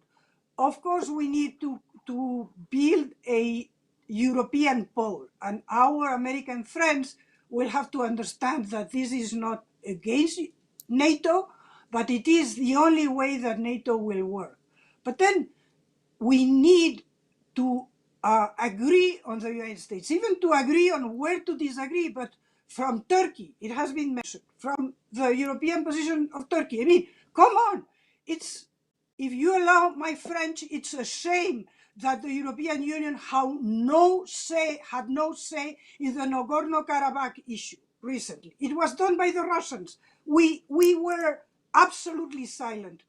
We need to take our responsibilities regional, but in order to do so, we need to count on the United States. Why? For a simple reason, is that the only convening power that there is today in the world, and we cannot do that, the convening power is still the United States. It's not the old hegemony. It's not the old leadership. No, it's a new 21st century leadership that will be to lead like-minded, the European Union, Japan, Australia, the like-minded, in order to just build keep or relaunch the international architecture of just liberal democracy based on rules. That is what has been supporting the prosperity and the prosperity of the last 70 years. So this institutional liberal order based on rules that we have. So this would be my comments. Oh, thank you very much. Also for you, if I may, a follow-up question. So did I understand well that you propose a kind of enhanced cooperation on foreign policy? Or is it like more coalitions of the willing depending on the topic? Can you clarify that idea?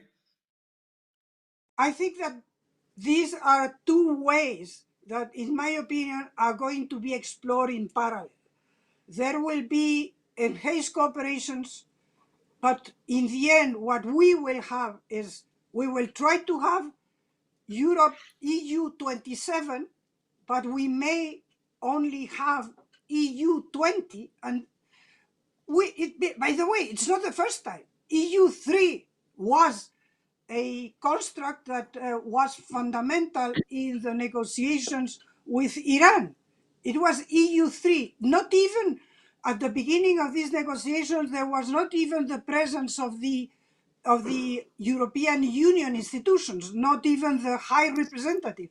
I personally think that the High Representative and the Brussels institutions have to be the la plaque tournante, the pivot around which there will be projects or declarations. And on Lukashenko, we may have a declaration, or we could have had a declaration EU 26 or 25, and this represents something in the world. And this is one way. The other way is in certain concrete areas where the treaty allows and has this procedure of enhanced or reinforced cooperations, to use them for projects. They don't exclude one another. Okay, thank you very much. Professor Balázs, I would like to ask, even though you haven't talked about it, you talked about Russia, the United States and China, but Ana Palacio mentioned Turkey as well. And of course, during the first, let's say, migration crisis, as they call it, but also the second time when Erdogan was actually threatening to leave open, let's say that the street from Istanbul to Budapest is very straight. How do you think, how do you see, let's say, from a very Central European perspective, how Europe dealt with Turkey, or even, let's say, not dealt with Turkey, and how can that change?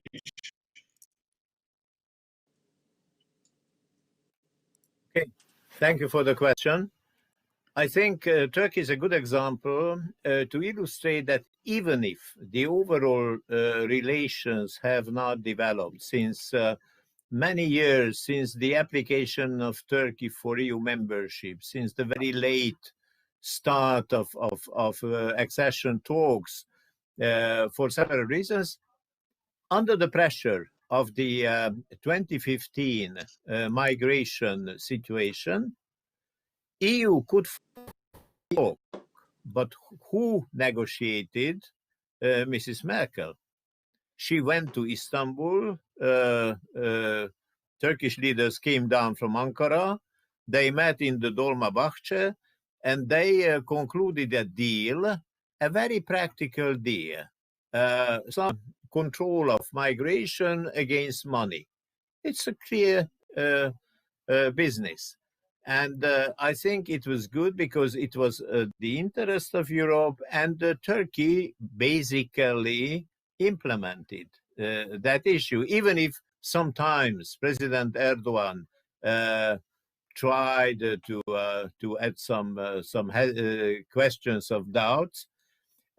But my second remark would be that yes, there is a long way from the first entry to the EU, mainly on the Turkish-Greek border or islands, and then crossing the Balkans and coming to one of the EU external borders. Before it was Hungary, then Croatia or Slovenia. Today there is a special way through Bosnia to Croatia where some unfortunate migrants try to enter the EU. Why don't we sit down with the so-called Western Balkan countries about a closer cooperation, because they are had at a distance with very uncertain perspectives about EU membership. EU membership is a very complex issue. But why don't we try to include them into the Schengen system?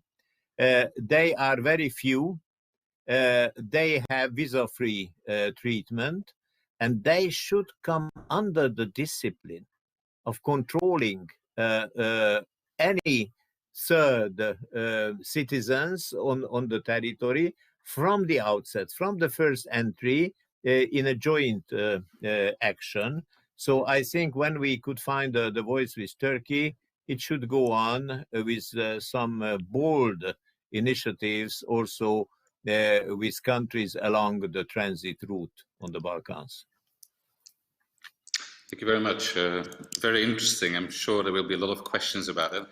We only have, let's say, a few minutes left before we have to go to the questions of the audience. So, but let me quickly still ask a question to you, Urmas Payet. But you were saying that the several, let's say, pillars of foreign policy of the EU are not working together. I mean, you mentioned the EAS, trade, and so forth. Isn't this really a problem of the European Commission, or is it much broader than that? Well, unfortunately, it's much broader, because European Commission can only do what member states are allowing them to do. So that everything actually starts from the member states and the political will and unity of member states. So that, for example, one pillar here is security and defense.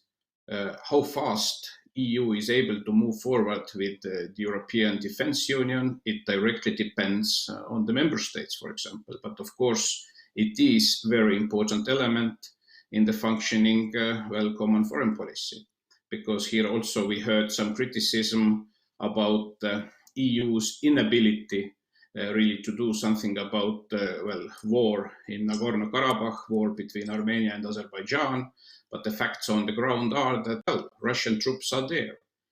Also, Turkey is ready to send militaries. But it's obvious that there are no European troops, and it's also obvious that there will be no political consensus, for example, to send some European Union militaries to Southern Caucasus. It's also obvious.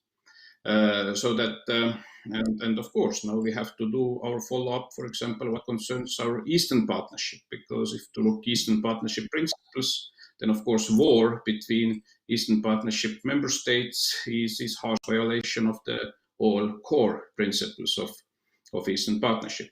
But in this sense, yes, it is clearly political decision how well we gonna use our different tools or pillars of foreign and security policy. Because if you look at any other country, look at United States or China or Russia, then it's obvious that they have their own foreign policy goals, and all these pillars are acting to, reach these goals or fulfill these aims. But it's unfortunately still not the case for the European Union.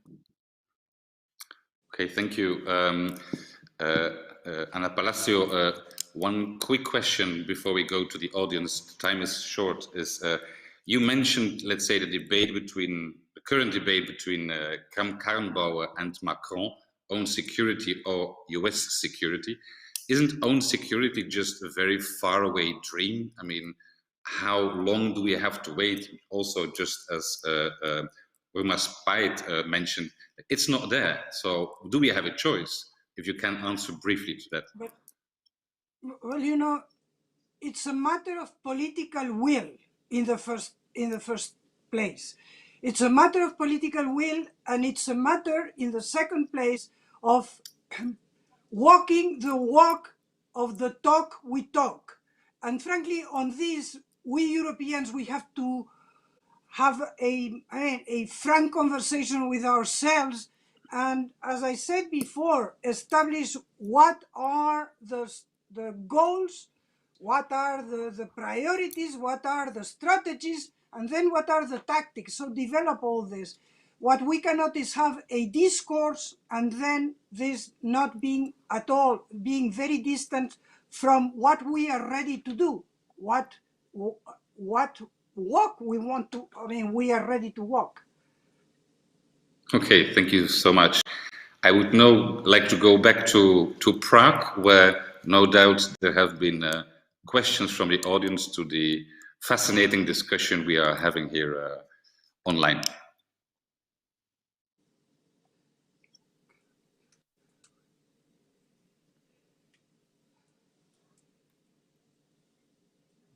There is no voice. Yeah.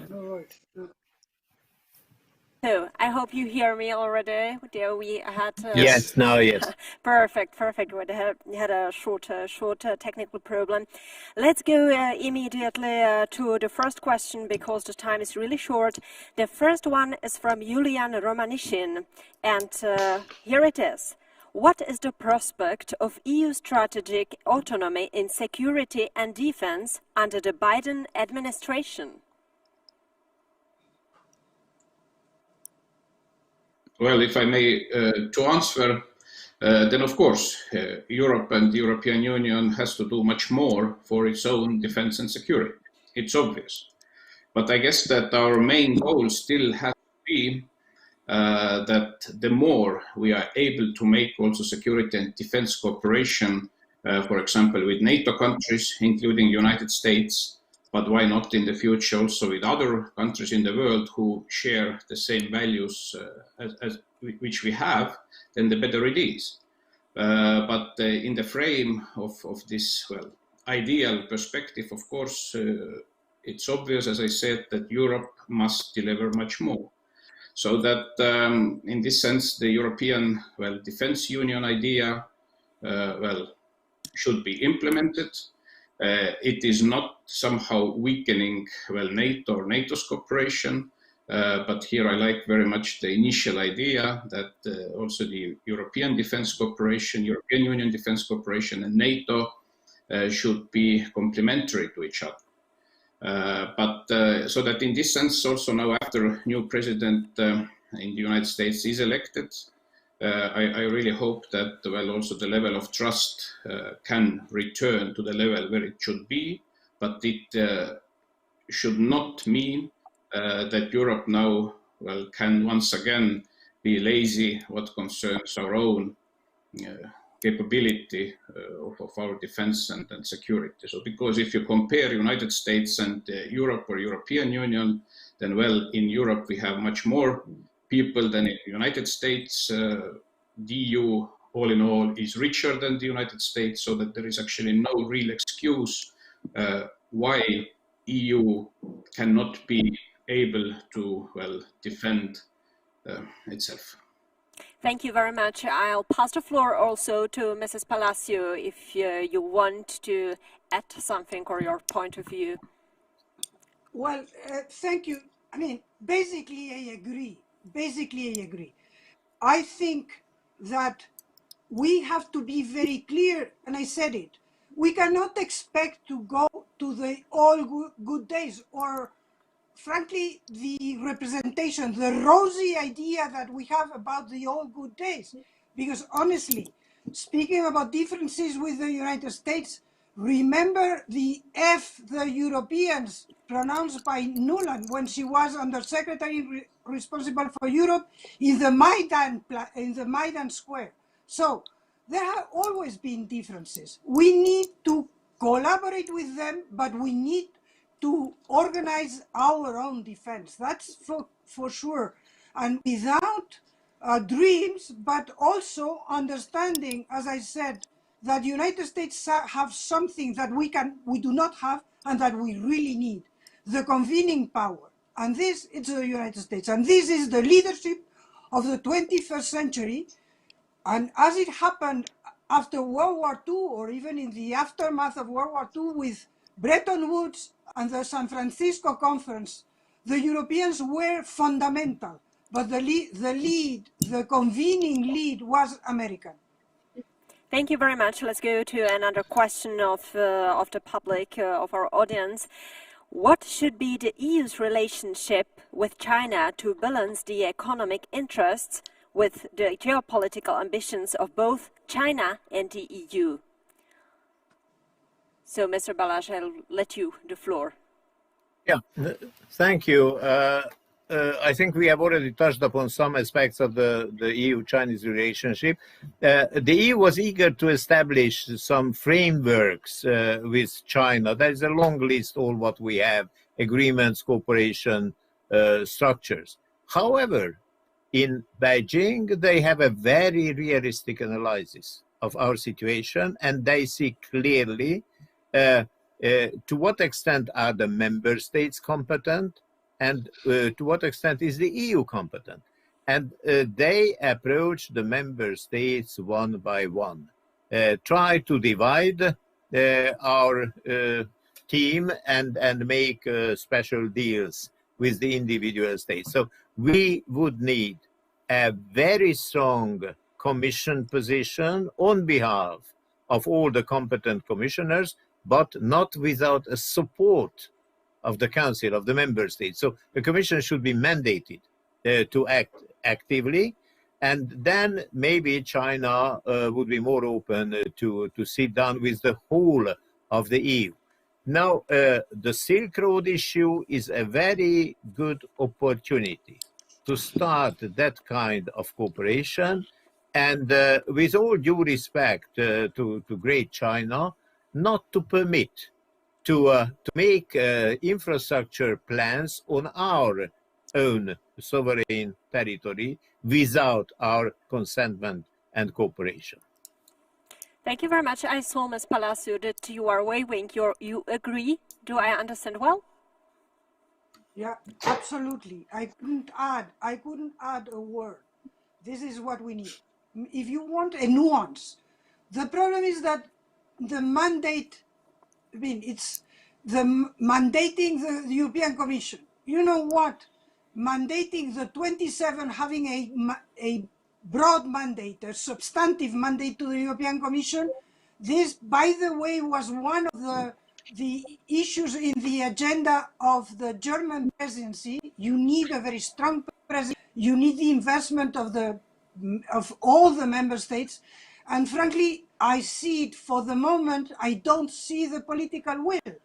I don't want to be pessimistic, and I hate melancholy, but we need to shake ourselves. Thank you very much. Let's go to one more question. How can the EU overcome the various ties, historical, economic, resource dependency of its member states in order to deliver effective reactions within foreign policy? Please, Mr. Urmaspät. Well, everything in this regard depends how well the political elites, but also all societies in the European Union understand that if Europe acts together, it is well beneficial for everybody, be it from political point of view, be it from well-being or life standard point of view, or be it also security-wise. So that it's obvious that even the biggest EU member states, be it Germany, be it France, be it any other, they are not real competitors globally with China, or in some issues also with Russia or some other emerging countries.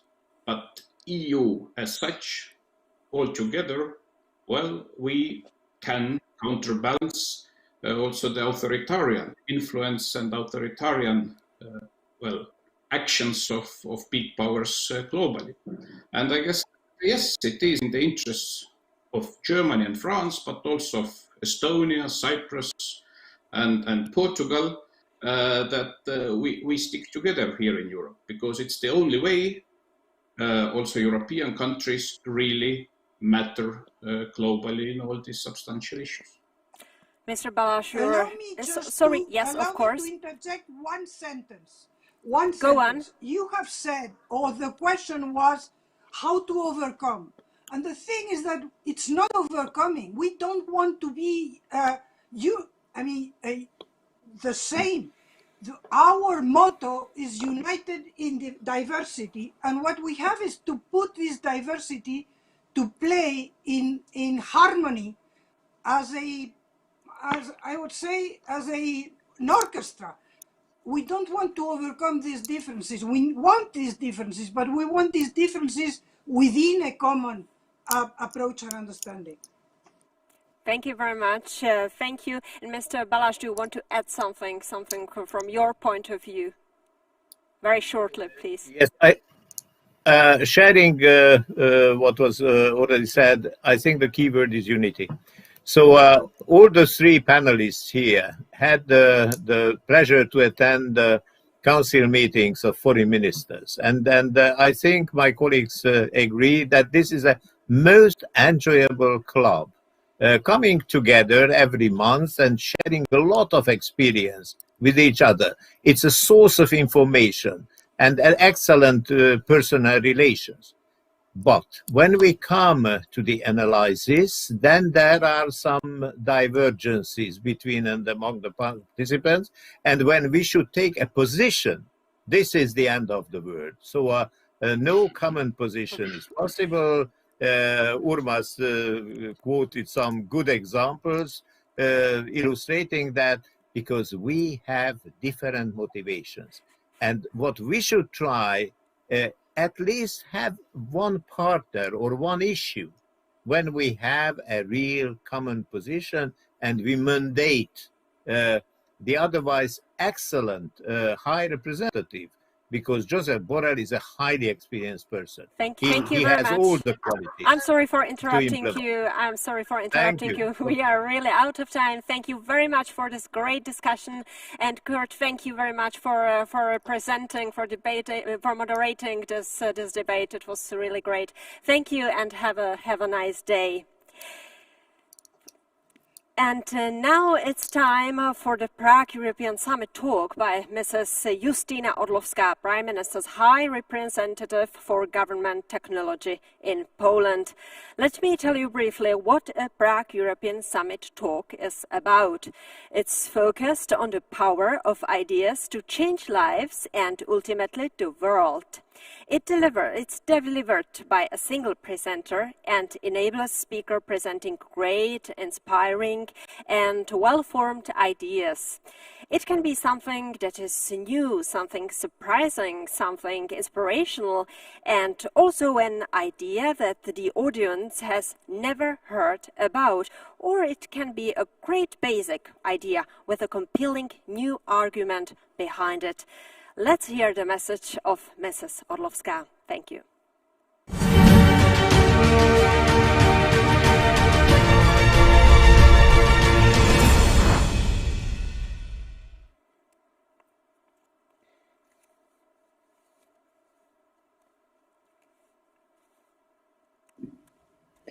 Thank you very much for such a warm welcome, and I hope that it will be all inspiring what I will going to say, and congratulations to the organizers for organizing such a great event, and thank you for invitation.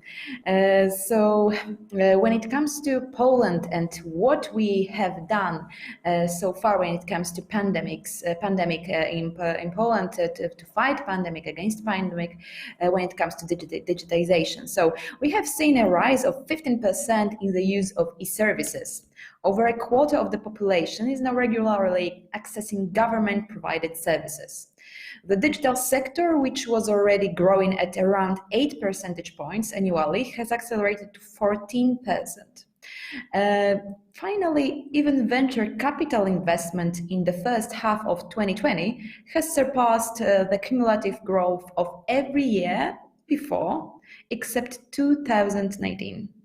None of this would be possible, however, if not for thousands of officials and dozens of key projects completed in record time. And the other field, which is remote education, providing schools with the necessary equipment. The COVID-19 pandemic has caused the entire Polish student population of around 5 million to switch to remote education, of course. The programmers was founded through a mix of domestic and European funding. The Polish government has allocated over €100 to purchase laptops, tablets and other devices for students from across the land. Thanks to this action, Poland became one of the very few countries, I can say in Europe, that managed to introduce fully remote education on all levels of education. And when it comes to public sector, so ensuring remote functioning of public institutions, from day one of the pandemic, about 3/4 of the administrative staff moved to remote work. In March alone, they handled several million requests from citizens without exposing anyone to infection. The parliament, as well as other key deliberative bodies, were also meeting fully online. And closing the knowledge gap and fighting in the infodemic, it is estimated that every person on Earth encounters at least one false claim each day. During the pandemic, this misinformation has caused at least 600 people to die and around 8,000 to be hospitalized in March alone. Government agencies can't combat this infodemic alone, therefore we have turned to the community. We have launched the Fake Hunter fact-checking portal and application, which is available on your smartphones, allowing everyone to submit potentially fake claims and to get them verified within hours. Over 500 claims have been already disproven in the last 3 months. The portal is open sourced, and we are open to work with anyone who wants to cooperate with us to work together on implementing it. And to sum up, we like to think that of ourselves as a body which makes the impossible possible in the digital world. We are happy to have served to bring digital solutions to sector which previously knew none and extended a digital helping hand to many in need. I mean GovTech. But challenges remain, of course. The knowledge gap is increasing and the challenges of the future are becoming a reality of today, of course. My only hope is that next year I will be able to address you by saying that we managed to overcome them. But the only way to do so is to work together. So please don't hesitate to reach out to us, and I am sure that together we will build a better digital future. You can find us on LinkedIn and don't hesitate to connect us. Thank you very much and congratulations. Thank you very much, Justyna Orlovská, for sharing your interesting ideas with us. And we will make a short break and we will be back at 3:25 with another debate. Thank you very much for joining us.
Hi, I'm Kurtubov. I'm the editor-in-chief of the EU Observer. This year we celebrate our 20th anniversary. Since 20 years we are bringing independent, in-depth news about what is happening in Europe. We are reporting on the big events, but also on the small events that otherwise no one would see. We are a platform for powerful, famous voices, but also for small voices, people who would otherwise never be heard in Brussels. And we investigate to hold power in the EU onto account. For 20 years, we are the experts on Europe, and we want you also to become an expert on Europe. So celebrate with us our 20th anniversary and join the EU Observer.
This kingdom more seriously should develop new ideas, and then important is implementation.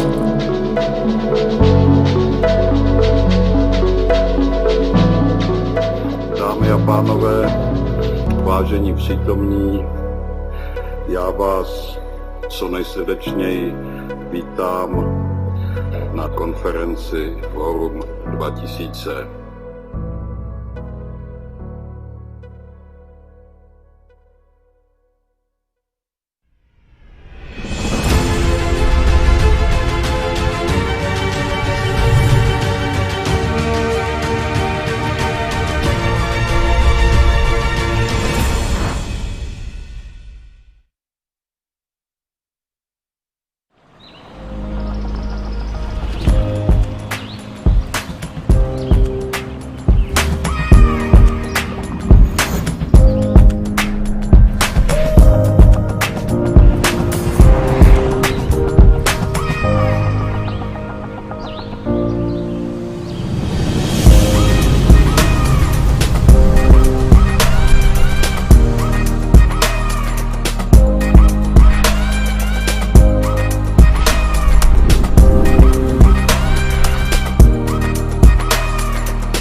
Ladies and gentlemen, welcome back to the Prague European Summit 2020. We've got another debate for you.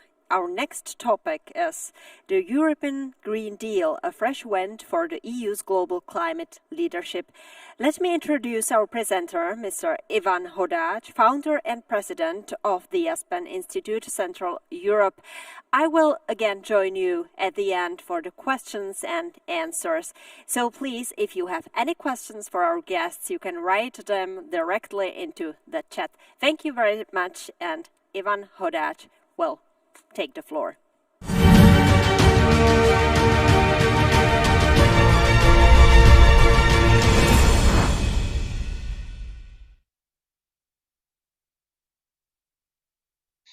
We have with us Mr. Dušan Hrenek, who is the principal advisor in the DG Environment, DG Climate Change of the EU Commission. Ambroise Fayele, who is Vice President of the European Investment Bank. We have Vesela Černeva, who is the co-founder of Sofia Forum. Welcome again. And we have Gregor Valnuteretis from Stockholm Environment Institute, who is head of engagement and operations. And we have, I don't see him here, Pavel Zamplicický, director of Ministry of Environment in the Czech Republic. So welcome everybody. I see only 4 of the panelists. I don't see the 5th one. So we are still missing one. As it has been said, we should discuss and we should have this panel is about European Green Deal. You know, as we have seen, some of the issues that we should touch on this panel is obviously what is happening with the COVID-19 and the Green Deal. Does the COVID-19 also and the restart after the COVID-19 will help the Green Deal, or will the Green Deal help the restart? We should also discuss the competitiveness of the European industry. Is the Green Deal going to help or not help the competitiveness of the European industry? Are we alone in it?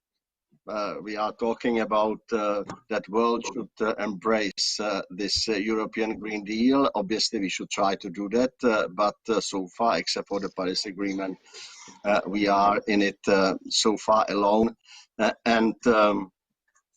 Very important is also what are we going to do with the sectors to make absolutely sure that each sector will contribute. You know that the automotive industry says we are contributing more than the others, etc., etc. So what can we do about it? Now the order of the panelists. I will ask you each of you to speak, please, for not more than 3 minutes in your initial remarks. Please do not do it more short remarks. We don't have much time. Mr. Ambroise is going to leave us at 4 o'clock. So we will make sure that we'll give place to him in the debate immediately after the panelists. And the last 20 minutes, as you have heard already, will be transferred to Prague, and it will be a debate with the audience, and it will be moderated directly from Prague. So, without any further ado, I will ask Dušan. Dušan, first initial remark, please. The floor is yours. Thanks, Ivan. Firstly, I would like to highlight that the European Green Deal is our roadmap to climate neutrality by 2050. Also, effective protection of biodiversity, leading to zero pollution, but also at the same time it's our growth strategy to transform economy, make it greener, stronger, fairer, and also more resilient. COVID-19 crisis drastically changed our lives in recent months and damaged the economy. To recover, we need huge investments. And there is also opportunity to make right investments in order to tackle current problems, but also climate change threats. I would point out 3 issues that we need. We need clear targets. We need also appropriate legislative framework and instruments, and also sufficient funding. Regarding targets, in order to advance quickly, the European Commission recently proposed to increase 2030 emission reduction targets to at least 55%. This is going to be difficult, but we have to do it, and we can do it. There are already proven technologies, sufficient knowledge, and also European companies, they have innovative capacity to lead and also to benefit from first mover advantage. But we don't need only this general target, but also targets for all sectors.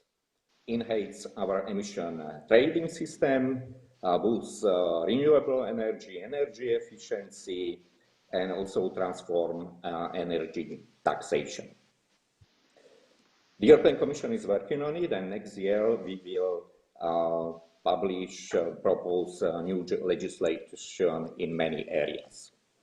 Regarding funding, I trust that EU budget for next 7 years plus next generation EU funding will make a real difference, and it will lead to new investments in building renovation, boosting renewable energy, charging infrastructure, and many other areas.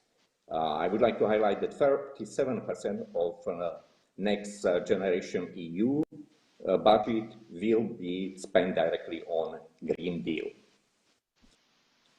On international scene, of course, the EU alone cannot solve climate change. We need our partners, but already there is a clear evidence that we are not alone, that we are leading by example and showing that it's possible to decrease emissions, but also at the same time to grow and to transform the economy.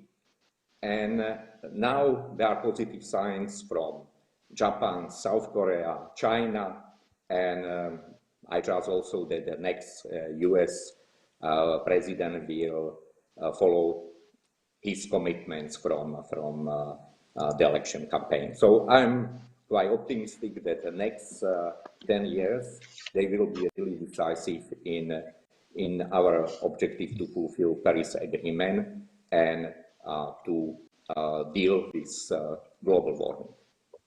Thanks.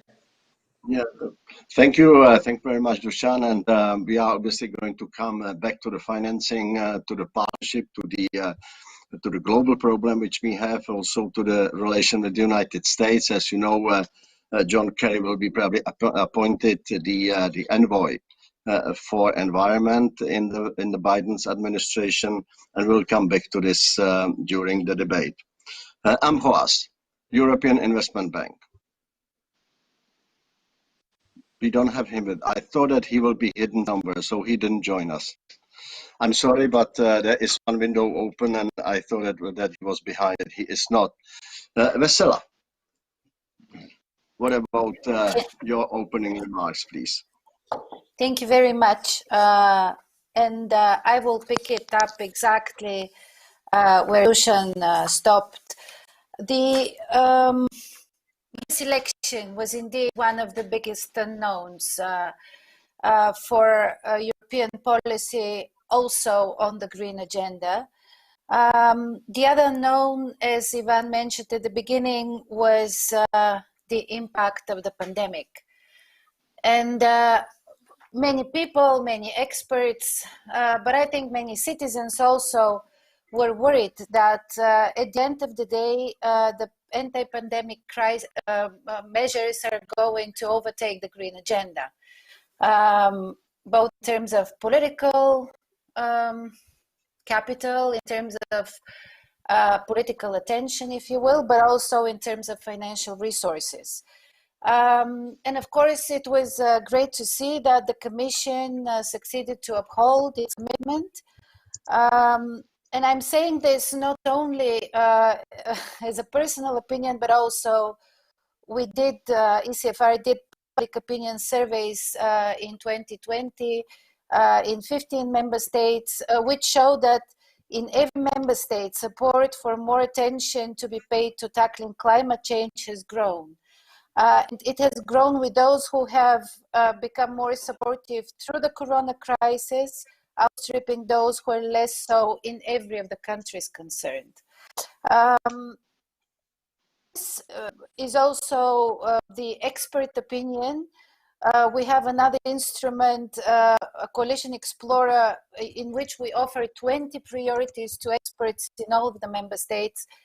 And climate has climbed since 2018 from 10th to 3rd place. So obviously, this is an issue which is very much close to Europeans' hearts at both levels. Now, what is the international environment for this to succeed? Joe Biden is probably going to bring the US back to the Paris Agreement on day one. China has likewise announced during the UN General Assembly that it wants to become carbon neutral before 2060. And there are also many other significant players who are aiming to do that. Now, the question is how much of that is going to really materialize, and we can go further in depth on this in the discussion, but both in the US and in China, there are constraints and there are stumbling blocks which should not be neglected. And the other thing I want to mark, and I'm going to finish with this, there are also many skeptical Europeans, and this is one thing we should not forget. And here I'm talking also about European governments, some of whom point out that Europe is responsible only for under 10% of the green gas emissions. Convincing governments and publics in Europe is not a done deal, and this is something that I guess we will also discuss further. Thanks. Yes, thank you very much. Thank you, Vesela, and thank you for mentioning the international aspect of it. It's going to be interesting indeed to see what will happen in the United States, how the Chinese will respect what they have said, and they are obviously not the only ones. We have now with us Ambroise. Ambroise, welcome. I hope that you can hear us. We have started without you. I can hear you, but I'm sorry to join you late. No, don't worry about it. It's okay. And I know that you have to also leave earlier, so come late, early, but at 4 o'clock we will let you know. Let you go. Please, few remarks about short 3 minutes remarks about the role of the EIB. How do you see it? What's the EIB going to do in to support the Green Deal? You have been supporting the industry during the crisis in 2000, 2009, 8, 9. Now it is obviously the COVID, the Green Deal, everything. What's the role of the EIB?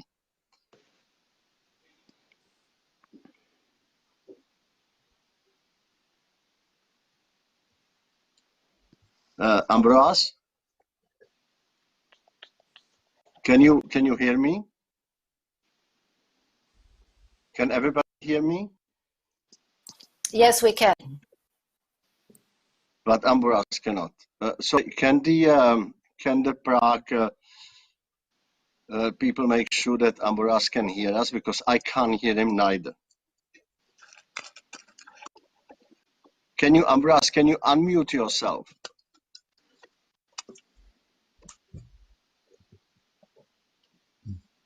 Okay, we lost him again. We will then go to Gregor. Gregor, your initial 3 minutes. Thank you so much. Thank you very much for inviting me today. And I'm stepping in for my colleague Åsa Persson, was supposed to speak here. Yes, I think I'm just gonna latch on to what Mr. Schenek and Mr. Schenek already said about the EU's ambition, and it should be noted that there is currently a decision on the table, a proposal on the table between the Council and the Parliament, of course, on 55%, and of course, increase there in particularly the methodologies that are used to actually track our progress. We will see where this is going, and I think this will be actually the first litmus test of if we can see an alignment between the COVID-19 recovery and the EU's Green Deal. Will countries back a more ambitious emission reduction target to 2030? I think everybody agrees now on 2050, but 2030 is really the one where we are setting, we're putting us on a track of either, succeeding or losing our race against the 2 degrees target. So this is the first thing. I want to introduce some science here, just to kind of get people to understand what the Green Deal and the announcements by China and Korea and Japan meant. There's a report out today by our colleagues at Climatická and the Overseas Development Institute that said that if the Green Deal gets implemented and China, Japan, and South Korea actually move towards carbon neutrality in 2050 or 2060 respectively, we might be able to achieve 2.3 degrees increase by 2100. So we're way off still the 2 degree or exactly 1.5 degree Paris degree. So we don't just need to align the COVID recovery with Paris and the Green Deal, we actually need to be even more ambitious. And then if we're just looking at what has been funded so far, just the investments out of COVID recovery packages, we've been tracking this together with our colleagues at the Energy Policy Tracker, and we found that in Europe alone, there's around 123 billion euros currently being spent on fossil fuels, versus the 92 billion on clean and renewable in the wake of COVID. So we're actually not building better. We're actually, locking in emissions. So what is then really needed for us to make sure that our COVID recovery aligns with the Green Deal and puts us on a target of achieving the Paris Agreement? Well, we really need to make sure that the member states' recovery and resilience plans are actually aligned. We actually spend percent that the Commission wants us to spend on climate that is spent on climate. And there are, of course, certain governments and certain political forces at play that do not want to spend that much on climate. Climate energy plans need to be aligned, of course. That is a process that's been dragging on for last year. And we need to, of course, make sure that this process is just and nobody's left behind. And there's extensive body research, including SEI, we've produced on the principles of how the transition can look like. And last comments here on the financing question. I personally work a lot on finance, and financing is not the issue. We've done lots of work on this, and this is backed up by other colleagues. It's not the financing itself, the capital itself. It's policies that create markets and demands, and they are still lacking. Thank you. Yes, thank you very much. We will surely come back on the 55%, and we will also come back on the issue that you have raised about member states, which is important. Ambroise, we have you back again. So welcome. Can you hear me? Be quick, because okay, so before you disappear, before you disappear, why don't we have your first remarks? I have mentioned that we would like to hear from you shortly what the EIB is going to do. Well, thank you very much, and apologies for these technical problems. I would like to say that we at the European Bank for investment, so we are the Bank of the European Union. So our shareholders are the member states of the European Union, and our member states that are in our board have decided last week to take a very important decision, two very important decisions that will build what we call the Climate Bank Roadmap. The first decision is to make an operational plan to significantly increase the volume of activity we will do for climate environment. So we have now a minimum amount that is 25% of our business plan Our business plan is around 60 billion a year, so we have to do minimum 15. Actually, we are closer to 20 billion euros, mostly in Europe, but a bit also outside of Europe. And the objective is to double this to 50% of our of business plan by 2025. So in really a matter of years. So it means that we will need to do much more energy efficiency, much more renewable energy, much more innovation related to climate projects, etc. And the second thing that the board has decided is that by year end, so in 2021, 100% of our projects will be Paris aligned. And actually, the important thing with Paris alignment for us is that it is good to do much more climate projects, but you know, all institutions will do other projects as well. When we support, for example, vaccines, or when we support health-related projects, they are not climate. But the big thing is that they need to be Paris aligned, meaning that we will follow the EU taxonomy that is approved, that has been approved this year, and that we will apply the principle that is do not significant harm. So to be eligible to EIB financing, a project needs to not do significant harm to reaching the climate targets, and that's an objective that we will apply to all our projects. So the roadmap is very ambitious. We are very, very pleased that it has been taken by consensus, meaning that actually there is a broader recognition within the bank that these climate objectives are really key ones these days, and that we need to make sure that we are well placed to strengthen our role as a climate EU bank. One last word, what that means is also that it means that we need to make sure that transition is just, that this is what we call a just transition. And that, of course, there are geographies, there are countries, there are regions which have a path towards climate neutrality that is more challenging than others. And these are the ones that we need to help more. More with support, more with discussion with the authorities, more with support from all the Europeans, actually support a scheme like the Just Transition Mechanism, for example, that is going to be put in place, like the Modernization Fund that will help greening the energy efficiency programs in Central and Eastern European countries. I mean, all this has become for us advisory, a big target also, because we will not reach our goals if part of Europe feels that are not completely in support of their policies. Yes, thank you very much. Obviously, it has been always one of the key problems and a key issue to have what you indirectly say, a level playing field. If you don't have a level playing field, we are going to lose part of the member states, to put it mildly. I will come back to you on a few questions immediately after the next opening remarks of Pavel. Pavel, what about the Czech Republic?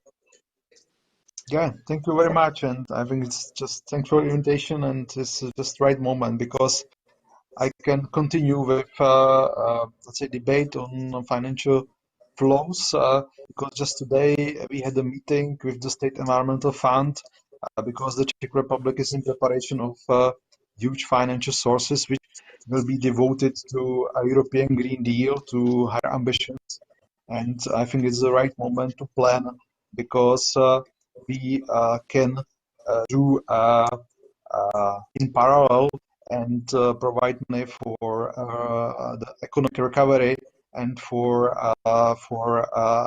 higher climate and energy ambitions which are ahead of us. So in total, the Czech Republic will have roughly 156 billion of the Czech crown available for the green transition in the next 10 years.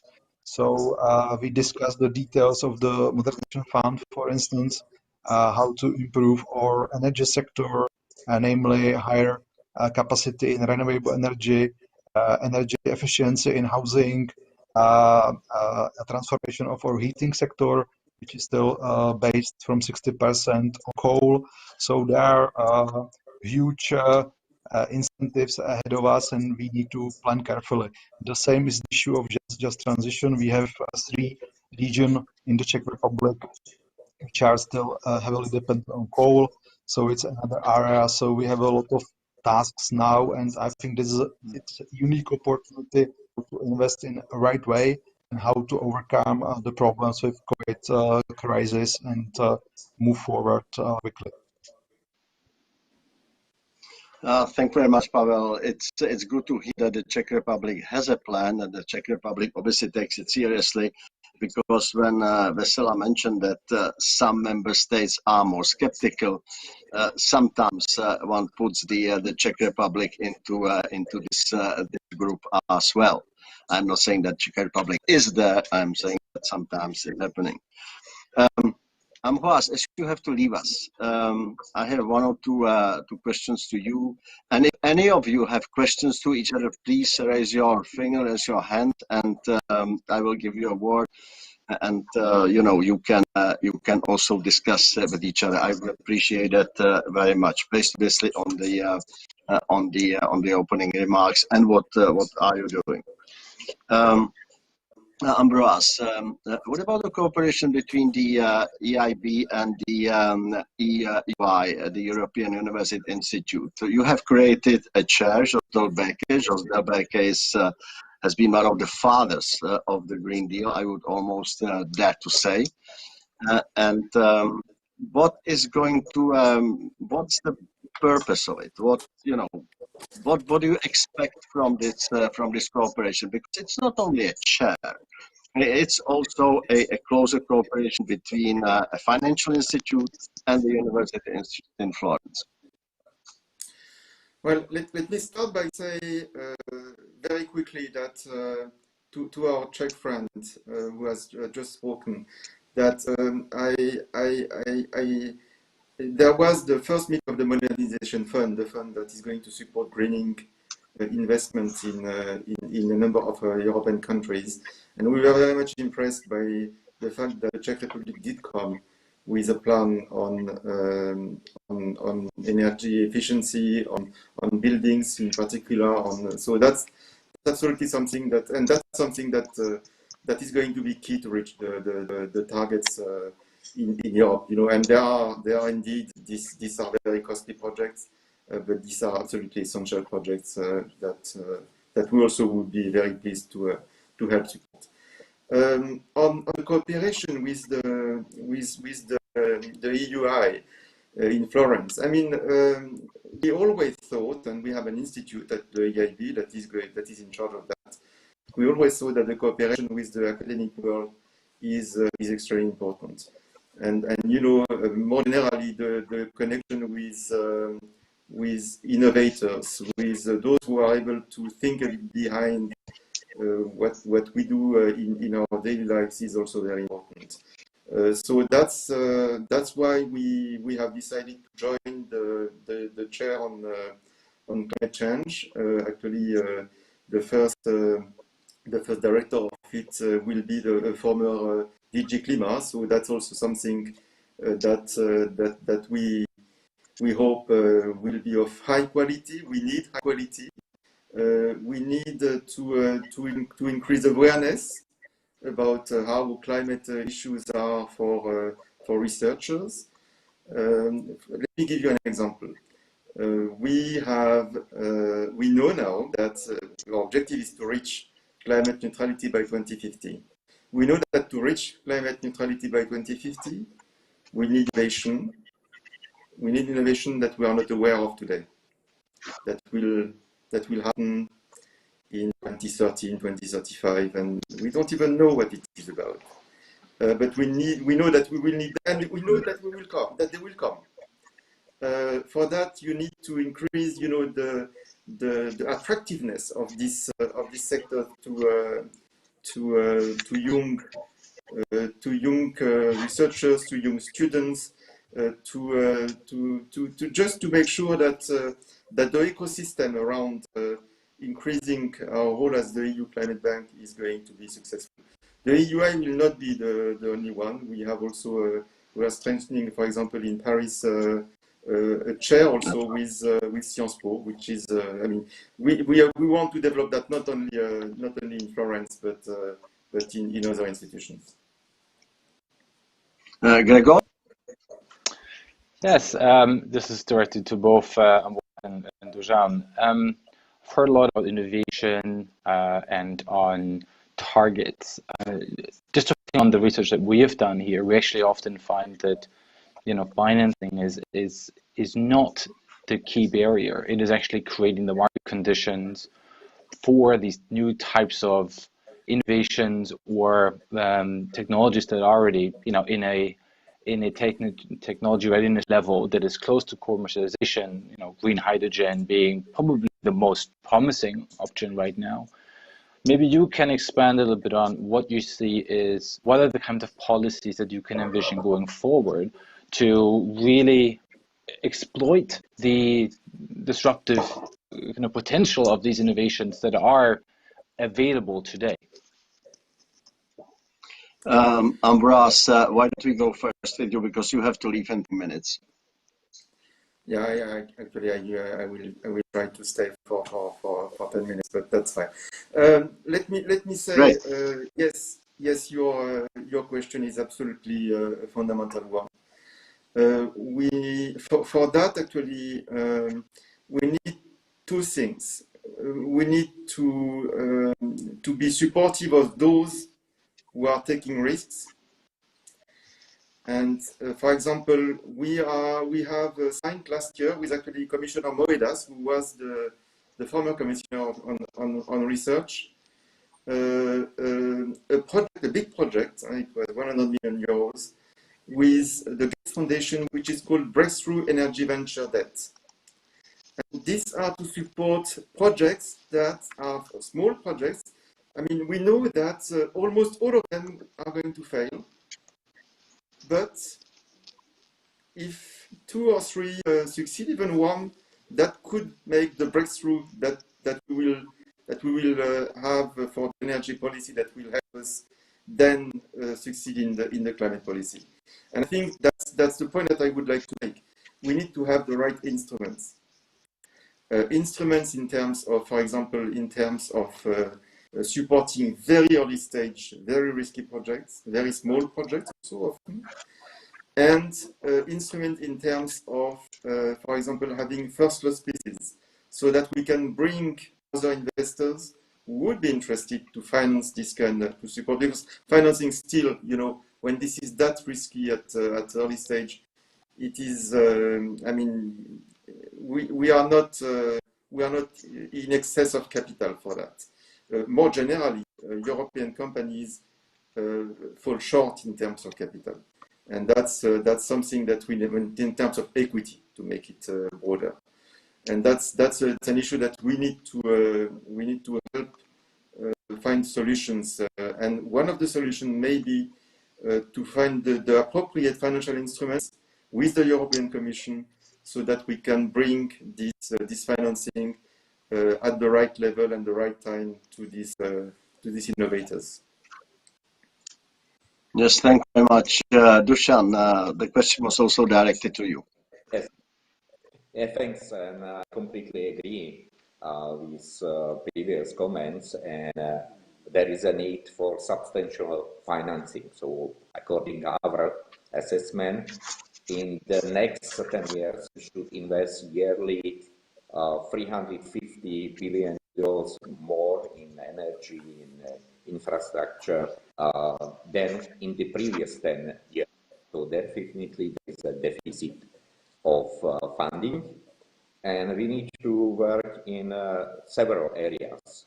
It's not only funding options from the EU, but also to support private investment, because private investment is crucial, and encourage also bank investment funds to focus more on green investment. And that's also behind our sustainable finance strategy, international sustainable finance forum. And there are many initiatives also in the private sector. They are working on it to make also assessment of assets more transparent and to encourage companies to invest in green projects. So there's the one part. On the other part, also we need to support different projects from small scale, but also large projects in different areas. And we have several funds for that. I would mention, for example, innovation fund that is going to be funded through ETS system from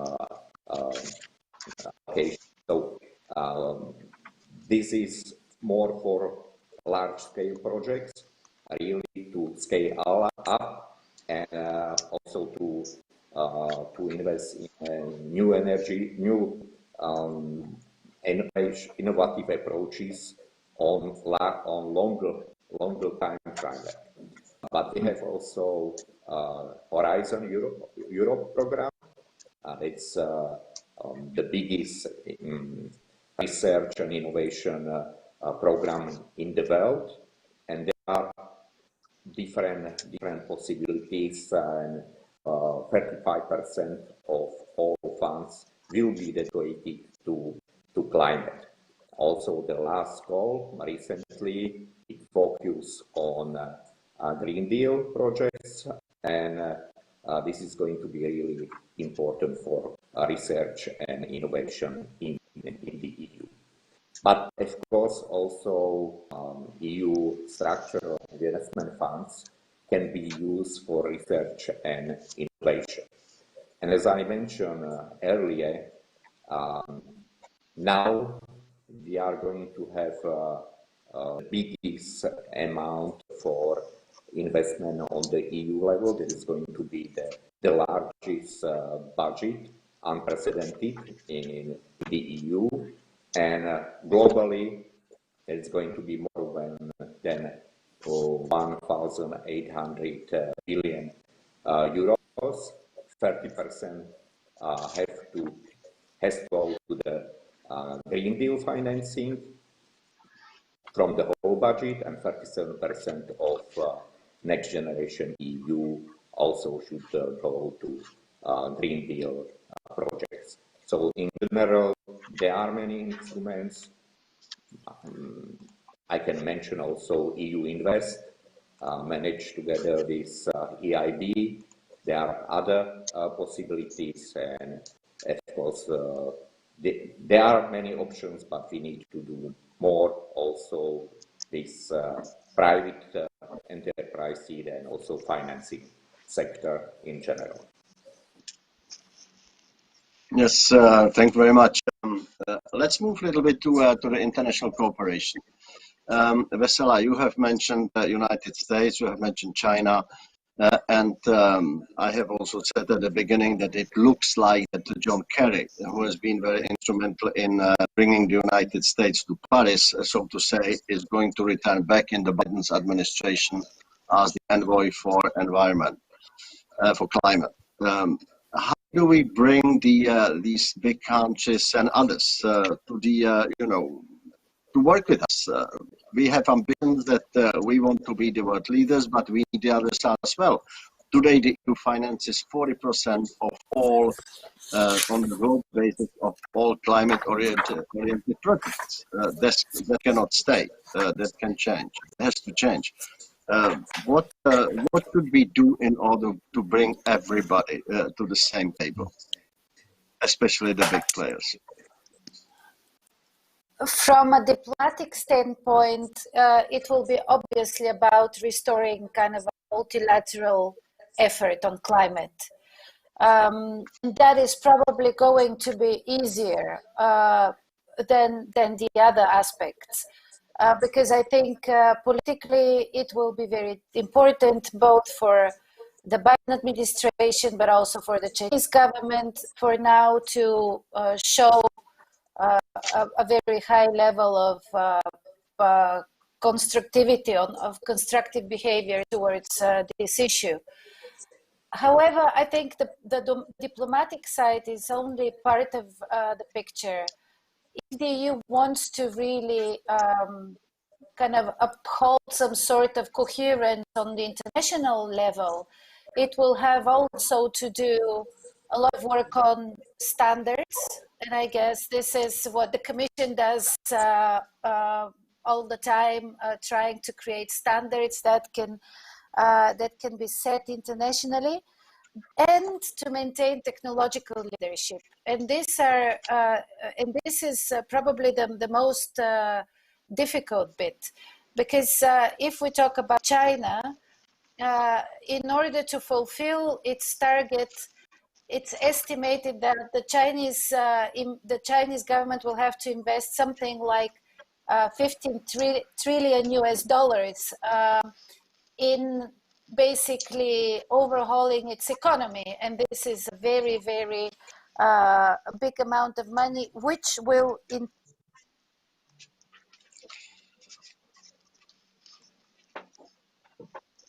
We have again a technical problem, so we lost Vesela for the moment. Gregor, Vesela, you are back. Okay. Can you hear me? Now, yes. So if we can quickly finish your... I didn't realize. I will finish very quickly. Right now, Europe, for instance, is a leader in wind turbines and in hydrogen technologies. That leadership needs to be upheld. This is not going to be very easy, but without that, Europe will not be able to be a standard setter. So I think this is a matter of competitiveness and a matter of diplomacy at the same time. Gregor, you had a question or remark. I think I already, I said goodbye to Ambroise. You raised your hand again. Yeah, no, I said goodbye to Ambroise. I just gave a wink off. I didn't have a question, but I can maybe can add a few things there to what was just said on the diplomacy. I think that's an important thing to understand, that there are also, of course, some emerging countries that need to be part of this discussion, and they are actually much more dependent almost on the European market. You know? Brazil comes to mind, Indonesia comes to mind, Vietnam comes to mind. All these countries are there are existing trade relations, and there, of course, it's very important for the EU not just to collaborate on them on the multilateral front, but also to impose environmental requirements and safeguards that, you know, for example, Brazil is discontinuing simply put, irresponsible trade policy, which carries enormous deforestation risk and thereby climate risks. So that's another avenue the European Union can take, aside from, you know, technology development and you know, climate negotiations at the multilateral level.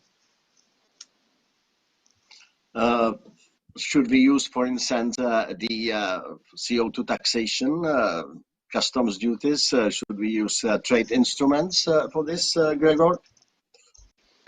We have them. Well, they're the Commission, and I'm sure that you know, someone else might be a better speaker for this than me personally. But I think there is, of course, the opportunity to raise, or there are, of course, thoughts of, you know, having a carbon border adjustment mechanism.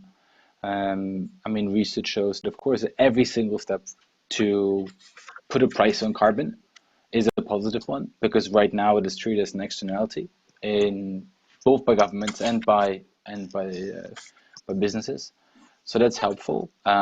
It is surprising, I should say, how little resistance the carbon border adjustment mechanism has faced so far. And China originally was very cautious, but they haven't been, you know, they haven't called the trade war on us yet. Maybe that's because there was Trump and it was distracted maybe some of the attention. But even the European industry seems to, you know, get acquainted with the idea, and they might see it as a necessary next step to make sure that they're not getting out-competed. It's important on this matter to also underline that effort to introduce a carbon border adjustment mechanism, of course, has to be aligned with the WTO rules. But actually, WTO rules, they are supporting taxation or tariffs based on environmental standards. That's not something that we have to invent. That is actually already in the WTO treaties. Yeah.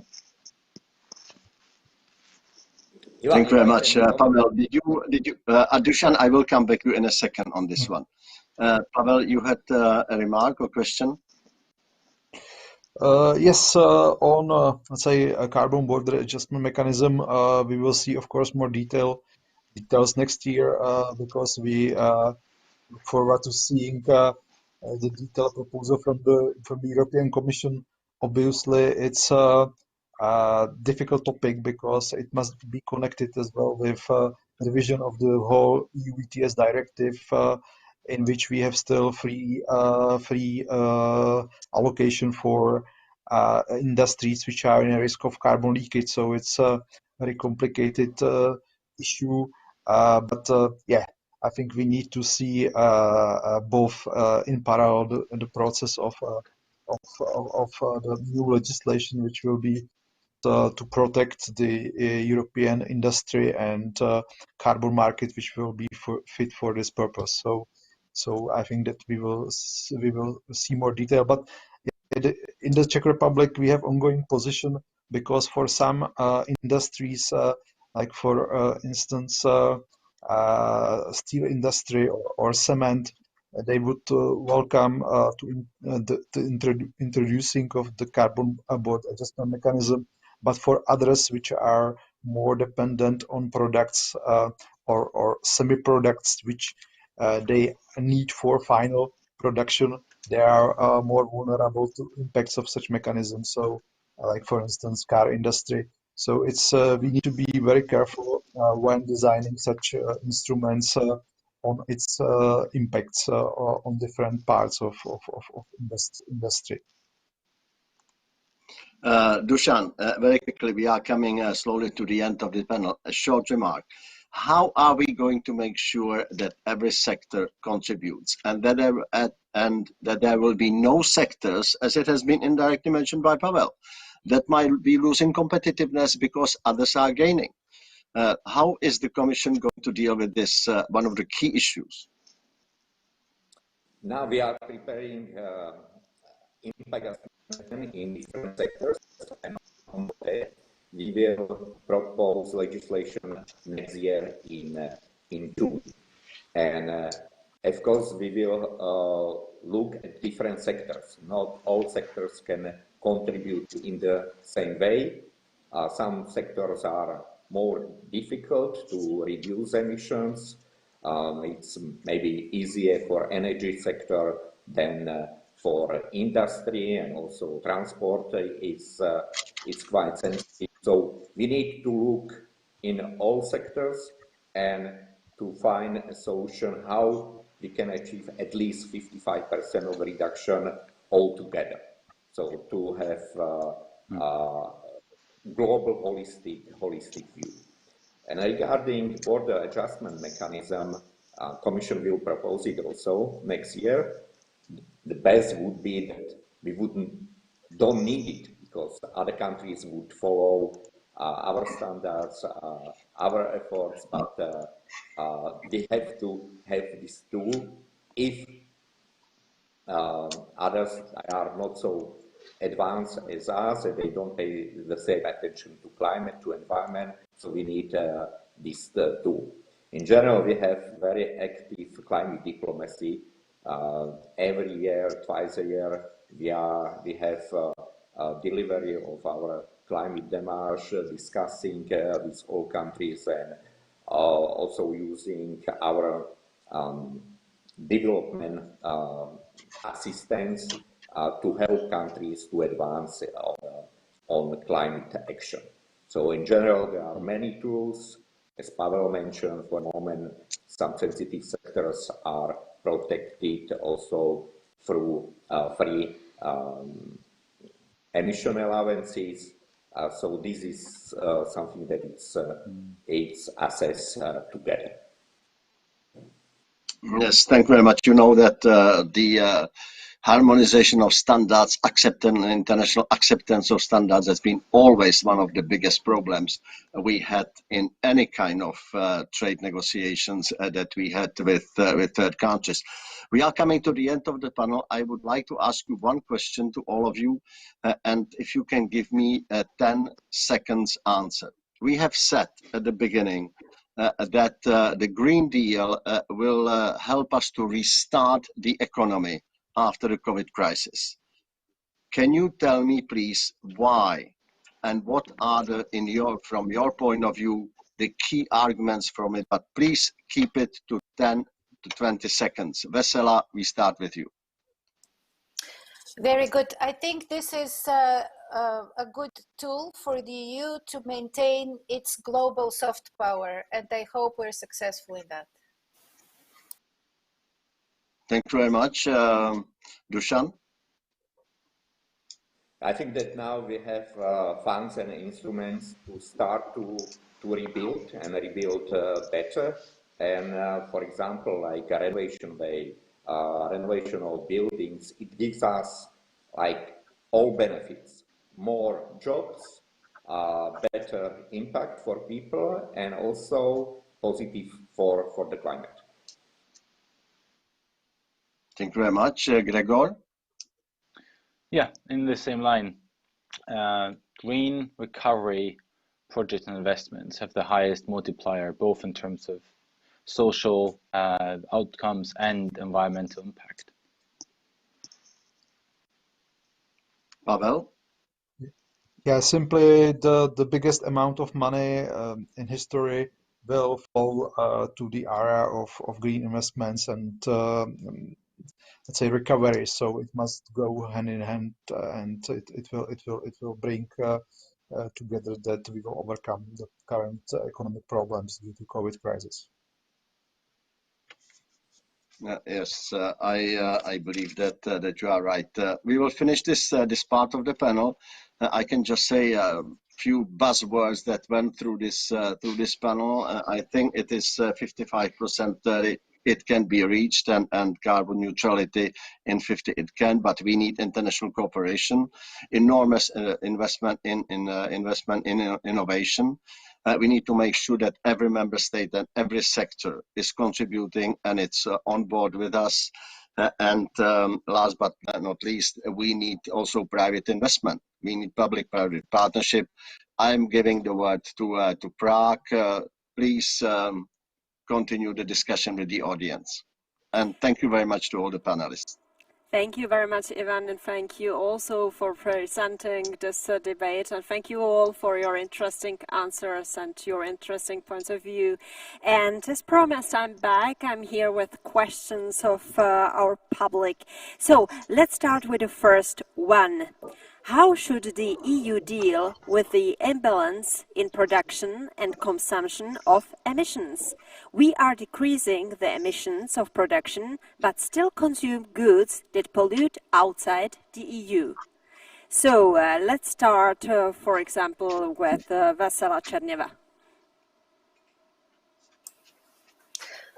Well, this is the other side of the coin that we just discussed. International cooperation is supposed to equalize those standards, and the EU should be in the forefront of pushing for those. And I think it is going to be probably harder than it looks like now, simply because many societies don't see eye to eye with us on the need for green measures. But I think further down the line, public pressure is going to make policies also in other corners of the world change. And frankly, this is inevitable. And I guess this is why the Commission should be also ambitious on its in its kind of multilateral approaches. Thank you very much. I'll pass the floor to Dusan Hranak. I'm interested in your opinion. Yeah, thanks. I think that we have to tackle on two fronts. Also internally in the EU, so really to lead in sustainable consumption. So really we have to focus on how we produce, consume, also how we eat, heat, so transport, that we have to also behave sustainably. So there is a need to decrease consumption to make it also more circular. So if we have better means for to repair, to recycle, that we would decrease our consumption, so less import from outside of the EU. So this is definitely something that we have to do it. So circular economy, but also sustainable consumption, even encouraging people to change behavior. And second part is to focus on trade, also not to import products that they are not sustainable or they are produced in harmful way. So, for example, it could be wood or other products. So really to make it subject to sustainable criteria. And of course, as Vesela mentioned, we have to also focus on cooperation and try to also encourage other countries to go in our direction. And as I mentioned earlier, leading by example is really a good policy, and I think that more and more countries will follow our example. Thank you. I'll remind to those who are joining us right now that we are answering to public questions. The first one is, how should the EU deal with the imbalance in production and consumption of emissions? And I'll pass the floor to Gregor Velturius to give us his opinion. Thank you. Thank you. Well, I think the first thing is that there needs to be a better understanding on the availability of data that can help us link the environmental impacts of production, and that linking then that to consumption. So particularly, I'm thinking of commodity trades in the tropics, right? And we at SDI have done, we've actually developed a database that helps you link the production of soy, palm oil, and other deforestation-linked commodities from exports in the tropics all the way into the imports ports in Europe. There's quite a lot of knowledge out there, so it's all about the political ambition to operationalize this knowledge into better transparency, monitoring, evaluation, and eventually safeguards as part of bilateral, multilateral trade agreements. On the consumption side, as a social scientist, I'm sometimes worried that we are linking behavioral change to this Galtan issue of localized, internationals, urbanites, ruralists, and I would advise those who are in the field to try to depoliticize some of the behavioral changes that we need to reach the Paris Agreement. I'll leave it at that. Thank you very much, and I'll pass the floor also to Pavel Zamyslický. Yes, I think a lot of has been said by previous speakers, but I would like to add that, let's say, a growing effort in achieving Paris Agreement goals will help us to, for instance, enhance carbon pricing around the world. So it should help to have similar conditions in all parts of the world and in all regions. It means to, let's say, import less goods without CO2 price, and on the EU level to have such mechanisms like we discussed the carbon border adjustment mechanism, which should bring the price where is needed. Thank you very much for your answer, and thank you all for your answers. And we'll go to the other question. We've got here the question number 2. Does the EU have the roadmap on how to decrease emissions from other types of transport than cars, ships, or air transport? So I'll pass the floor to Dušan Chranek. Thank you. Yes, we are working on it. Like, for example, now aviation emissions inside of the EU are already included in emission trading system. And now we are analyzing how to include also maritime shipping into ETS, and also transport. That it's one option to include it in the ETS.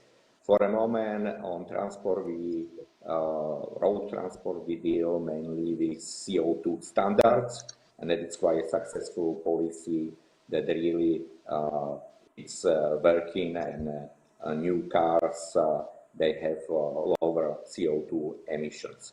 So now we are studying all sectors, and all sectors, they have to contribute to 2030 target. Even transport sector, it should contribute about 55% reduction. So it's quite ambitious target, and next June, the Commission will propose legislation how to achieve it in all sectors. So how to include transport in emission trading system, and also how to make our rules for CO2 car emissions stricter. Thank you very much. Gregor Volturius, do you have something to add to your point of view? If I was disconnected there for a very short second. If that's on transport, then I can't really say much on that, except for maybe it's helpful to see this as a broader alignment in the private sector in general. And what I would like to see is that there's good regulation out there, but what is missing sometimes is that these companies are continuing to invest a significant amount of their capex into technologies that shouldn't really be part of the 2050 vision that we all have. It was already mentioned that the EU is, of course, going to publish its new sustainable finance strategy, and part of that strategy should maybe include then requirements for companies, including the transport sector, to explain, okay, so how are you going to transition your business and align it with the Green Deal, and by doing so unlocking some of the COVID money, but also generally some of the investments into green and sustainability activities that are out there. Thank you very much. I will pass the floor one more time to Mr. Hrenek. We have got here another question. Does the European Union have any plan on how to ensure the process of requalification of workers from coal industry across the member states? Yes. There are several instruments that could be used. So one is Just Transition Fund, and in general, Just Transition Mechanism that finances from this fund could be used, or they should be used also for rescuing of workers, to adapt to the new situation, to find a new job and be socially protected. So there is one possibility, but also other possibilities are in framework of the Generation EU and European structural funds. And that we need to focus on new jobs, so also green jobs, digital jobs, but to make a transition also for coal regions. So really substantial funds should be used by member states for taking care of people that they are affected by the transition in coal regions, but also in carbon intensive region, this industry that it's carbon intensive. So there are funds and they should be used largely by member states. Thank you. Ms. Vesela Černeva, is it, in your opinion, sufficient, this plan?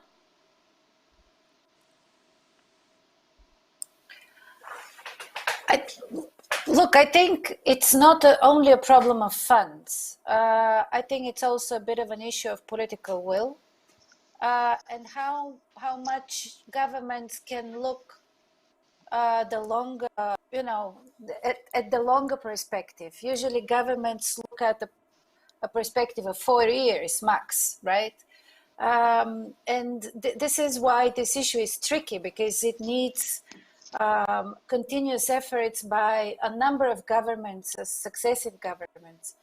And somebody has to pay the social price for that. And I think the leadership here is extremely important, but also communicating to people what it exactly means.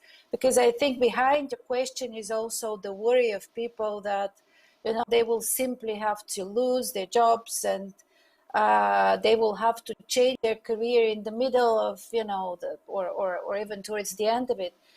And this is what is difficult to tackle.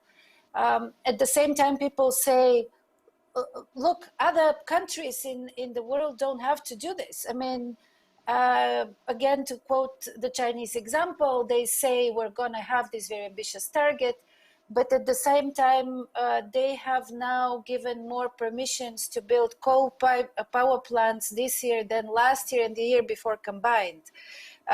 So, people wonder what is, where is, whether our leadership role is not going a bit too far.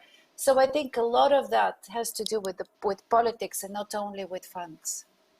Thank you very much. And we have got here one more question. How are EU's ambitions for global climate leadership affected or hindered by the persisting dependence on external energy sources?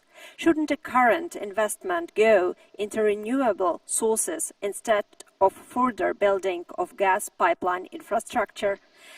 Please, Pavel Zamyslický, your point of view. Yeah, right question. I think that the goal of climate neutrality by 2050 will help us in reducing the energy dependence of the EU and all member states. It's for sure. But on the other hand, we need something like a transitional fuel, and it looks like that in case of the Czech Republic is going to be natural gas in some cases, because for instance, central heating systems which are largely connected with heating of people in the Czech Republic.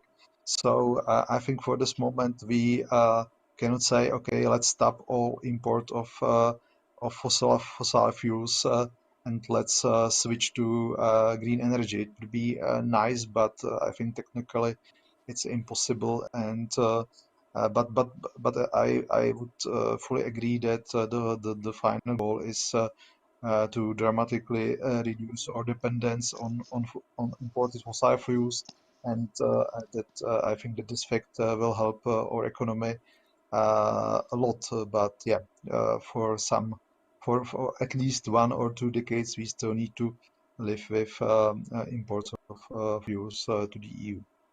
Thank you very much. Dušan Chrenek, may I ask you also for an answer on this question? Thank you very much. Yes, and definitely I agree that we should invest more into renewable energy, and now it's becoming cheaper, so that it's a really right time to invest and to stop supporting this money to fossil fuels. And actually, European Investment Bank already decided on the next year they will stop supporting fossil fuel projects. So I think that's a positive announcement. And I agree that we need a transition period. It's impossible to change our energy overnight. So we will need a transition period, and gas is less dangerous for environment. So there is less CO2 emission coming from gas, and it's accepted as a transitional energy source. but definitely we should not invest in stranded assets, so assets that they will not be useful and they will not contribute to our goals. So renewable energy, new sources like hydrogen, that it's something that we should focus and also use our funds really for innovative approaches and clean energy. Thank you very much. One more time, I would like to thank Ivan for his questions and thank you all, our guests, our wonderful guests, and your answers and your points of view. We are out of time, so see you maybe next time. Thank you very much. Thank you. Thank you. Bye. Thank you. Plastics in the ocean, a big problem of this era which is widely discussed but not yet solved. I'd love to introduce you a short video message concerning this topic from Mr. Magnus Johannesson, Special Advisor for Arctic Affairs of the Icelandic Chairmanship in the Arctic Council. Then we'll have a short break and we'll be right back. Thank you.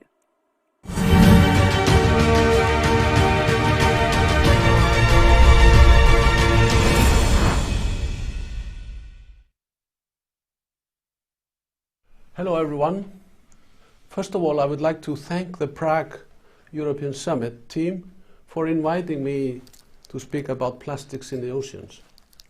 My name is Magnus Johannesson and presently I'm working as an special advisor on Arctic Affairs in the Ministry for Foreign Affairs in Iceland.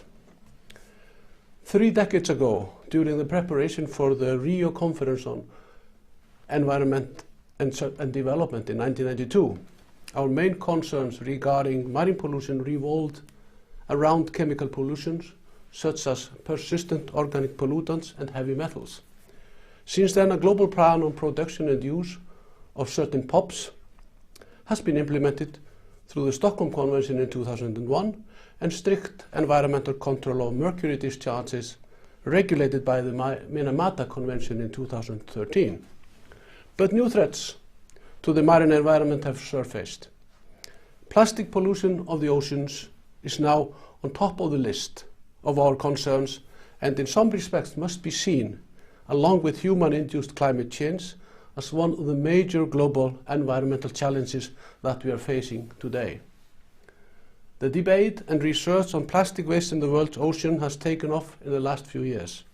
It is well established that plastic litter is found literally everywhere in our environment and that the world's ocean provide the eventual sink for many types of plastic waste.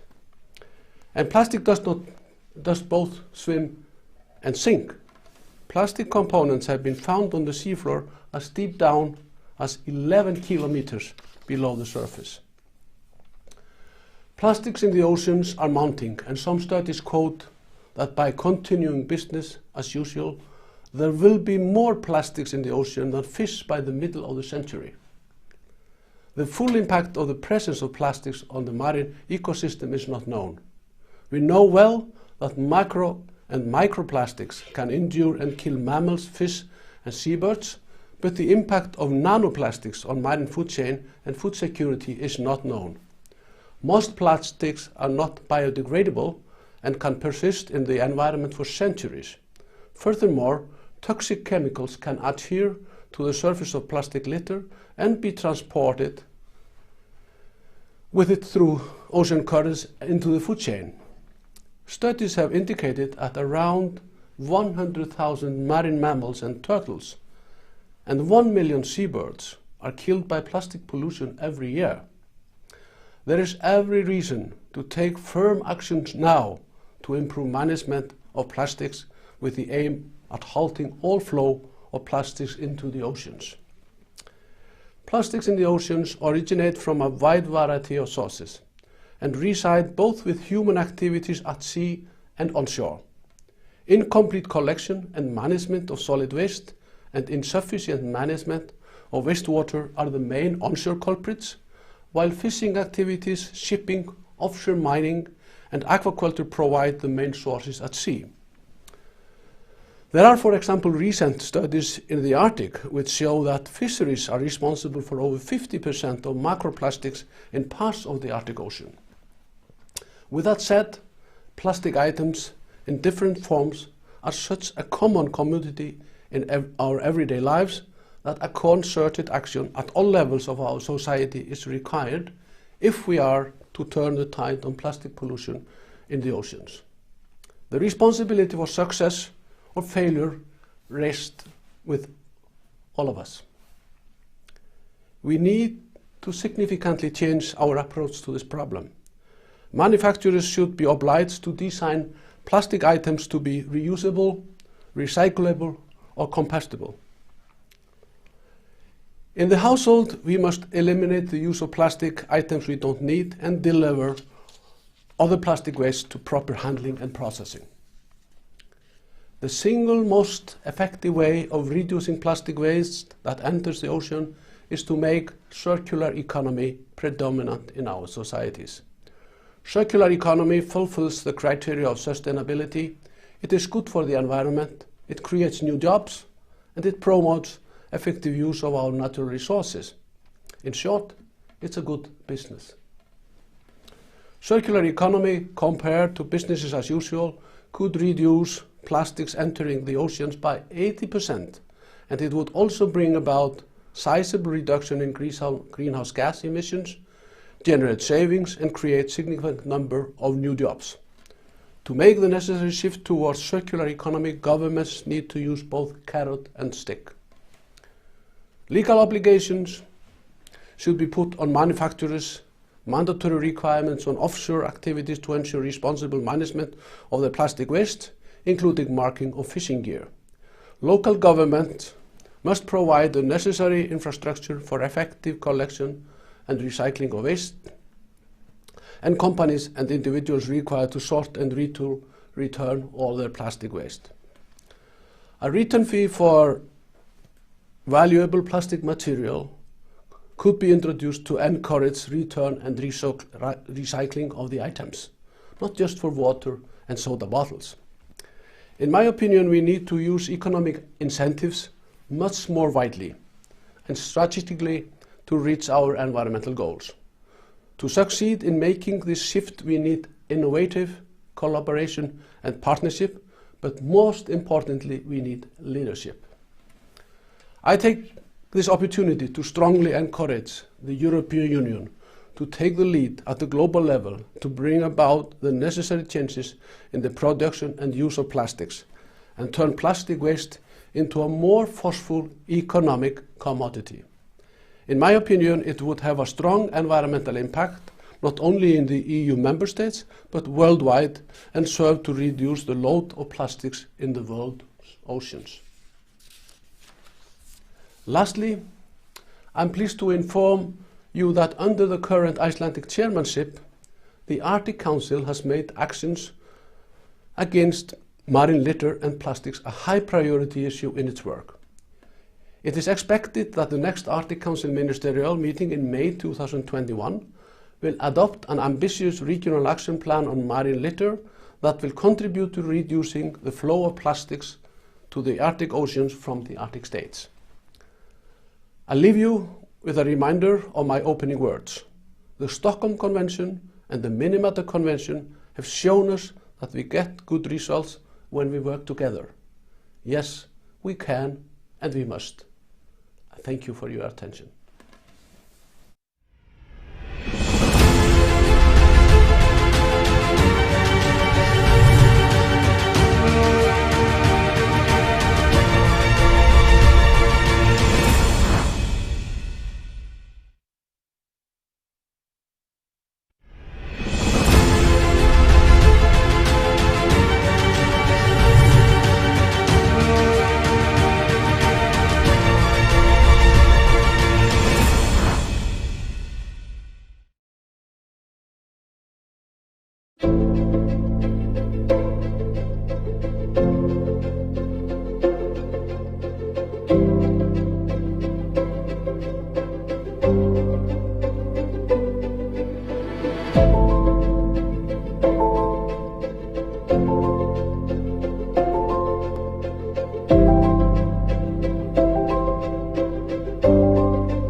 promised, we are back and we've got another debate for you.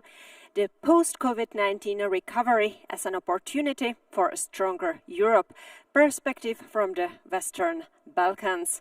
Enjoy the Prague European Summit 2020 program one more time with Tomáš Lindner from Respect, who will moderate this part. Tomáš, can you tell us what will you focus on, a special topic, some special questions?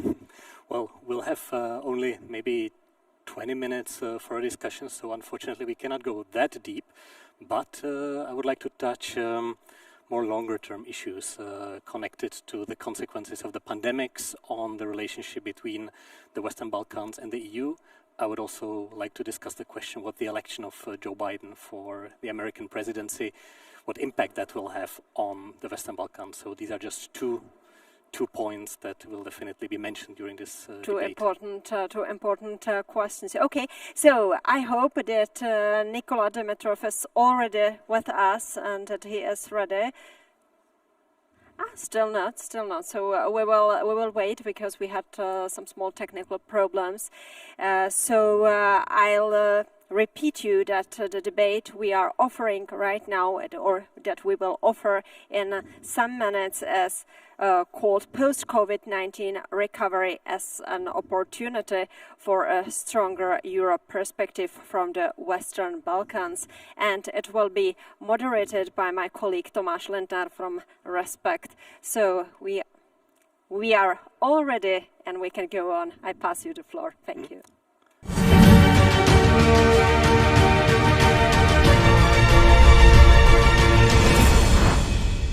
All right. Good afternoon, ladies and gentlemen.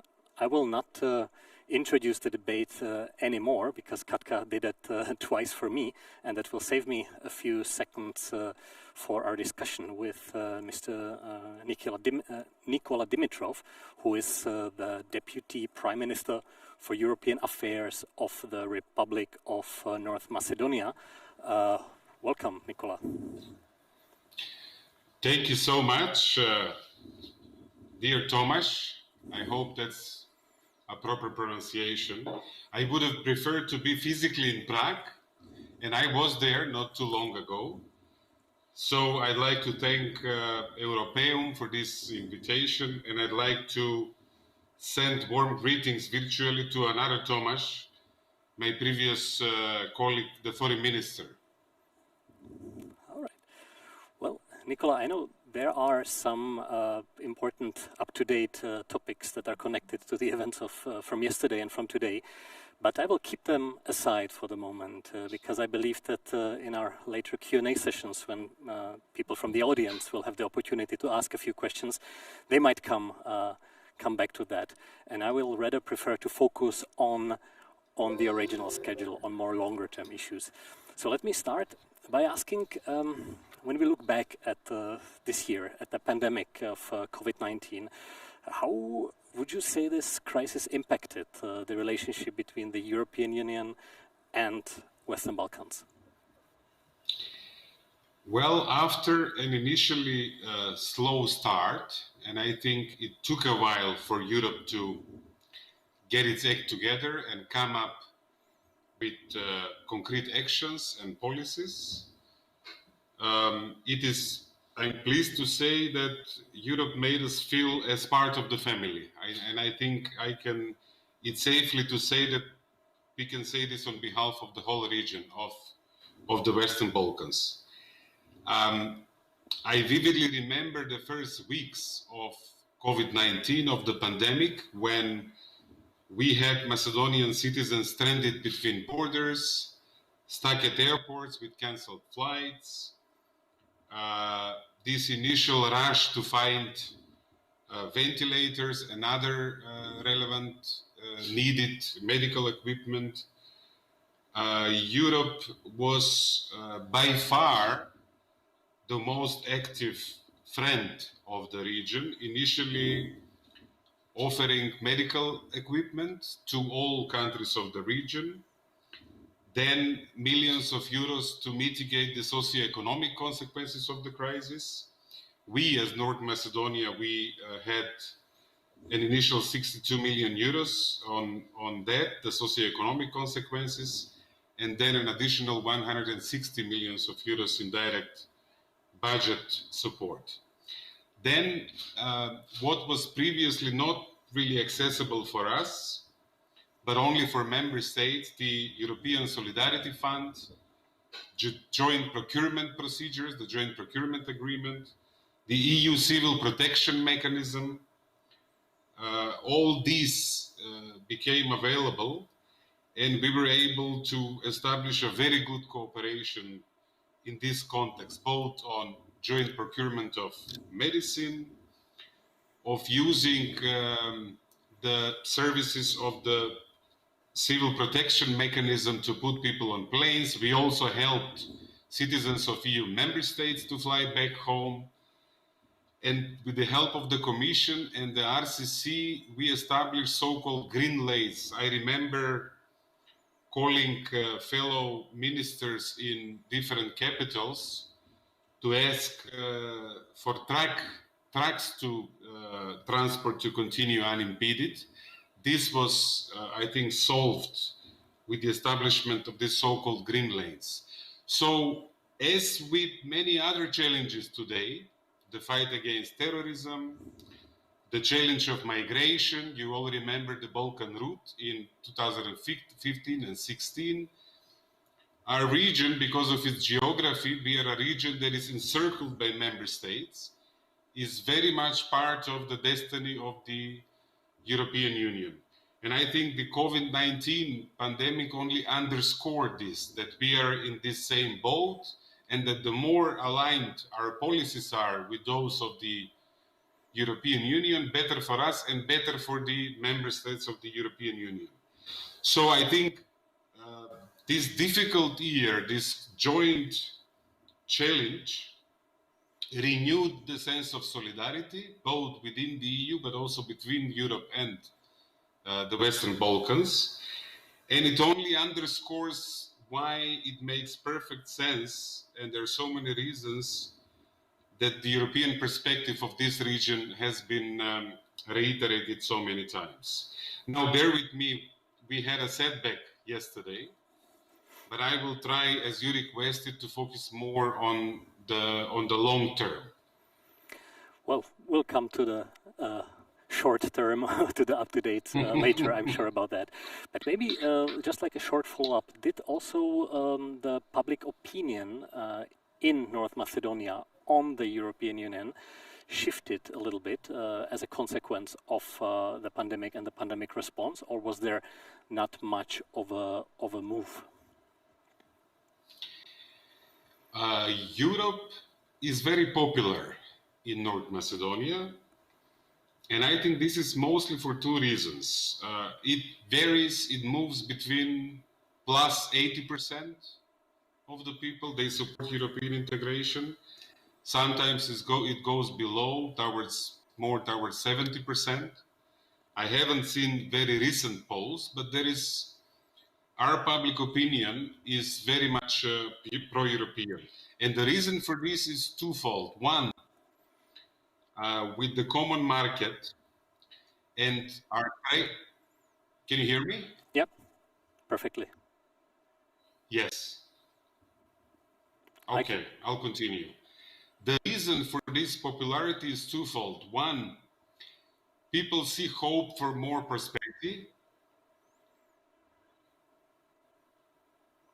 I can hear you perfectly. Yes, but I have the voices from the studio interfering.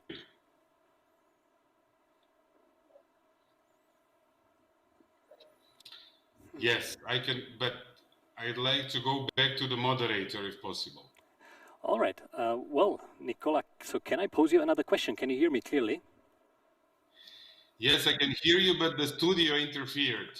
So let me make the point why Europe is popular. Hope for better prosperity, which comes from the common market, and over 3/4 of our trade is actually with the European Union, and over 3/4 of foreign direct investment also come with companies from EU member states. And second, EU is seen as a community of values. When you talk about Europe, and when you use the adjective European in North Macedonia, people think of normalcy, decency, rule of law, a functioning democracy, accountability of politicians and everyone else. So the second pillar is the magnet of the European Union as a community of values. And this second pillar is somewhat undermined with the recent developments and the lack of consensus for us to join, to start accepting. Let me now ask you basically two questions that are very connected and that concern the future of the Western Balkans in the European Union. Basically, how can the Western Balkans, in your opinion, contribute to building of a stronger Europe? And the other question that is, as I said, very connected to it is how to fight the perception that a further enlargement of the European Union would lead to its further fragmentation and internal weakening. Okay, I think this is a key question that we face often in European capitals, in Brussels. First of all, we have the geographic argument. We are a non-EU island surrounded by EU member states. And the more this non-EU island becomes European in terms of absorbing, transposing, adopting the European acquis, the standards, the European way of life, the more the policies of the region are aligned with policies of the European Union, both sides will be better off, the region and the European Union. In terms of security as well, the migration crisis showed clearly how integral the region of the Western Balkans is to Europe's security. In terms of economy, this region is an untapped potential. There is a development gap between the Western Balkans and the rest of Europe. And I think this also creates an opportunity for expanding the market and for economic development of the region. So I think it's quite simple. If we have a region of weak governance, that is a source of migration because we either move to Europe as countries, as a region, or people move to Europe individually, finding jobs and taking their families with them. We either have this region that creates challenges and problems, or we have a region with strong institutions, with European standards in line with the rest of the European Union. So I think what we need is a process that will transform our countries and make them more European. Now, in the light of what is taking place at the moment in these last couple of days in Brussels, in terms of the consensus on the 1.8 trillion of euros, the multi-annual financial framework, the relief fund for the pandemic, I think it is obvious that in the decision-making process of the Union, there can be improvement, to put that diplomatically. So, but I think these two processes are not confronting, but are rather compatible and complementary. Europe should face its own issues, and I think this is what we see. But at the same time, making the countries of the region, the whole region, more European goes very much hand in hand with the European project that is about stability, that is about peace, and that is about a European way of life. Democracy is governed by the rule of law. So I think we will see reforms, and I think this debate on the future of the European Union has in many ways already started, but at the same time it will be a strategic mistake to forget or not to engage with this region that is geographically already part of the Union. Thank you. You mentioned the recovery fund, the recovery plan. You mentioned the transformation of societies in a European way. There is the topic of green and digital transformations that have been discussed a lot during today's Prague European Summit. And both the green and the digital lie at the core of Europe's recovery plan. I was wondering if also the national level in Western Balkans, in Northern Macedonia, count along or work along these priorities, and if the Western Balkan countries have enough capacities to comply with the European standards to move forward in these issues. In the framework of the Berlin process, which is a process that was launched by the German Chancellor Merkel, we already have a very strong emphasis on regional cooperation, including cooperation with the Commission and with the European member states who are part of this initiative, on the digital agenda. And we have had digital summits in the region. One concrete deliverable has been the regional roaming agreement, making contacts between people in the region more affordable.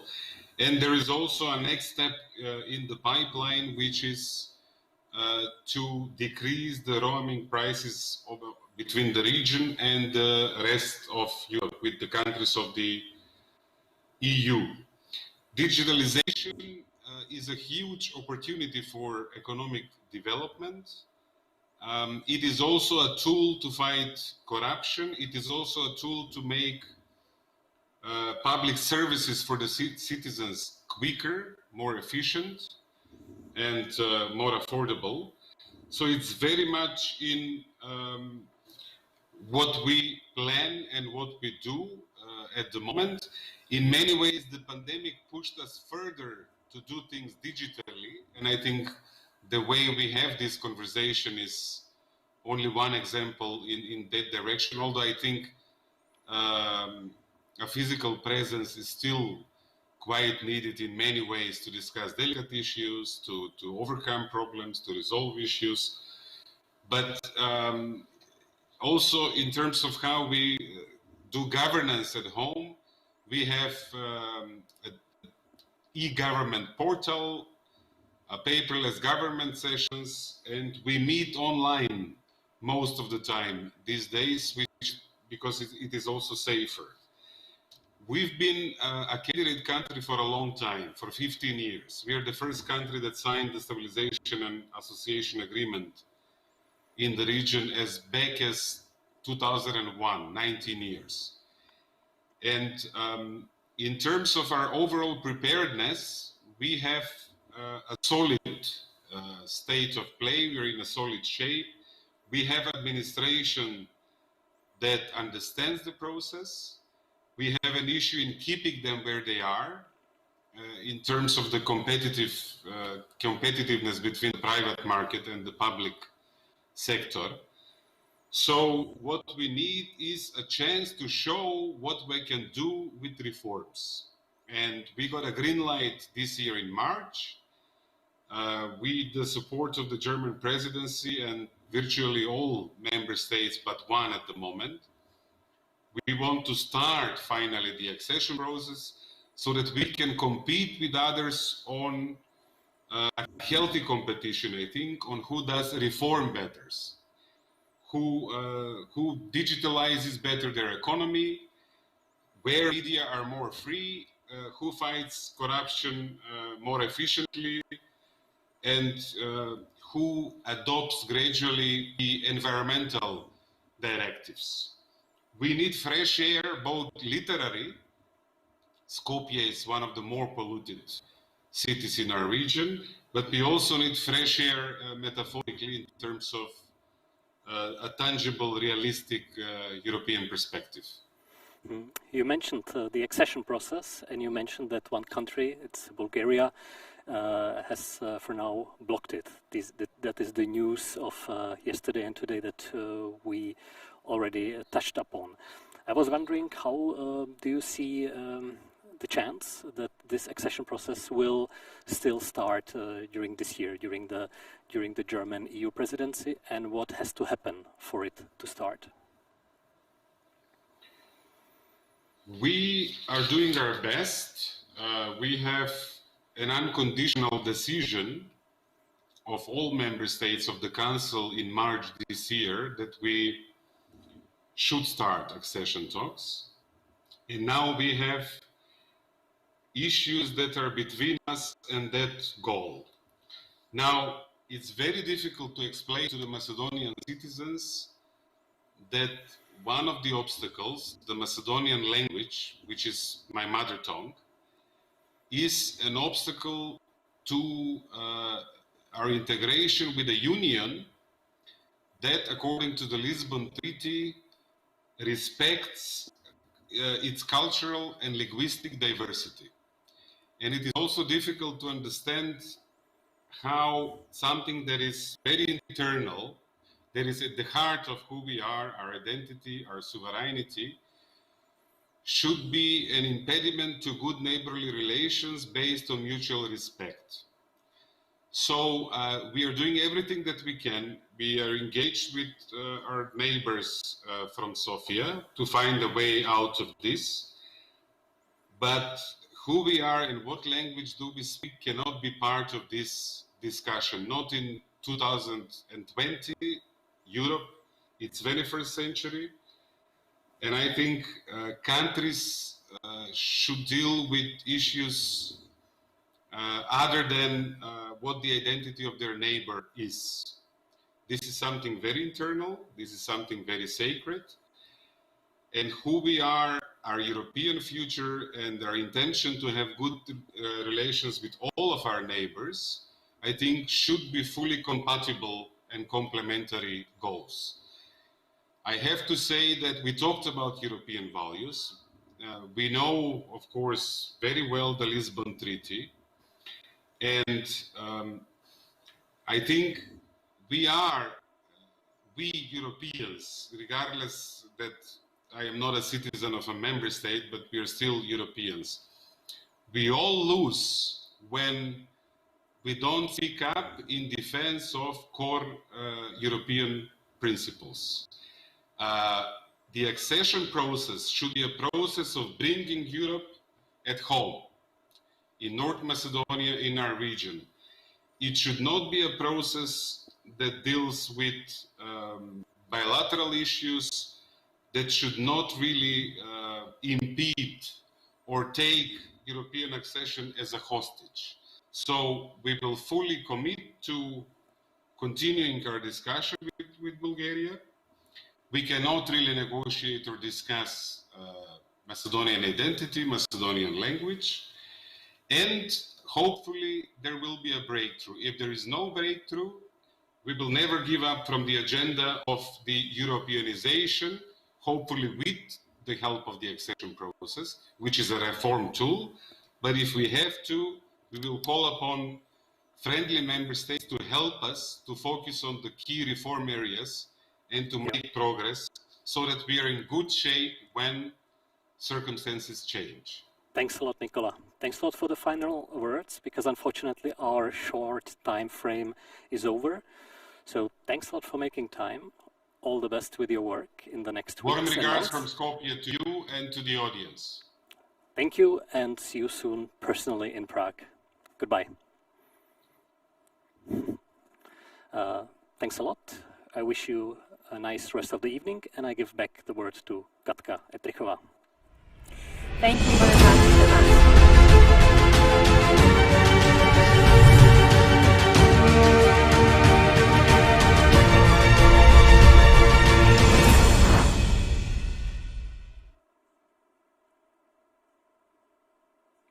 Ladies and gentlemen, and now we'll offer you two more discussions at the same time.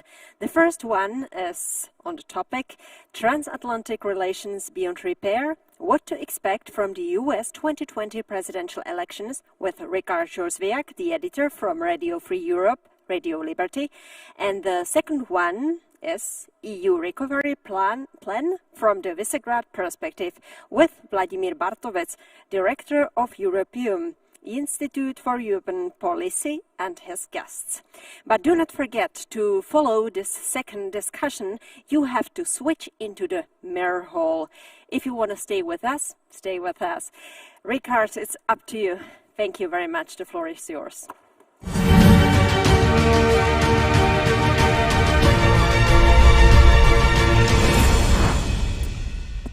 Hello everyone, I hope you can all hear me. Yeah, you can hear you perfect. Hello everyone, and so this is a talk about transatlantic relations.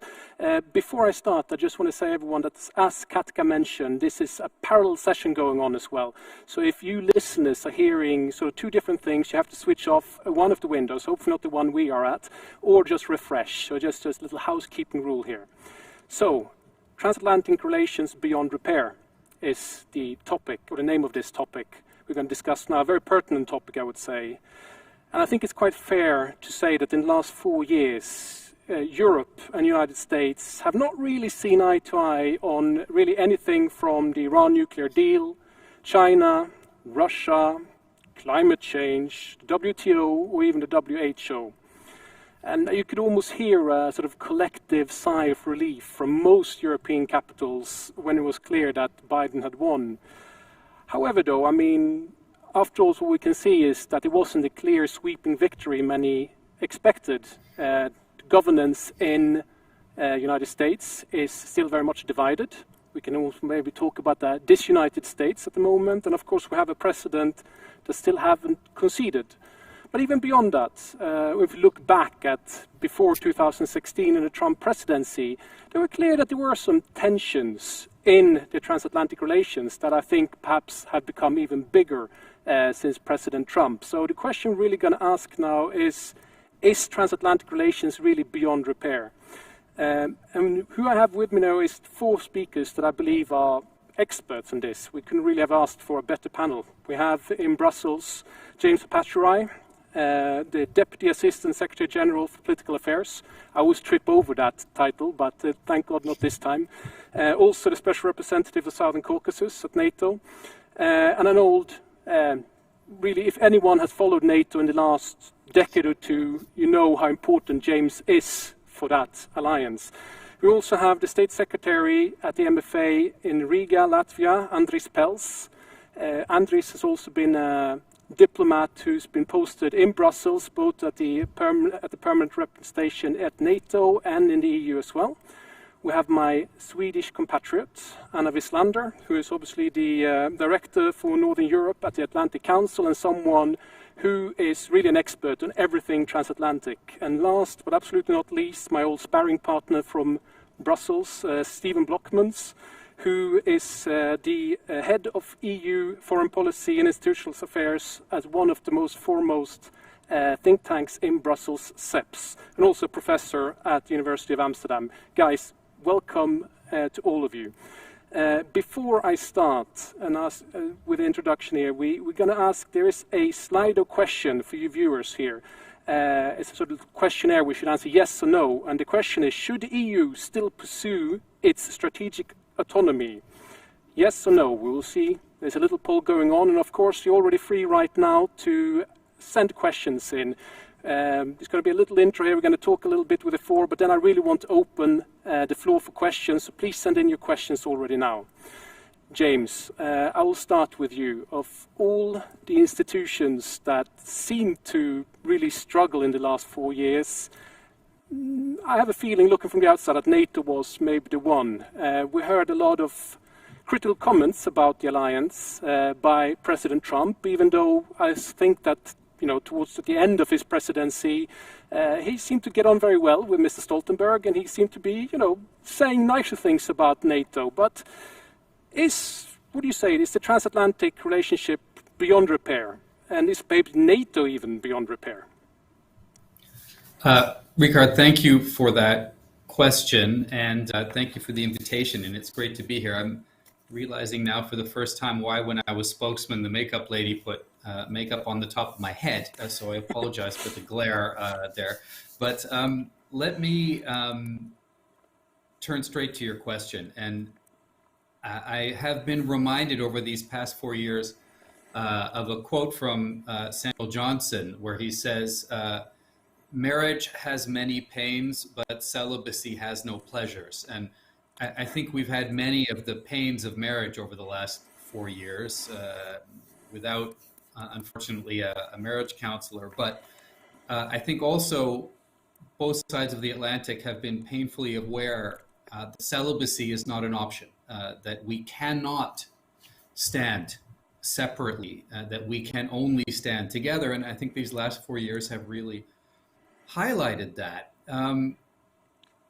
Because we have, while going through all of these challenges, also, I think, come to a really shared view that what some people call the democratic West, of which NATO is a central pillar and of which NATO members are central pillars, is under a lot of pressure, a lot of military threat, as Russia has substantially developed its weapon systems, has violated arms control treaties, has deployed these intermediate range nuclear forces, missiles into European territory, et cetera, but also systemic challenges to our populations, from people trying to interfere with how they see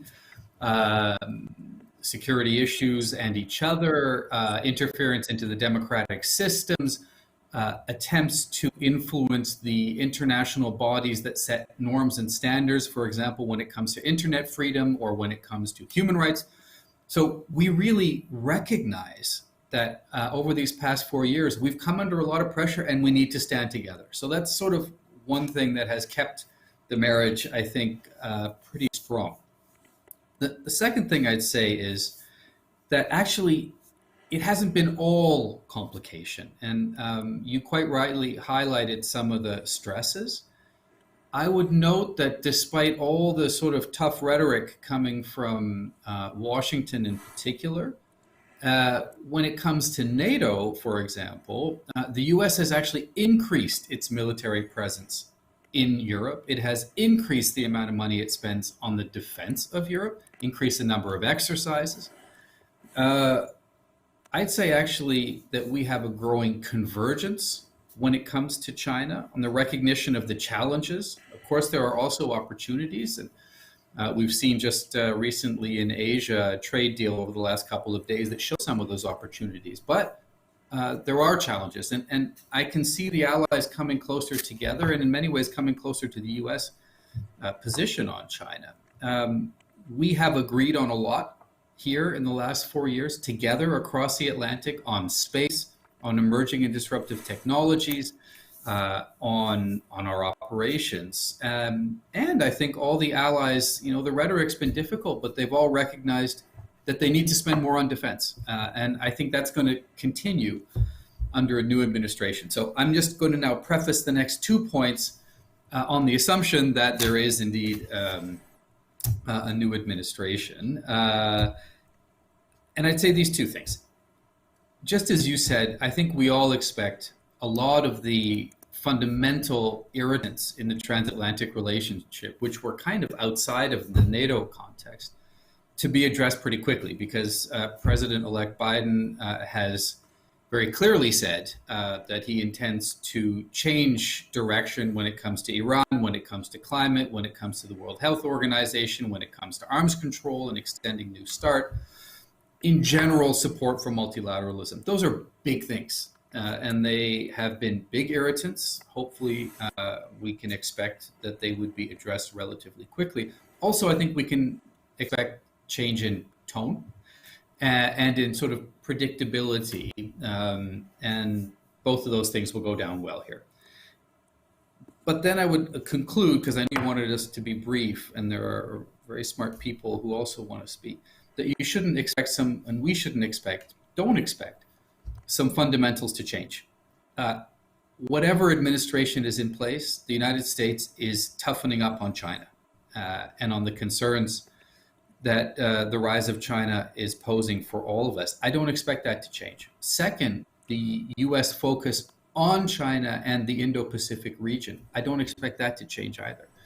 That is a real concern for the US. I think the US is going to continue to press on defense spending. That has been a bipartisan issue for decades, and that will continue. I think there will probably be continuing disputes over trade. The EU is going to take decisions on tech companies, which may not go down that well in the United States. So we shouldn't expect that now, goodbye to difficulties across the Atlantic and everything will be back to hugs and kisses. That won't be the case. But I think a lot of irritants will be removed. The tone and predictability will improve. And the general consensus that we have here, that we need to stand together to defend not just our security, but our values and the systems on which they depend against a lot of challenges, including a growing Russia and China convergence. I think that's going to be a very solid foundation on which we can rest for the next few years. Thank you. James, thank you very much. Let me assure you, you are as handsome as always. I have a little quick follow-up question. You mentioned defense spending, and that's something that every American president have mentioned and sort of pushed Europeans on. In the same time, we're in the middle of a pandemic, which have devastating consequences for all economies, really. And we all know that when there is a recession, one of the first things that finance ministers usually cut is defense spending. So can we really expect that European countries actually will step up defense spending, even though we see the pandemic going on and the economic downturn coming? So you're absolutely right. And, just this morning we were discussing, or the allies were discussing the budgetary pressures and the implications of that. And this will only roll on for a few years. It's not going to be a few months, that's for sure. But I really actually see that there is an understanding that not that we had been overspending before and now can cut back, but that we almost across the board in NATO had been underspending, and that the challenges are growing, and I just highlighted some of them to you, and that if we don't have security, we can also not have economic prosperity. So in the last few months, despite the pandemic, during the pandemic, and to a certain extent unsolicited, ministers have shared with us, NATO defense ministers, that they intend to keep to their targets, in some case increase. So I expect the pressure to continue, you're absolutely right. But second, I really do believe that actually we have internalized this, and your country, Anna's country, has, not as a NATO member, also come to the conclusion that, we have to do more, and pandemic or no pandemic, security matters. And the pandemic has in many ways actually accelerated some of the trends that we saw before the pandemic, including the negative security trends. So it would be a true false economy to cut defense spending. And I think my belief is anyway that most, if not all, the NATO countries have understood that. Anna, I'll turn to you now. The transatlantic bond, has it been weakened beyond repair? And do you really think that Europeans still can trust the United States? Richard, thanks for the invitation. I'm happy to be here virally. But this is how it goes these days. So this topic, I think, is very important for Northern Europe, where I sit, and Eastern Europe, of course, the transatlantic relationship. Is it beyond repair? And I thought I would start with just President Eisenhower. I love this quote from him. Freedom's greatest requirement is unity, the unity which is the very lifeblood of NATO. And I think when we assess where we are now, are we beyond repair or not, we have to look at the unity aspect of this. And I want to highlight what I see as one thing that we sometimes do not talk about that much. You mentioned the political turbulence. We're all aware of that, of course, that has characterized these past 4 years on NATO, on trade, the Iran deal, arms control, and so on. But I think it's also that we have to take into account a general US fatigue, as I call it, all over Europe. And you can see it on the public polls showing record low ratings for the US, in the UK, in France, in Germany. Overall, in many EU member states, the majority have had an unfavorable view of the US. And on the other side of the Atlantic, less interest and engagement in Europe has been a long-term trend. You can see only 13% of the Americans see Germany as an important partner, for instance.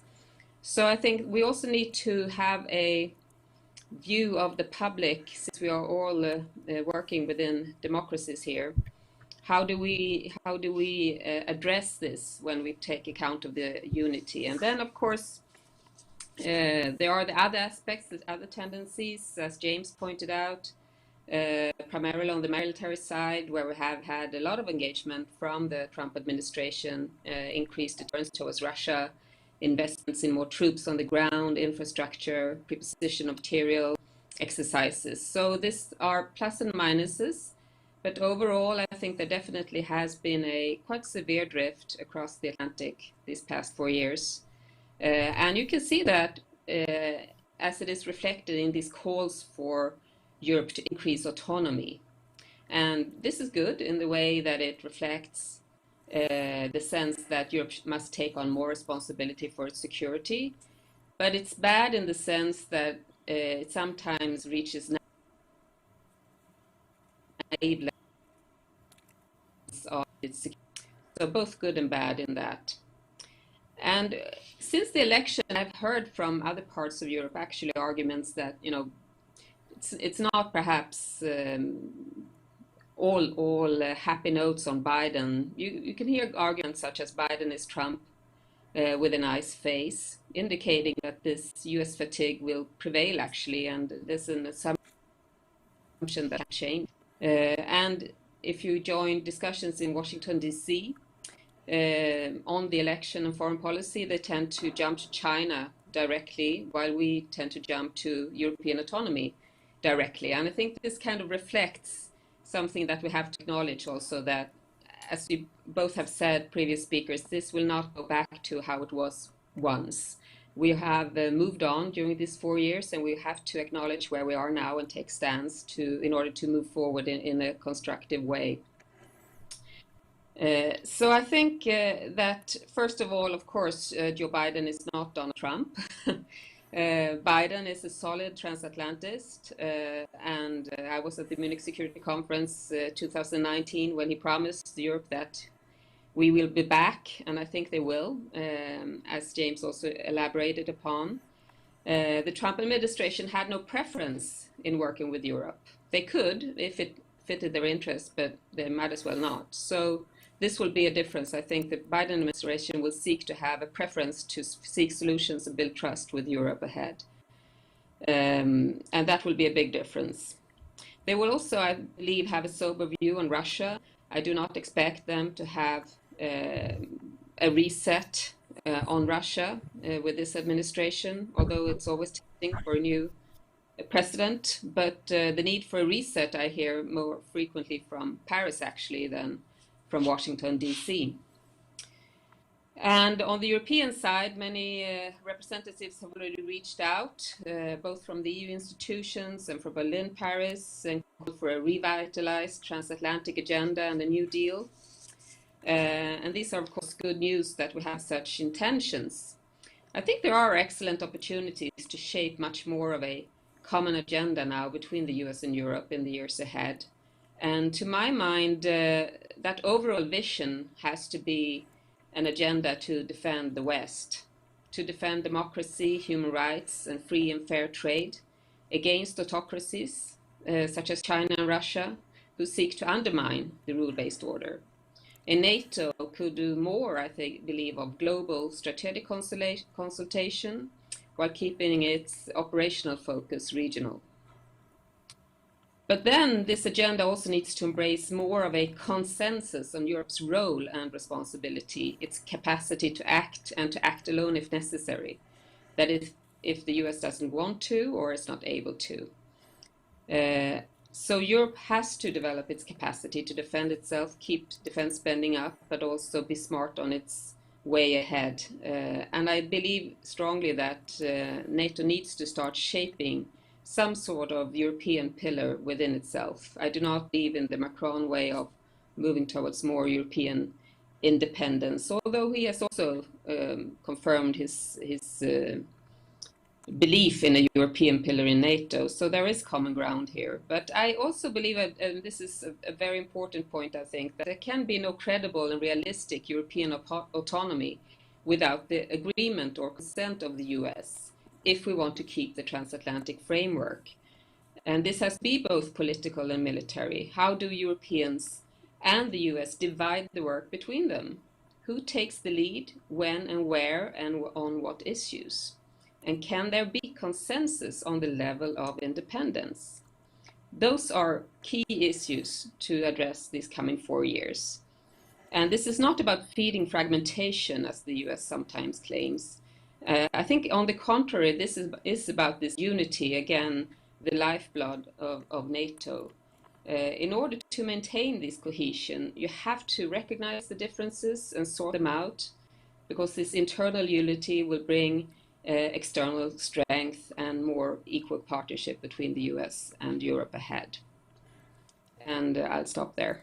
Thank you. Anna. Just a quick question there. You talk about sort of a division of labor, about taking the lead in different questions. Which questions do you think Europe should take the lead at, and which questions is better left for Washington in a coming Biden administration? I think what we have witnessed this year, the conflicts that arise in Europe's on borders or neighborhood, that's very natural for Europe to engage much more in, to have a stronger muscles, stronger diplomatic skills, and perhaps more united and ready to act. Belarus, Nagorno-Karabakh, even Turkey-Greece is interesting to study, or Turkey-Greece-Cyprus conflict. On all of this, I think that's natural for the EU to step up. It's in its neighborhood, and it's important to have it. You can also look further north, where we are, into the Arctic. That's a big discussion, what would be the EU's role in the Arctic, and perhaps approach the Arctic more as a neighborhood area and issue as well, and connect then and bridge over to NATO in this regard. So I would start where we stand and where we have those things affecting us the most. Also, if you combine that with what we all see, that the US is increasingly occupied with developments in Asia, and I think that's the division of labor that we will have to see. But then, just to add on, I think also for the bigger expeditionary forces of Europe, and I'm thinking in particular of Germany, perhaps. I think France and the UK have that mindset already, but Germany stepping up now, investing more in its defense, also have to ask itself, can they be of help in pursuing American interests in Asia? I mean, who will guard the Strait of Taiwan, for instance, freedom of navigation? Can Germany send their ships there? As you develop a stronger acting role globally, the bigger powers of Europe also need to consider what expectations will all of the group have on those powers. Sweden can't go there with their corvettes, for instance, but Germany could go. Thank you, Anna. Andris, turning to you now. Latvia is a bit of a frontline state, both when it comes to EU and NATO. So how do you think, how will Latvia play the new Biden administration? What is the interesting things that's going to come out for it? And how did you perhaps survive the last 4 years with the Trump administration? Well, thanks for inviting me. And it's really a very pertinent question. Well, when we look at the basics, any long-lasting partnership such as Europe, US, and we of course see Latvia as part of it, requires two prerequisites. One is common values, and the other is common interests. on values, do we, as Europeans, have any other partner with the reach of the United States that we are closer on values? No, absolutely not. On interests, do we share the major strategic goals?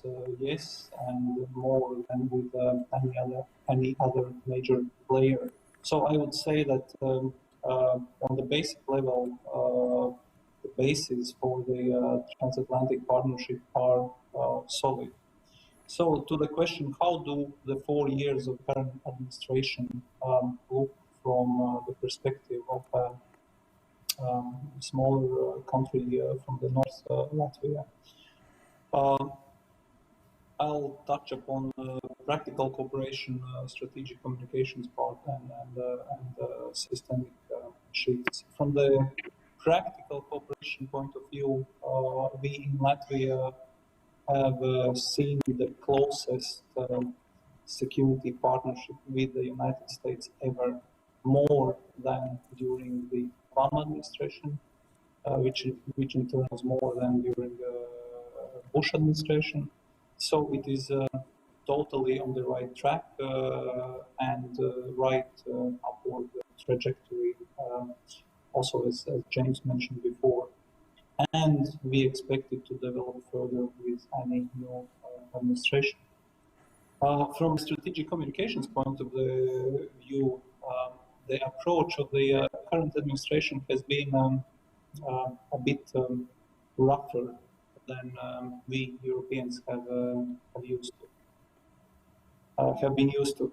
Still, the message has most of the time been very similar or the same. Not always, of course, but as regards, for example, defense spending, defense capability development, it's been there also during the previous administrations, and that's going to stay. From the systemic point of view, it of course gets a bit more interesting. Somebody mentioned some of the organizations. Well, for the Europeans, the rules-based multilateral system is key to our view of international affairs. We have tried the alternatives, and I guess that is the reason why we like the multilateralism so much.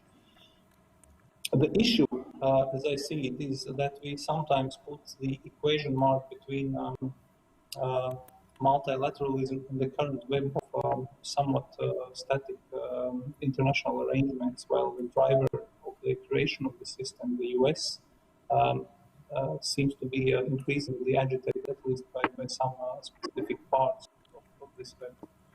Some of this agitation will, I would expect, wane with the new administration, but some of that will definitely stay, and that will have to be addressed through reforms in these organizations as appropriate. The good news, I believe, that if that is Biden administration will be much more inclined to work on reforms through negotiation rather than through leaving the organizations.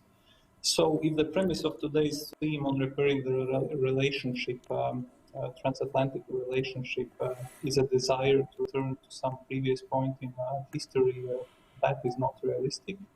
But we should work on our strategic goals together, and the future is by no means bleak. Andris, thank you very much. If there is one main strategic goal right now for Latvia when it comes to US as well, what would that be? One,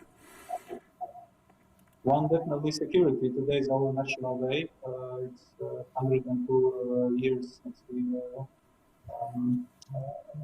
declared our independent and democratic republic. And of course, the basis of any independent and democratic republic is security. And on the security point of view, as I said, the relationship with the US has been extremely fruitful, and also with the other NATO partners, and obviously we have a three-pronged strategy, which is everything that we can do ourselves, everything that we can do within NATO, and obviously everything that we can do together with the United States. And therefore, if I have to pick one, security, of course.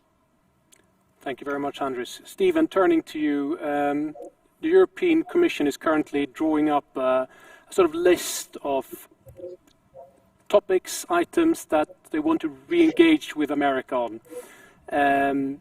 If you were to advise the European Commission on what topics they should re-engage on and on what topics that perhaps they shouldn't talk too much about, but rather do some homework, what would those topics be? Right. Thanks, Rikard. It's great to see you here, and thanks to the organizers for the invitation. I agree with most of what has been said, and I'll come to your question at the end of my short intervention.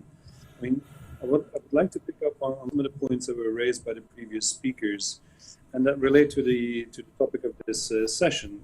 Were transatlantic relations damaged? From an EU perspective, I think the answer is yes. I mean, Trump's unabashed unilateralism has hurt US-EU relations. He has called the EU a foe, worse than China, just smaller. You see, I'm trying to emulate his gesticulation already. He celebrated Brexit. He has encouraged other EU members to leave the bloc. He has bullied European allies such as Angela Merkel, embraced autocrats like Viktor Orban.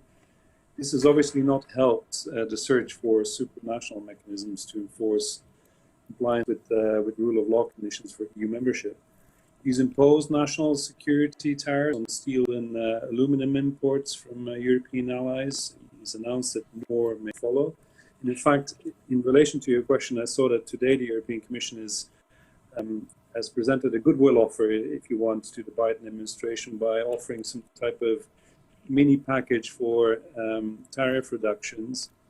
So that is already a small widget, perhaps, for political negotiation. Trump has subjected the EU to extraterritorial sanctions. I should add, more enthusiastically than any of his predecessors. And so, yes, I mean, US relations with the European Union have become largely dysfunctional. Exaggerating perhaps a little bit, but this at a time of unprecedented global health, economic and security challenges, which demand a robust transatlantic relationship. So the state of division and mutual inwardness, threatens transatlantic prosperity, I think, security indeed, and the well-being of Americans and Europeans alike. So can this be turned around under a Biden administration? I buy into most of what has been said already by the previous speakers. There is, of course, a change of tone, which is very welcome, and which will, serve as a confidence-building measure, I suppose, in itself. During the campaign, Joe Biden has emphasized that Europe is the cornerstone of the U.S. engagement with the world and our catalyst for global cooperation.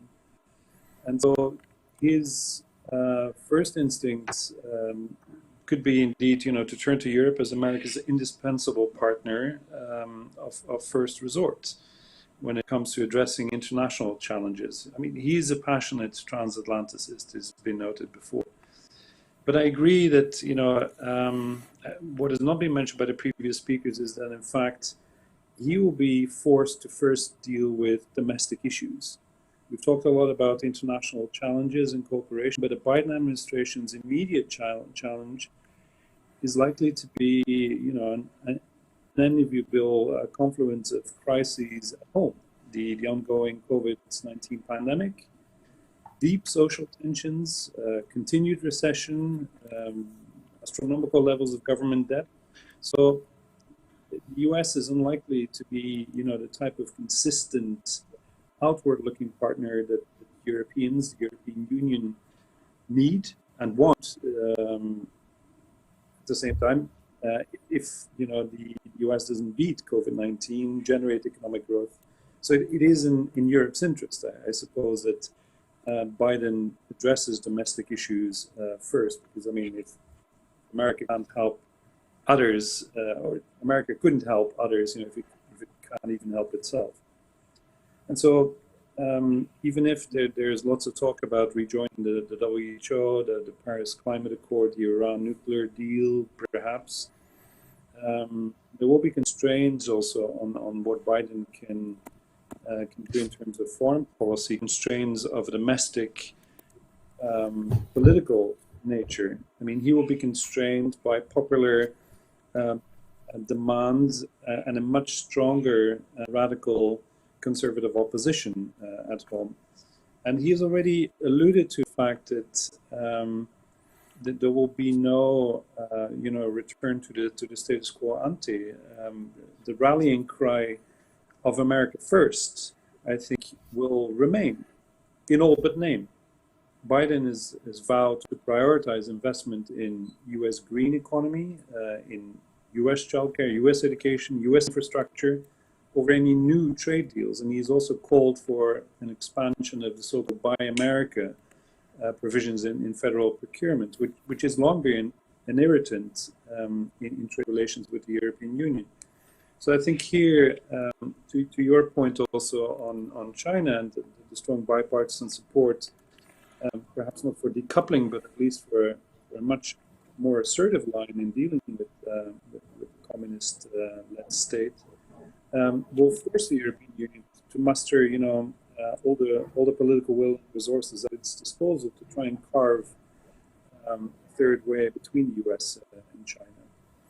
And so, what the Commission could do in this respect is indeed, related to the question on Slido, which you have posed, that is to try and boost its strategic autonomy in so many fields, not just security and defense, on which there's been a lot of emphasis placed already, but industrial strategic autonomy, not just reshoring, the entire medical industry from Asia, bringing it closer to home, or indeed, installing some type of protectionist system within Europe, but at least in an open way, as the Commission has proposed, by choosing like-minded partners internationally to deepen, the policy areas which have been prioritized by the European Union and its institutions and member states.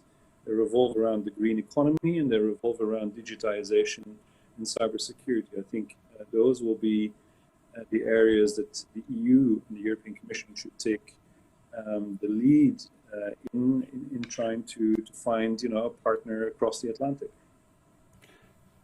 Thank you very much, Stephen, for mentioning the poll as well. Right now, the question is, should the EU still pursue a strategic autonomy strategy? Right now, 55% says yes. I will go to the questions right now, and the first question will be to you, Stephen, because you mentioned it briefly. The question is, how do you think Trump's defeat can affect right-wing populist parties and populist regimes in Europe?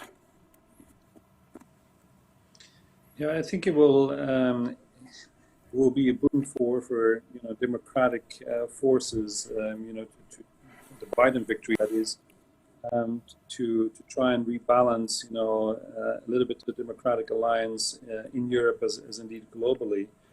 And, the Viktor Orbáns and the Kaczynskis of Europe, they've benefited, of course, from the free pass that Trump has given them. And they will, an American Biden administration that focuses on democratic values, on rule of law, will, of course, embolden those forces within the European Union that are seeking, to enforce those values and rule of law mechanisms at supranational levels. This is bad news, I would argue, for the Lilliputins of the EU.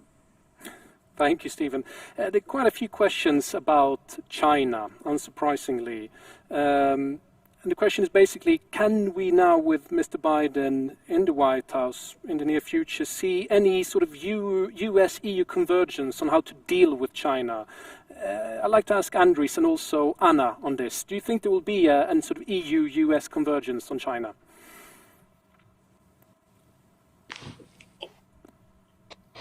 I think Well, it's a good question, but I would answer it in two parts. First, of course, there is the security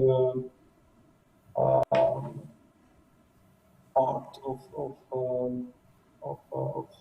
issue of the Chinese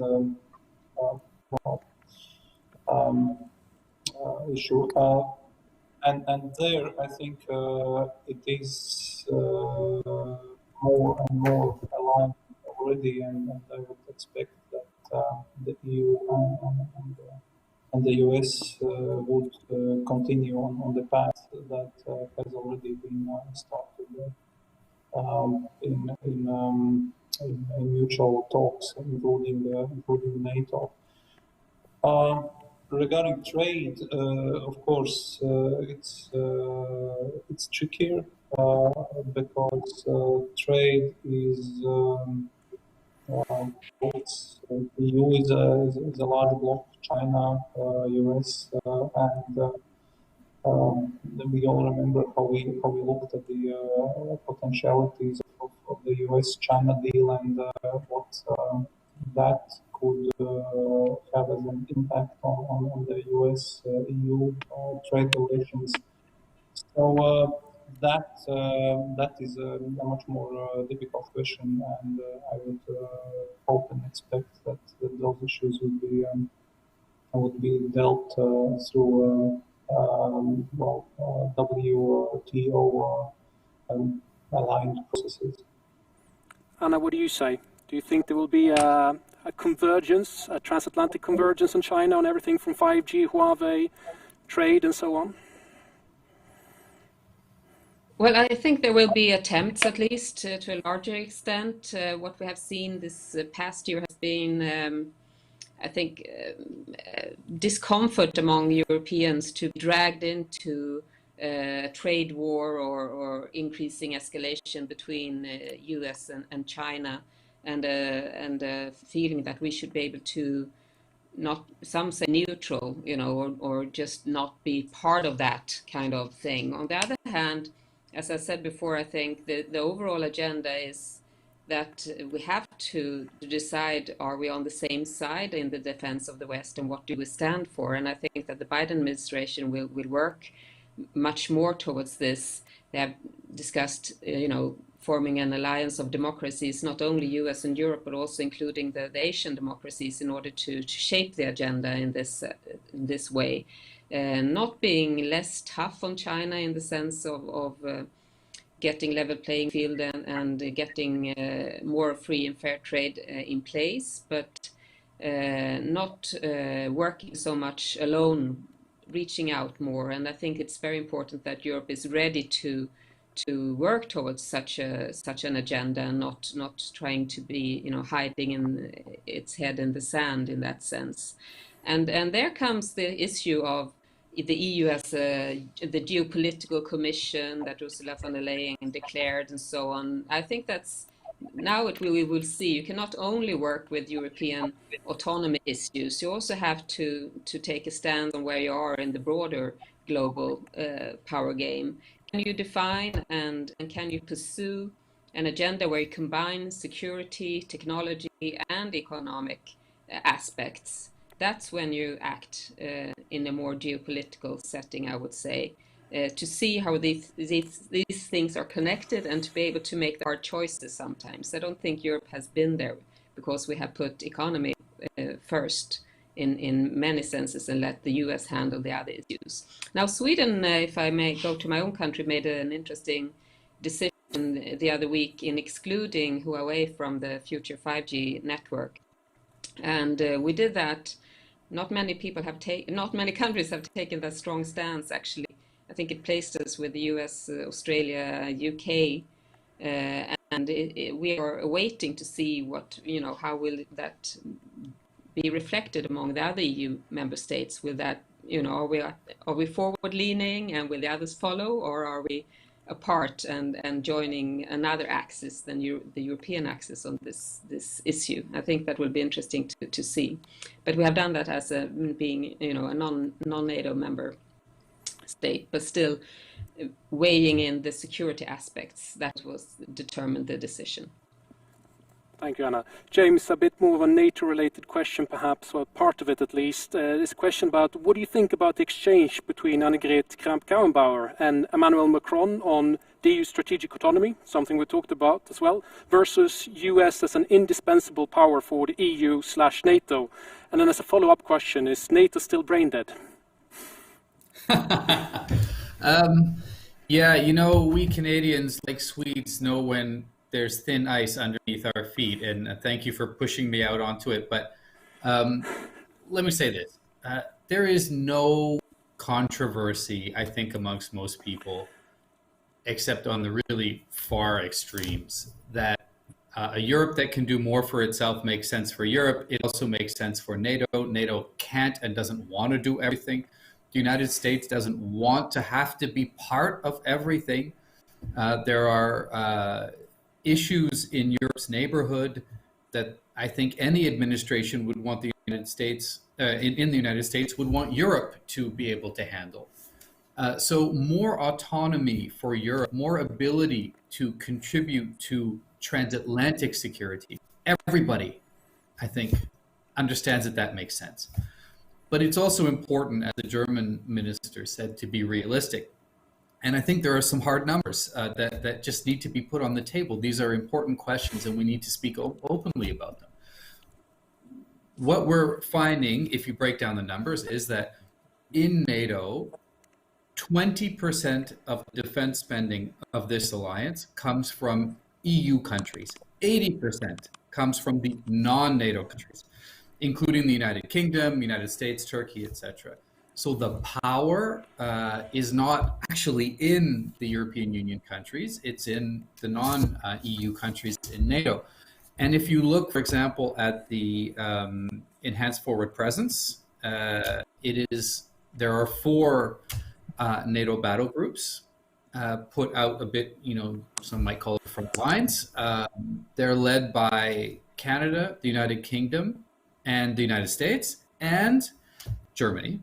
But that's 3 out of the 4 are non-EU countries. So I just think it's important that we are realistic about what EU defense autonomy can be without substantial increase in defense spending amongst EU countries. If you go even further, and you'd have to go very far, but what about the nuclear umbrella? But what about what Anna mentioned, which is the willingness to engage heavy operations outside of EU territory? So these are all complications. We just need to be realistic about it. But the NATO point of view has consistently been that a stronger EU that is able to do more things on its own is a good thing. What we want out of that is good NATO-EU cooperation, and we want arrangements in place for the non-EU members of NATO to contribute to cooperate with the European Union, and we work very hard, including with the EU, to promote that. In terms of brain dead, it was, of course, a very widely read article, and it had a big effect, the interview with President Macron. What has sort of flowed from that, I think, is a couple of things. One is a recognition that actually NATO does pretty well, pretty active, has adapted a lot, militarily in particular, even politically. But we do have some internal tensions amongst allies. That is absolutely no secret. And also, we want to strengthen NATO as a political platform for both sides of the Atlantic to work together. So the Secretary General invited a group of experts to prepare recommendations on how to strengthen NATO's political role. And they're just about finished their work.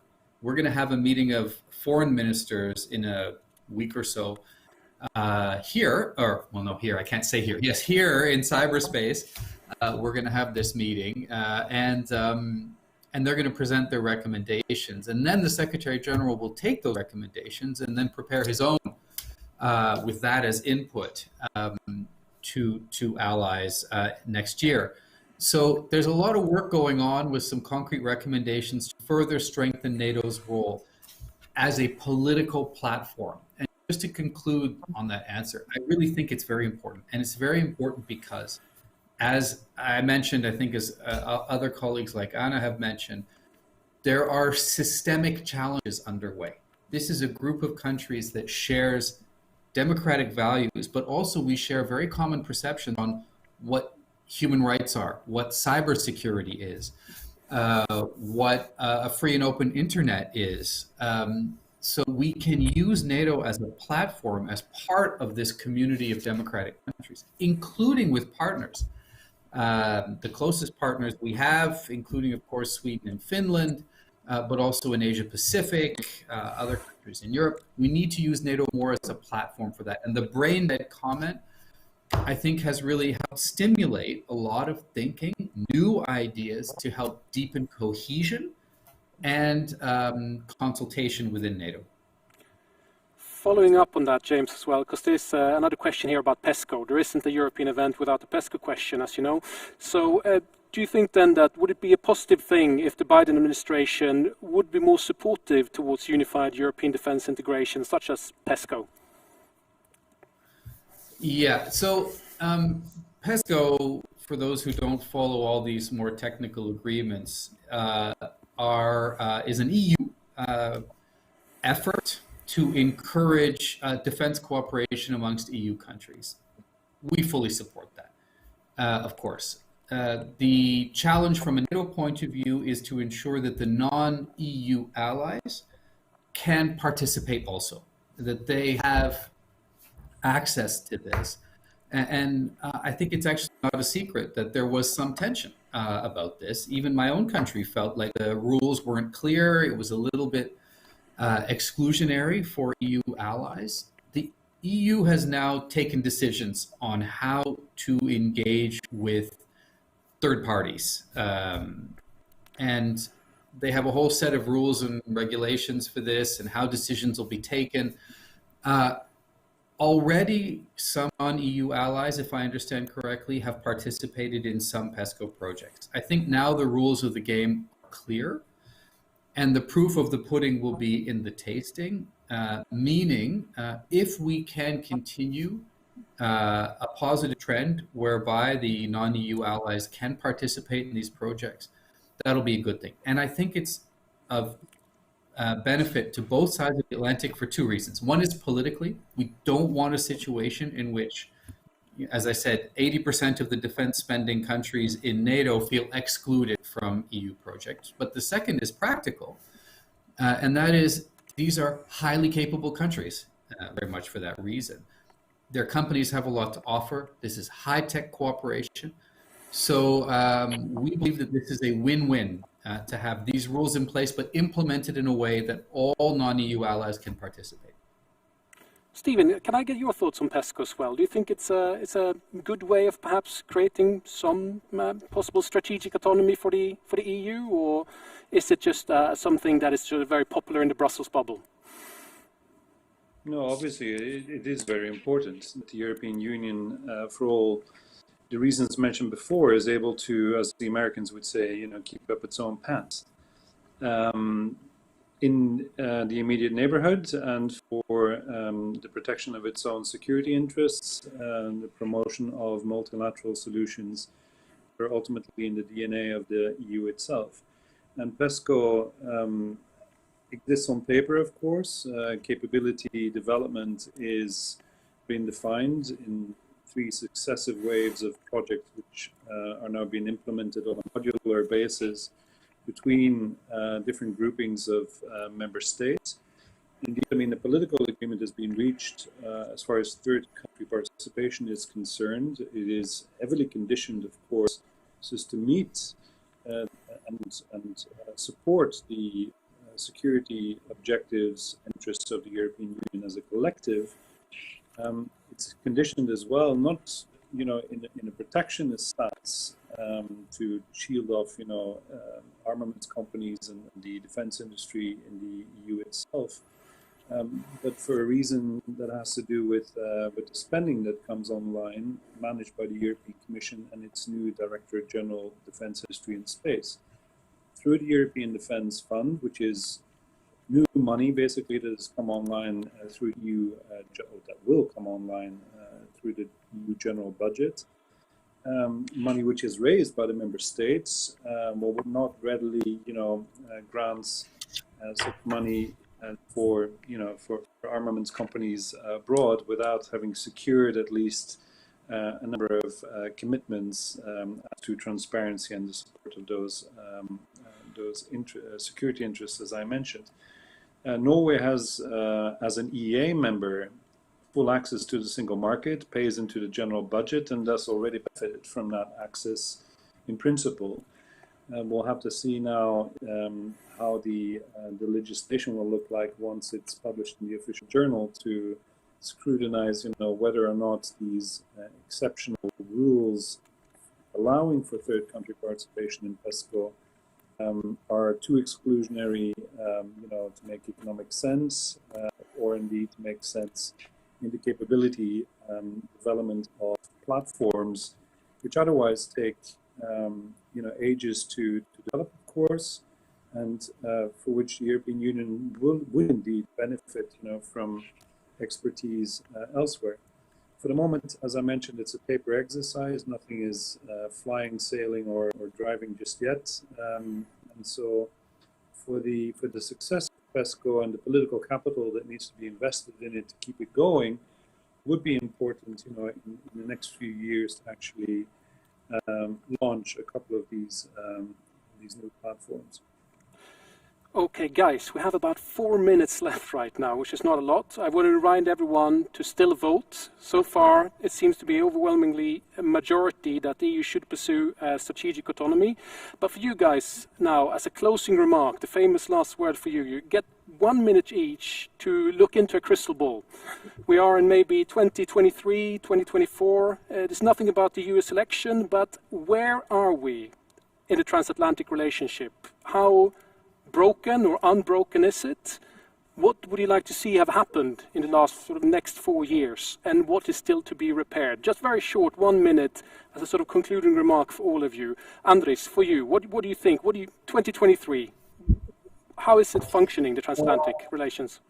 Well, thank you. I think it will be very functioning because, as I said, we have common values, common interests, and the strategic goals are quite aligned.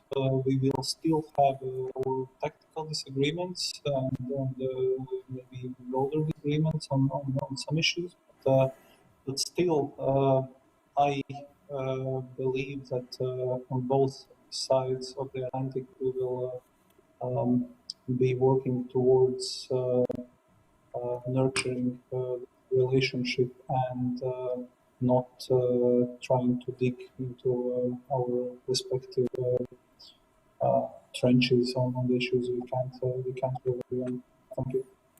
What about you, Anna? We're here in 2023. Is the transatlantic relations still intact? Well, I hope they are better than they have been perhaps overall these past years. I would like us to have moved beyond the stage on strategic autonomy where the US is grouchy and Europeans are naive. I hope that we have reached a level of agreement on how to move forward on this. And I think that should be possible with the Biden administration. There are so many good signs in this direction. And perhaps a new strategic concept for NATO has helped in that regard. And also the steps that the EU is taking now concretely on developing autonomy in various spheres and a more geopolitical approach guarding its interests. I think that will be useful as well. And hopefully also on China, actually. I hope that we have much more of a common agenda. I think that would be very helpful and pretty urgent if we are to use the moment we have now of strength, both with the US and Europe, in relation to what could be the situation if we not succeed and we move ahead 10 years within the next decade or so. We will have much more difficulties in handling autocracies such as China. Stephen, what is your crystal ball saying? Well, I think history will not move in a linear fashion, and the transatlantic alliance as we've known it is frankly dead. So the temptation that may exist in Europe, to believe that the relationship can go back to business as usual would be mistaken. And the Biden administration will want to reinvent it, I think, to position each side of the Atlantic, to cope with the challenges of tomorrow, indeed, by 2023, severe health, economic, climate changes, more diffuse power, technological changes, greater insecurities. And so on all of these, we would require more Europe, for sure, more European cooperation. And I hope that indeed with the Biden administration is more amenable to transatlantic partnership with the European Union, the transatlantic relationship will be reinvented to a certain extent. James, your famous last words. I'm not sure they'll be famous, and mostly I hope we can all actually meet in person by 2023, which would be great and I think likely.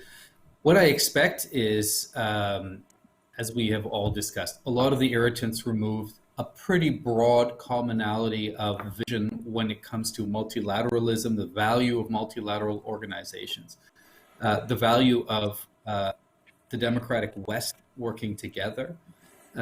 So actually, I do expect things to be at least easier, but I also expect continuing focus on defense spending and defense spending to be going up, so us to be getting more capable.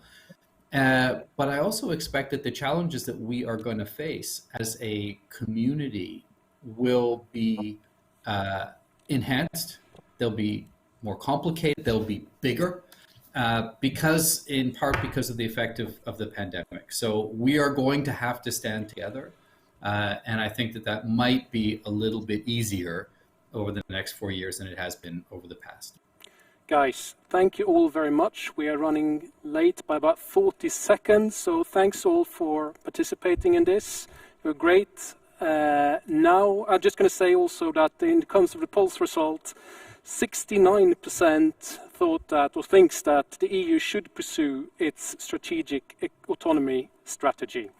I have to leave you guys right now. I want some of you, if you want to stay there, it's going to be a musical performance right now, so don't go too far away. Sit down, open the wine, and enjoy. Thank you very much.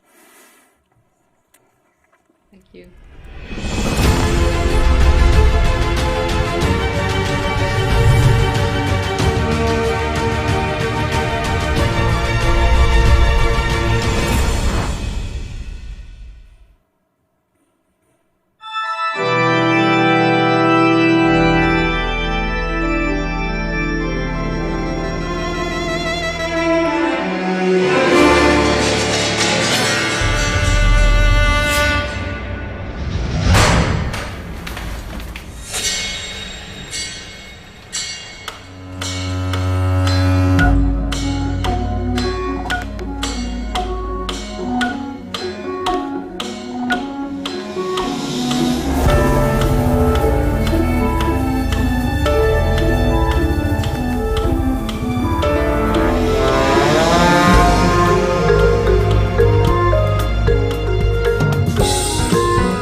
Ladies and gentlemen, we've got a musical surprise for you. It will be a musical performance of the Academy of Performing Arts in Prague, the Persecution Ensemble, Ladislav Bilan, Lukáš Brabec, Matěj Diviš, Radek Doležel, Štěpán Hon, and Antonín Procházka. It's a special project. It's not typical. We are open to new things, so we hope you will enjoy it.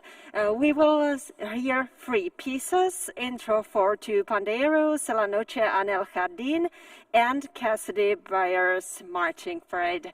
Thank you very much. The floor is yours.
Ladies and gentlemen, thank you very much for this interesting musical performance. And right now, here is the big gala moment of this day, the Vision for Europe Award ceremony. Please let me introduce very shortly what this award is about. It is an annually bestowed award for distinguished personalities who have, in the course of their lives, devoted substantial energies to the establishment and development of European ideals in many possible ways. And this year's prize for our nominees is made by Blažek Glass. Let me also remind you the previous laureates. Last year it was Mikuláš Dzurinda, former Prime Minister of Slovakia. And in 2018, it was Emily O'Reilly, who was also first elected as the European Ombudsman in July 2013. In 2020, we have got two laureates, two great women, but I won't tell you myself, but someone else will. I'd love to welcome here His Excellency Tomáš Petříček, the Minister of Foreign Affairs of Czech Republic. Thank you. Thank you. Good evening, ladies and gentlemen. We are now remotely in connection with two distinguished politicians and inspiring personalities to whom I have the pleasure to hand over the Vision for Europe Award. I'm sure neither Margot Wallström nor Federica Mogherini do not need a long introduction, as they are well known and famous on the European soil as well as worldwide. But if you allow me, before giving the floor to the two laureates, I will briefly add to what award is.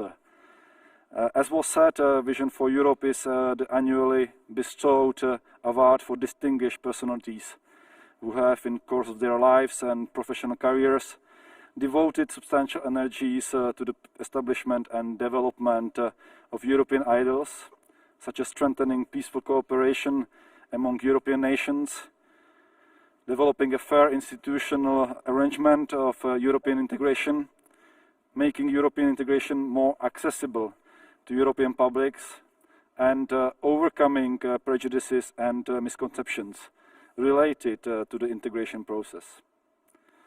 The awarding ceremony is a significant and popular part of the Prague European Summit and is accompanied by the European vision speeches. Similar to the whole event this year, exceptionally, the ceremony is transmitted online, but the awards will be delivered through diplomatic channels. Now, without further delay, I give the floor first to Madame Margot Wallström, former Minister, Deputy Prime Minister, Commissioner, Vice President, and the UN Special Representative. She was particularly instrumental in creation of the European policies aimed at improving the protection of human health and the environment of the Europeans. She worked to reconnect the EU's institutions with citizens and strive for gender equality and equal opportunities in the world during her time in the EU and Swedish politics. Madame Wallström was also the first United Nations Special Representative on sexual violence in conflict. Margot, the floor is yours. Thank you so much, dear Minister, dear Tomáš, for this. And may I say how happy I am to share this award with Federica. Nice to see you again. And I also say hello to all those listening and watching at the moment, and all my European friends. You cannot believe how dark this November evening is in Sweden, where I'm located now. And it might look very bleak when we look at the world around us. And I've often said that it's as if we are experiencing three crises. A crisis, the crisis, and also a crisis in the shadow of the other crisis. And a crisis is, of course, the ongoing pandemic that has, I think, affected the whole world, that is moving faster than us, revealing also the inequalities between countries, between rich and poor, between men and women, unveiling the downside of exploitation of people and planet.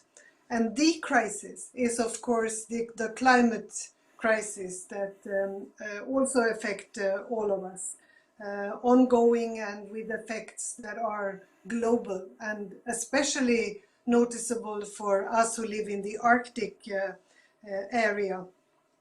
And I think we have not been able until now to picture climate change as an enemy, but now we are, and we have to defeat it, and we have to deal with the consequences.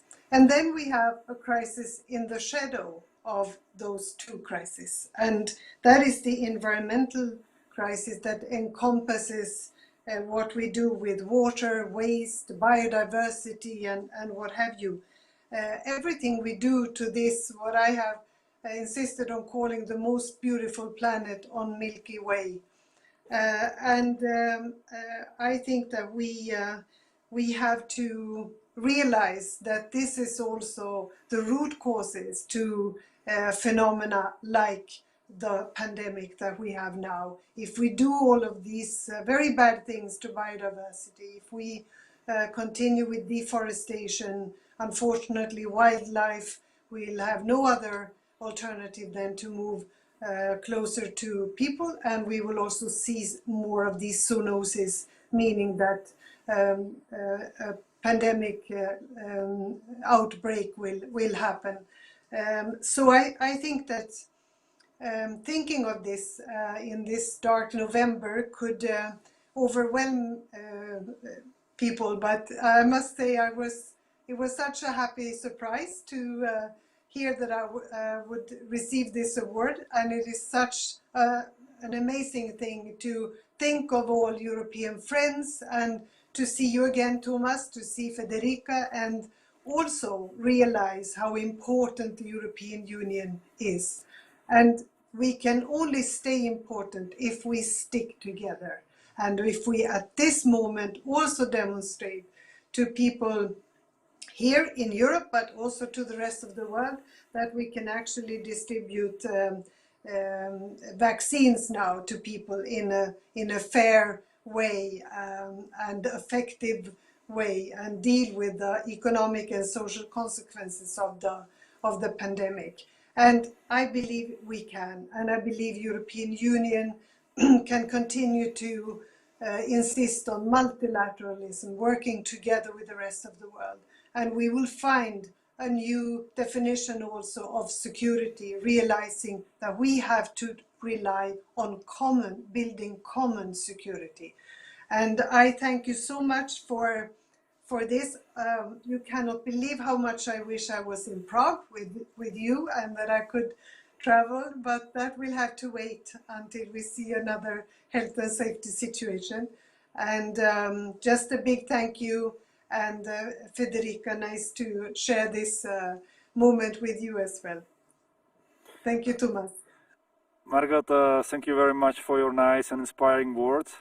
I will now give the floor to Federica Mogherini, Rector of the College of Europe, former Minister of Foreign Affairs of Italy, former Vice President of the European Commission, and EU High Representative for Foreign Affairs and Security Policy.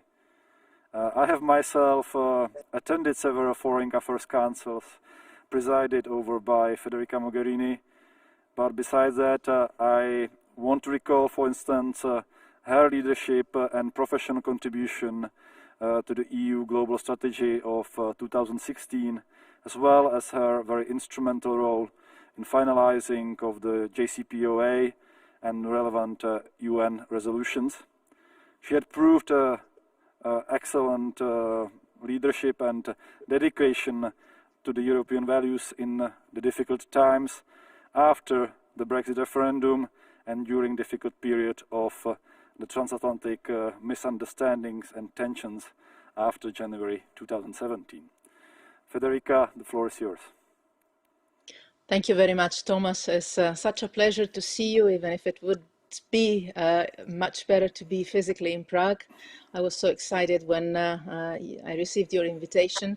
Obviously also the news of the awards, which is extremely prestigious, and I think together with Margot, we are both honored to receive it. So thank you first of all, Thomas, for this, also for having organized the Prague Summit in these difficult times. We are all turning creative and trying to keep doing things that need to be done or are good to be done in different forms, using some yes, creativity and flexibility. We are trained to that. And I think we're now trying to show the response in the best possible manner to the difficult situation that Margot was describing. Margot, it's a pleasure to see you, even if at distance. It feels like family to spend indeed a dark evening of November together, as we spent so many evenings and days and nights together working for Europe and for the rest of the world in these last years.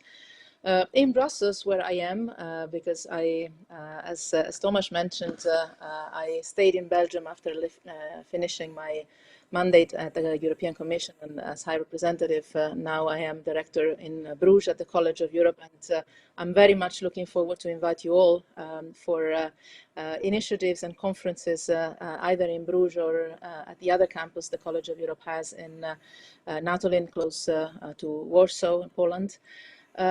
In Brussels today was a sunny day, a bright sunny day.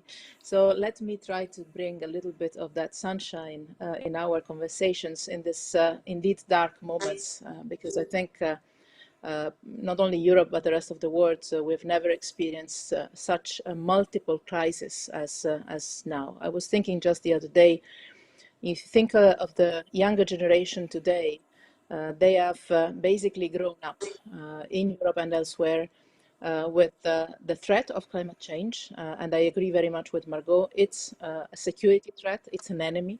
And the sooner we realize it and act to contrast this, the better for ourselves, for our planet, for the future generations, but also for the current ones. So the climate threat, the climate emergency, I would say, the multiple terrorist attacks, including on European soil. Just a few days ago, we remembered the terrible attack in Paris, in the Bataclan and elsewhere. And having been in Brussels those days, it is a very sad memory we all have. And now 2 waves of pandemic, global pandemic in this year, with the consequent lockdown measures and all the measures that we are all observing to make sure that we manage to collectively come out of this pandemic safely and healthy. And just 1 year ago, we would have never imagined not being able to travel to Prague or seeing masked foreign ministers addressing a summit. The world changes and it changes rapidly, and it doesn't look like it changes in the right direction. It feels like being at war on several fronts. But I promised you a glimpse of hope and sunshine, so this was just the preamble of my speech. I think that in all of this, there is something good. There are positive news. And there is a positive role, especially that Europe can play in this.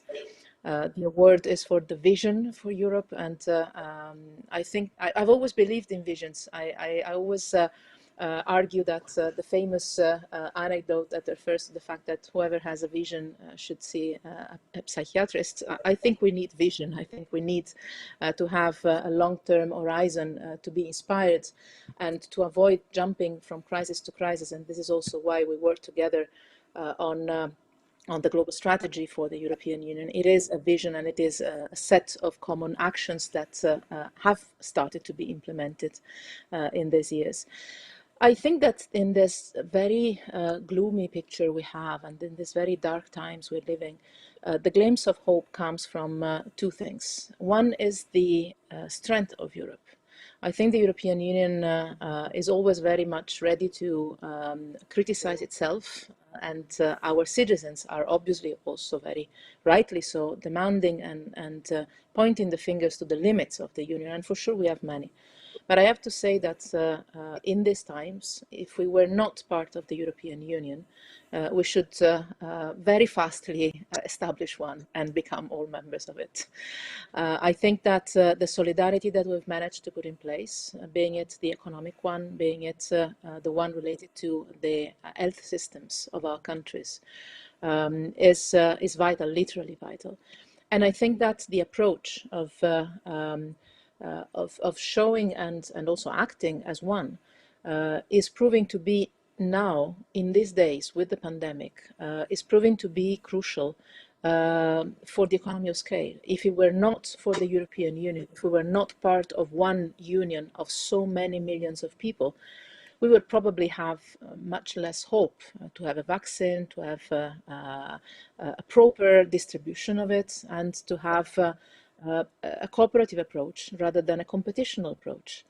If there is one lesson that the pandemic tells us, I think, or should tell us all, is that in front of something like this, in front of a challenge like this, in front of a threat like this to our own personal health and safety, it simply doesn't make any sense to believe that the way to be better off yourself is trying to avoid that the other is better off. This pandemic tells us that as long as our neighbor, literal neighbor or symbolic neighbor, is not well, we are also not well. And this is the DNA of the European Union.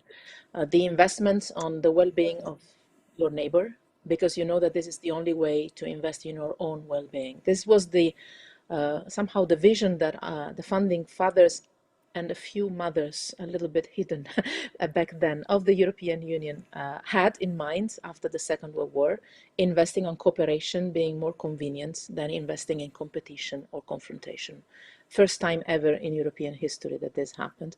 And I think that today, the European Union has not only the power to protect better its citizens because of the strength of being together, of being united, but I think that also today we have the mission, if we want to say so, the possibility of projecting this spirit of cooperation also outside of our borders.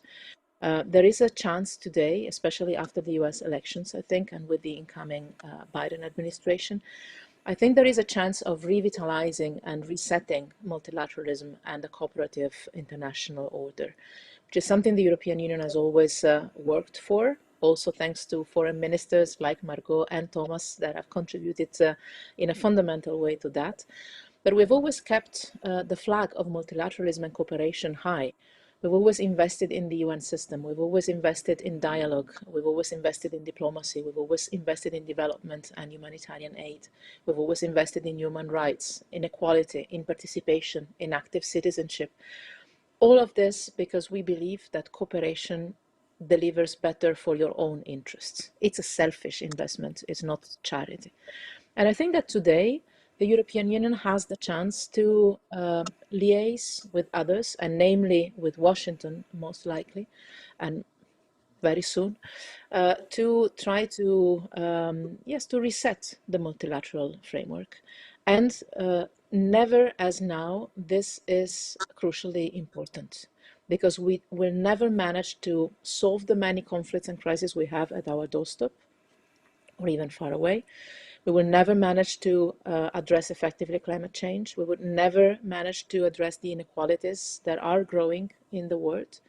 And we would never manage to defeat the pandemic if we don't do that together.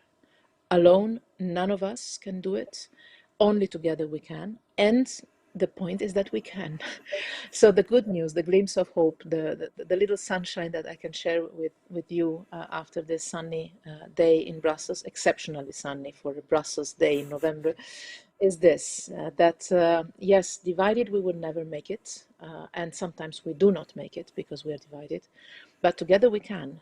And there is no limit, I believe, to what human beings can do of good if they come together and cooperate, following the principles and the values, and also at the end of the day, the self-interest that we have, which is, again, working also for the interest of the others.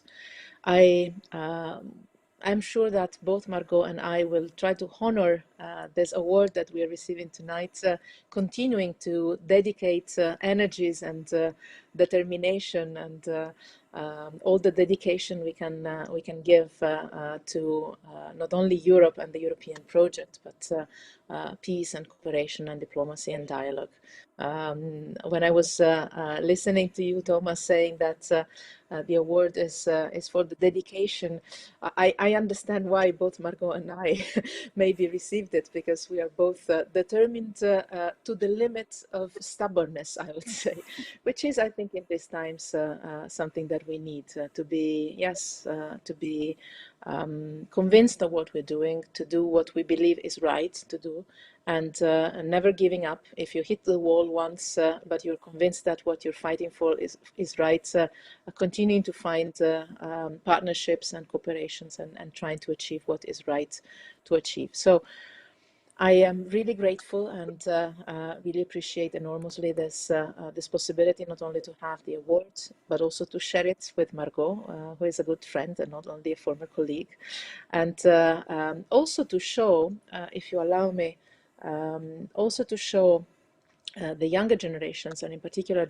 younger generations of women, that the sky is the limit, that you don't have a role you have to play, that you can play any role you study hard for, and that there are women, there are many women in the world, and that are doing important things, sometimes less visible than men, but making them visible. And I would like to thank Tomáš also for this. Making them visible is probably one of the most important elements of encouragement we can give to the girls that are out there, are dreaming of changing the world, and we need them to change the world. So I also thank you for having given the award to Margot and myself, because I think this has an added value also for all the young girls out there that are dreaming of having themselves a vision for Europe and for the world and for a better world, I'm sure. So thank you again, once again, and I hope that in the coming editions of the Prague Summit we will be able to meet each other in person in that wonderful city of Prague. Thank you very much. Federica, thank you for a glimpse of hope and for your inspiring and encouraging words. I would like to strongly support, as you mentioned, the spirit of togetherness, cooperation and solidarity as a European way, not only in the past but in the future, because this is the way we Europeans can overcome all crises, not only the current pandemic. I also would like to join your word that I look forward, we all look forward to meet you soon again and in person, be it in Prague, in Brussels, in Warsaw or elsewhere. And now, after a long day, please have a nice evening and be our guest again tomorrow for the consecutive part of the summit program. Thank you very much, good evening, and once again, congratulations. Thank you. Have a good evening. Good evening. Thank you very much, Your Excellency. Thank you. Thank you. Bye-bye. I'd love to thank you all and congratulations for our Vision for Europe Award laureates 2020. Many thanks to the organizers, to the guests and to all the presenters, and thank you all for joining us today. The Prague European Summit 2020 will be back right tomorrow morning. The early bird session starts at 8 a.m. And the topic of our discussion is COVID-19 as an opportunity for a fresh approach to EU enlargement. The official start is then scheduled for 9:30 a.m. We wish you a wonderful night.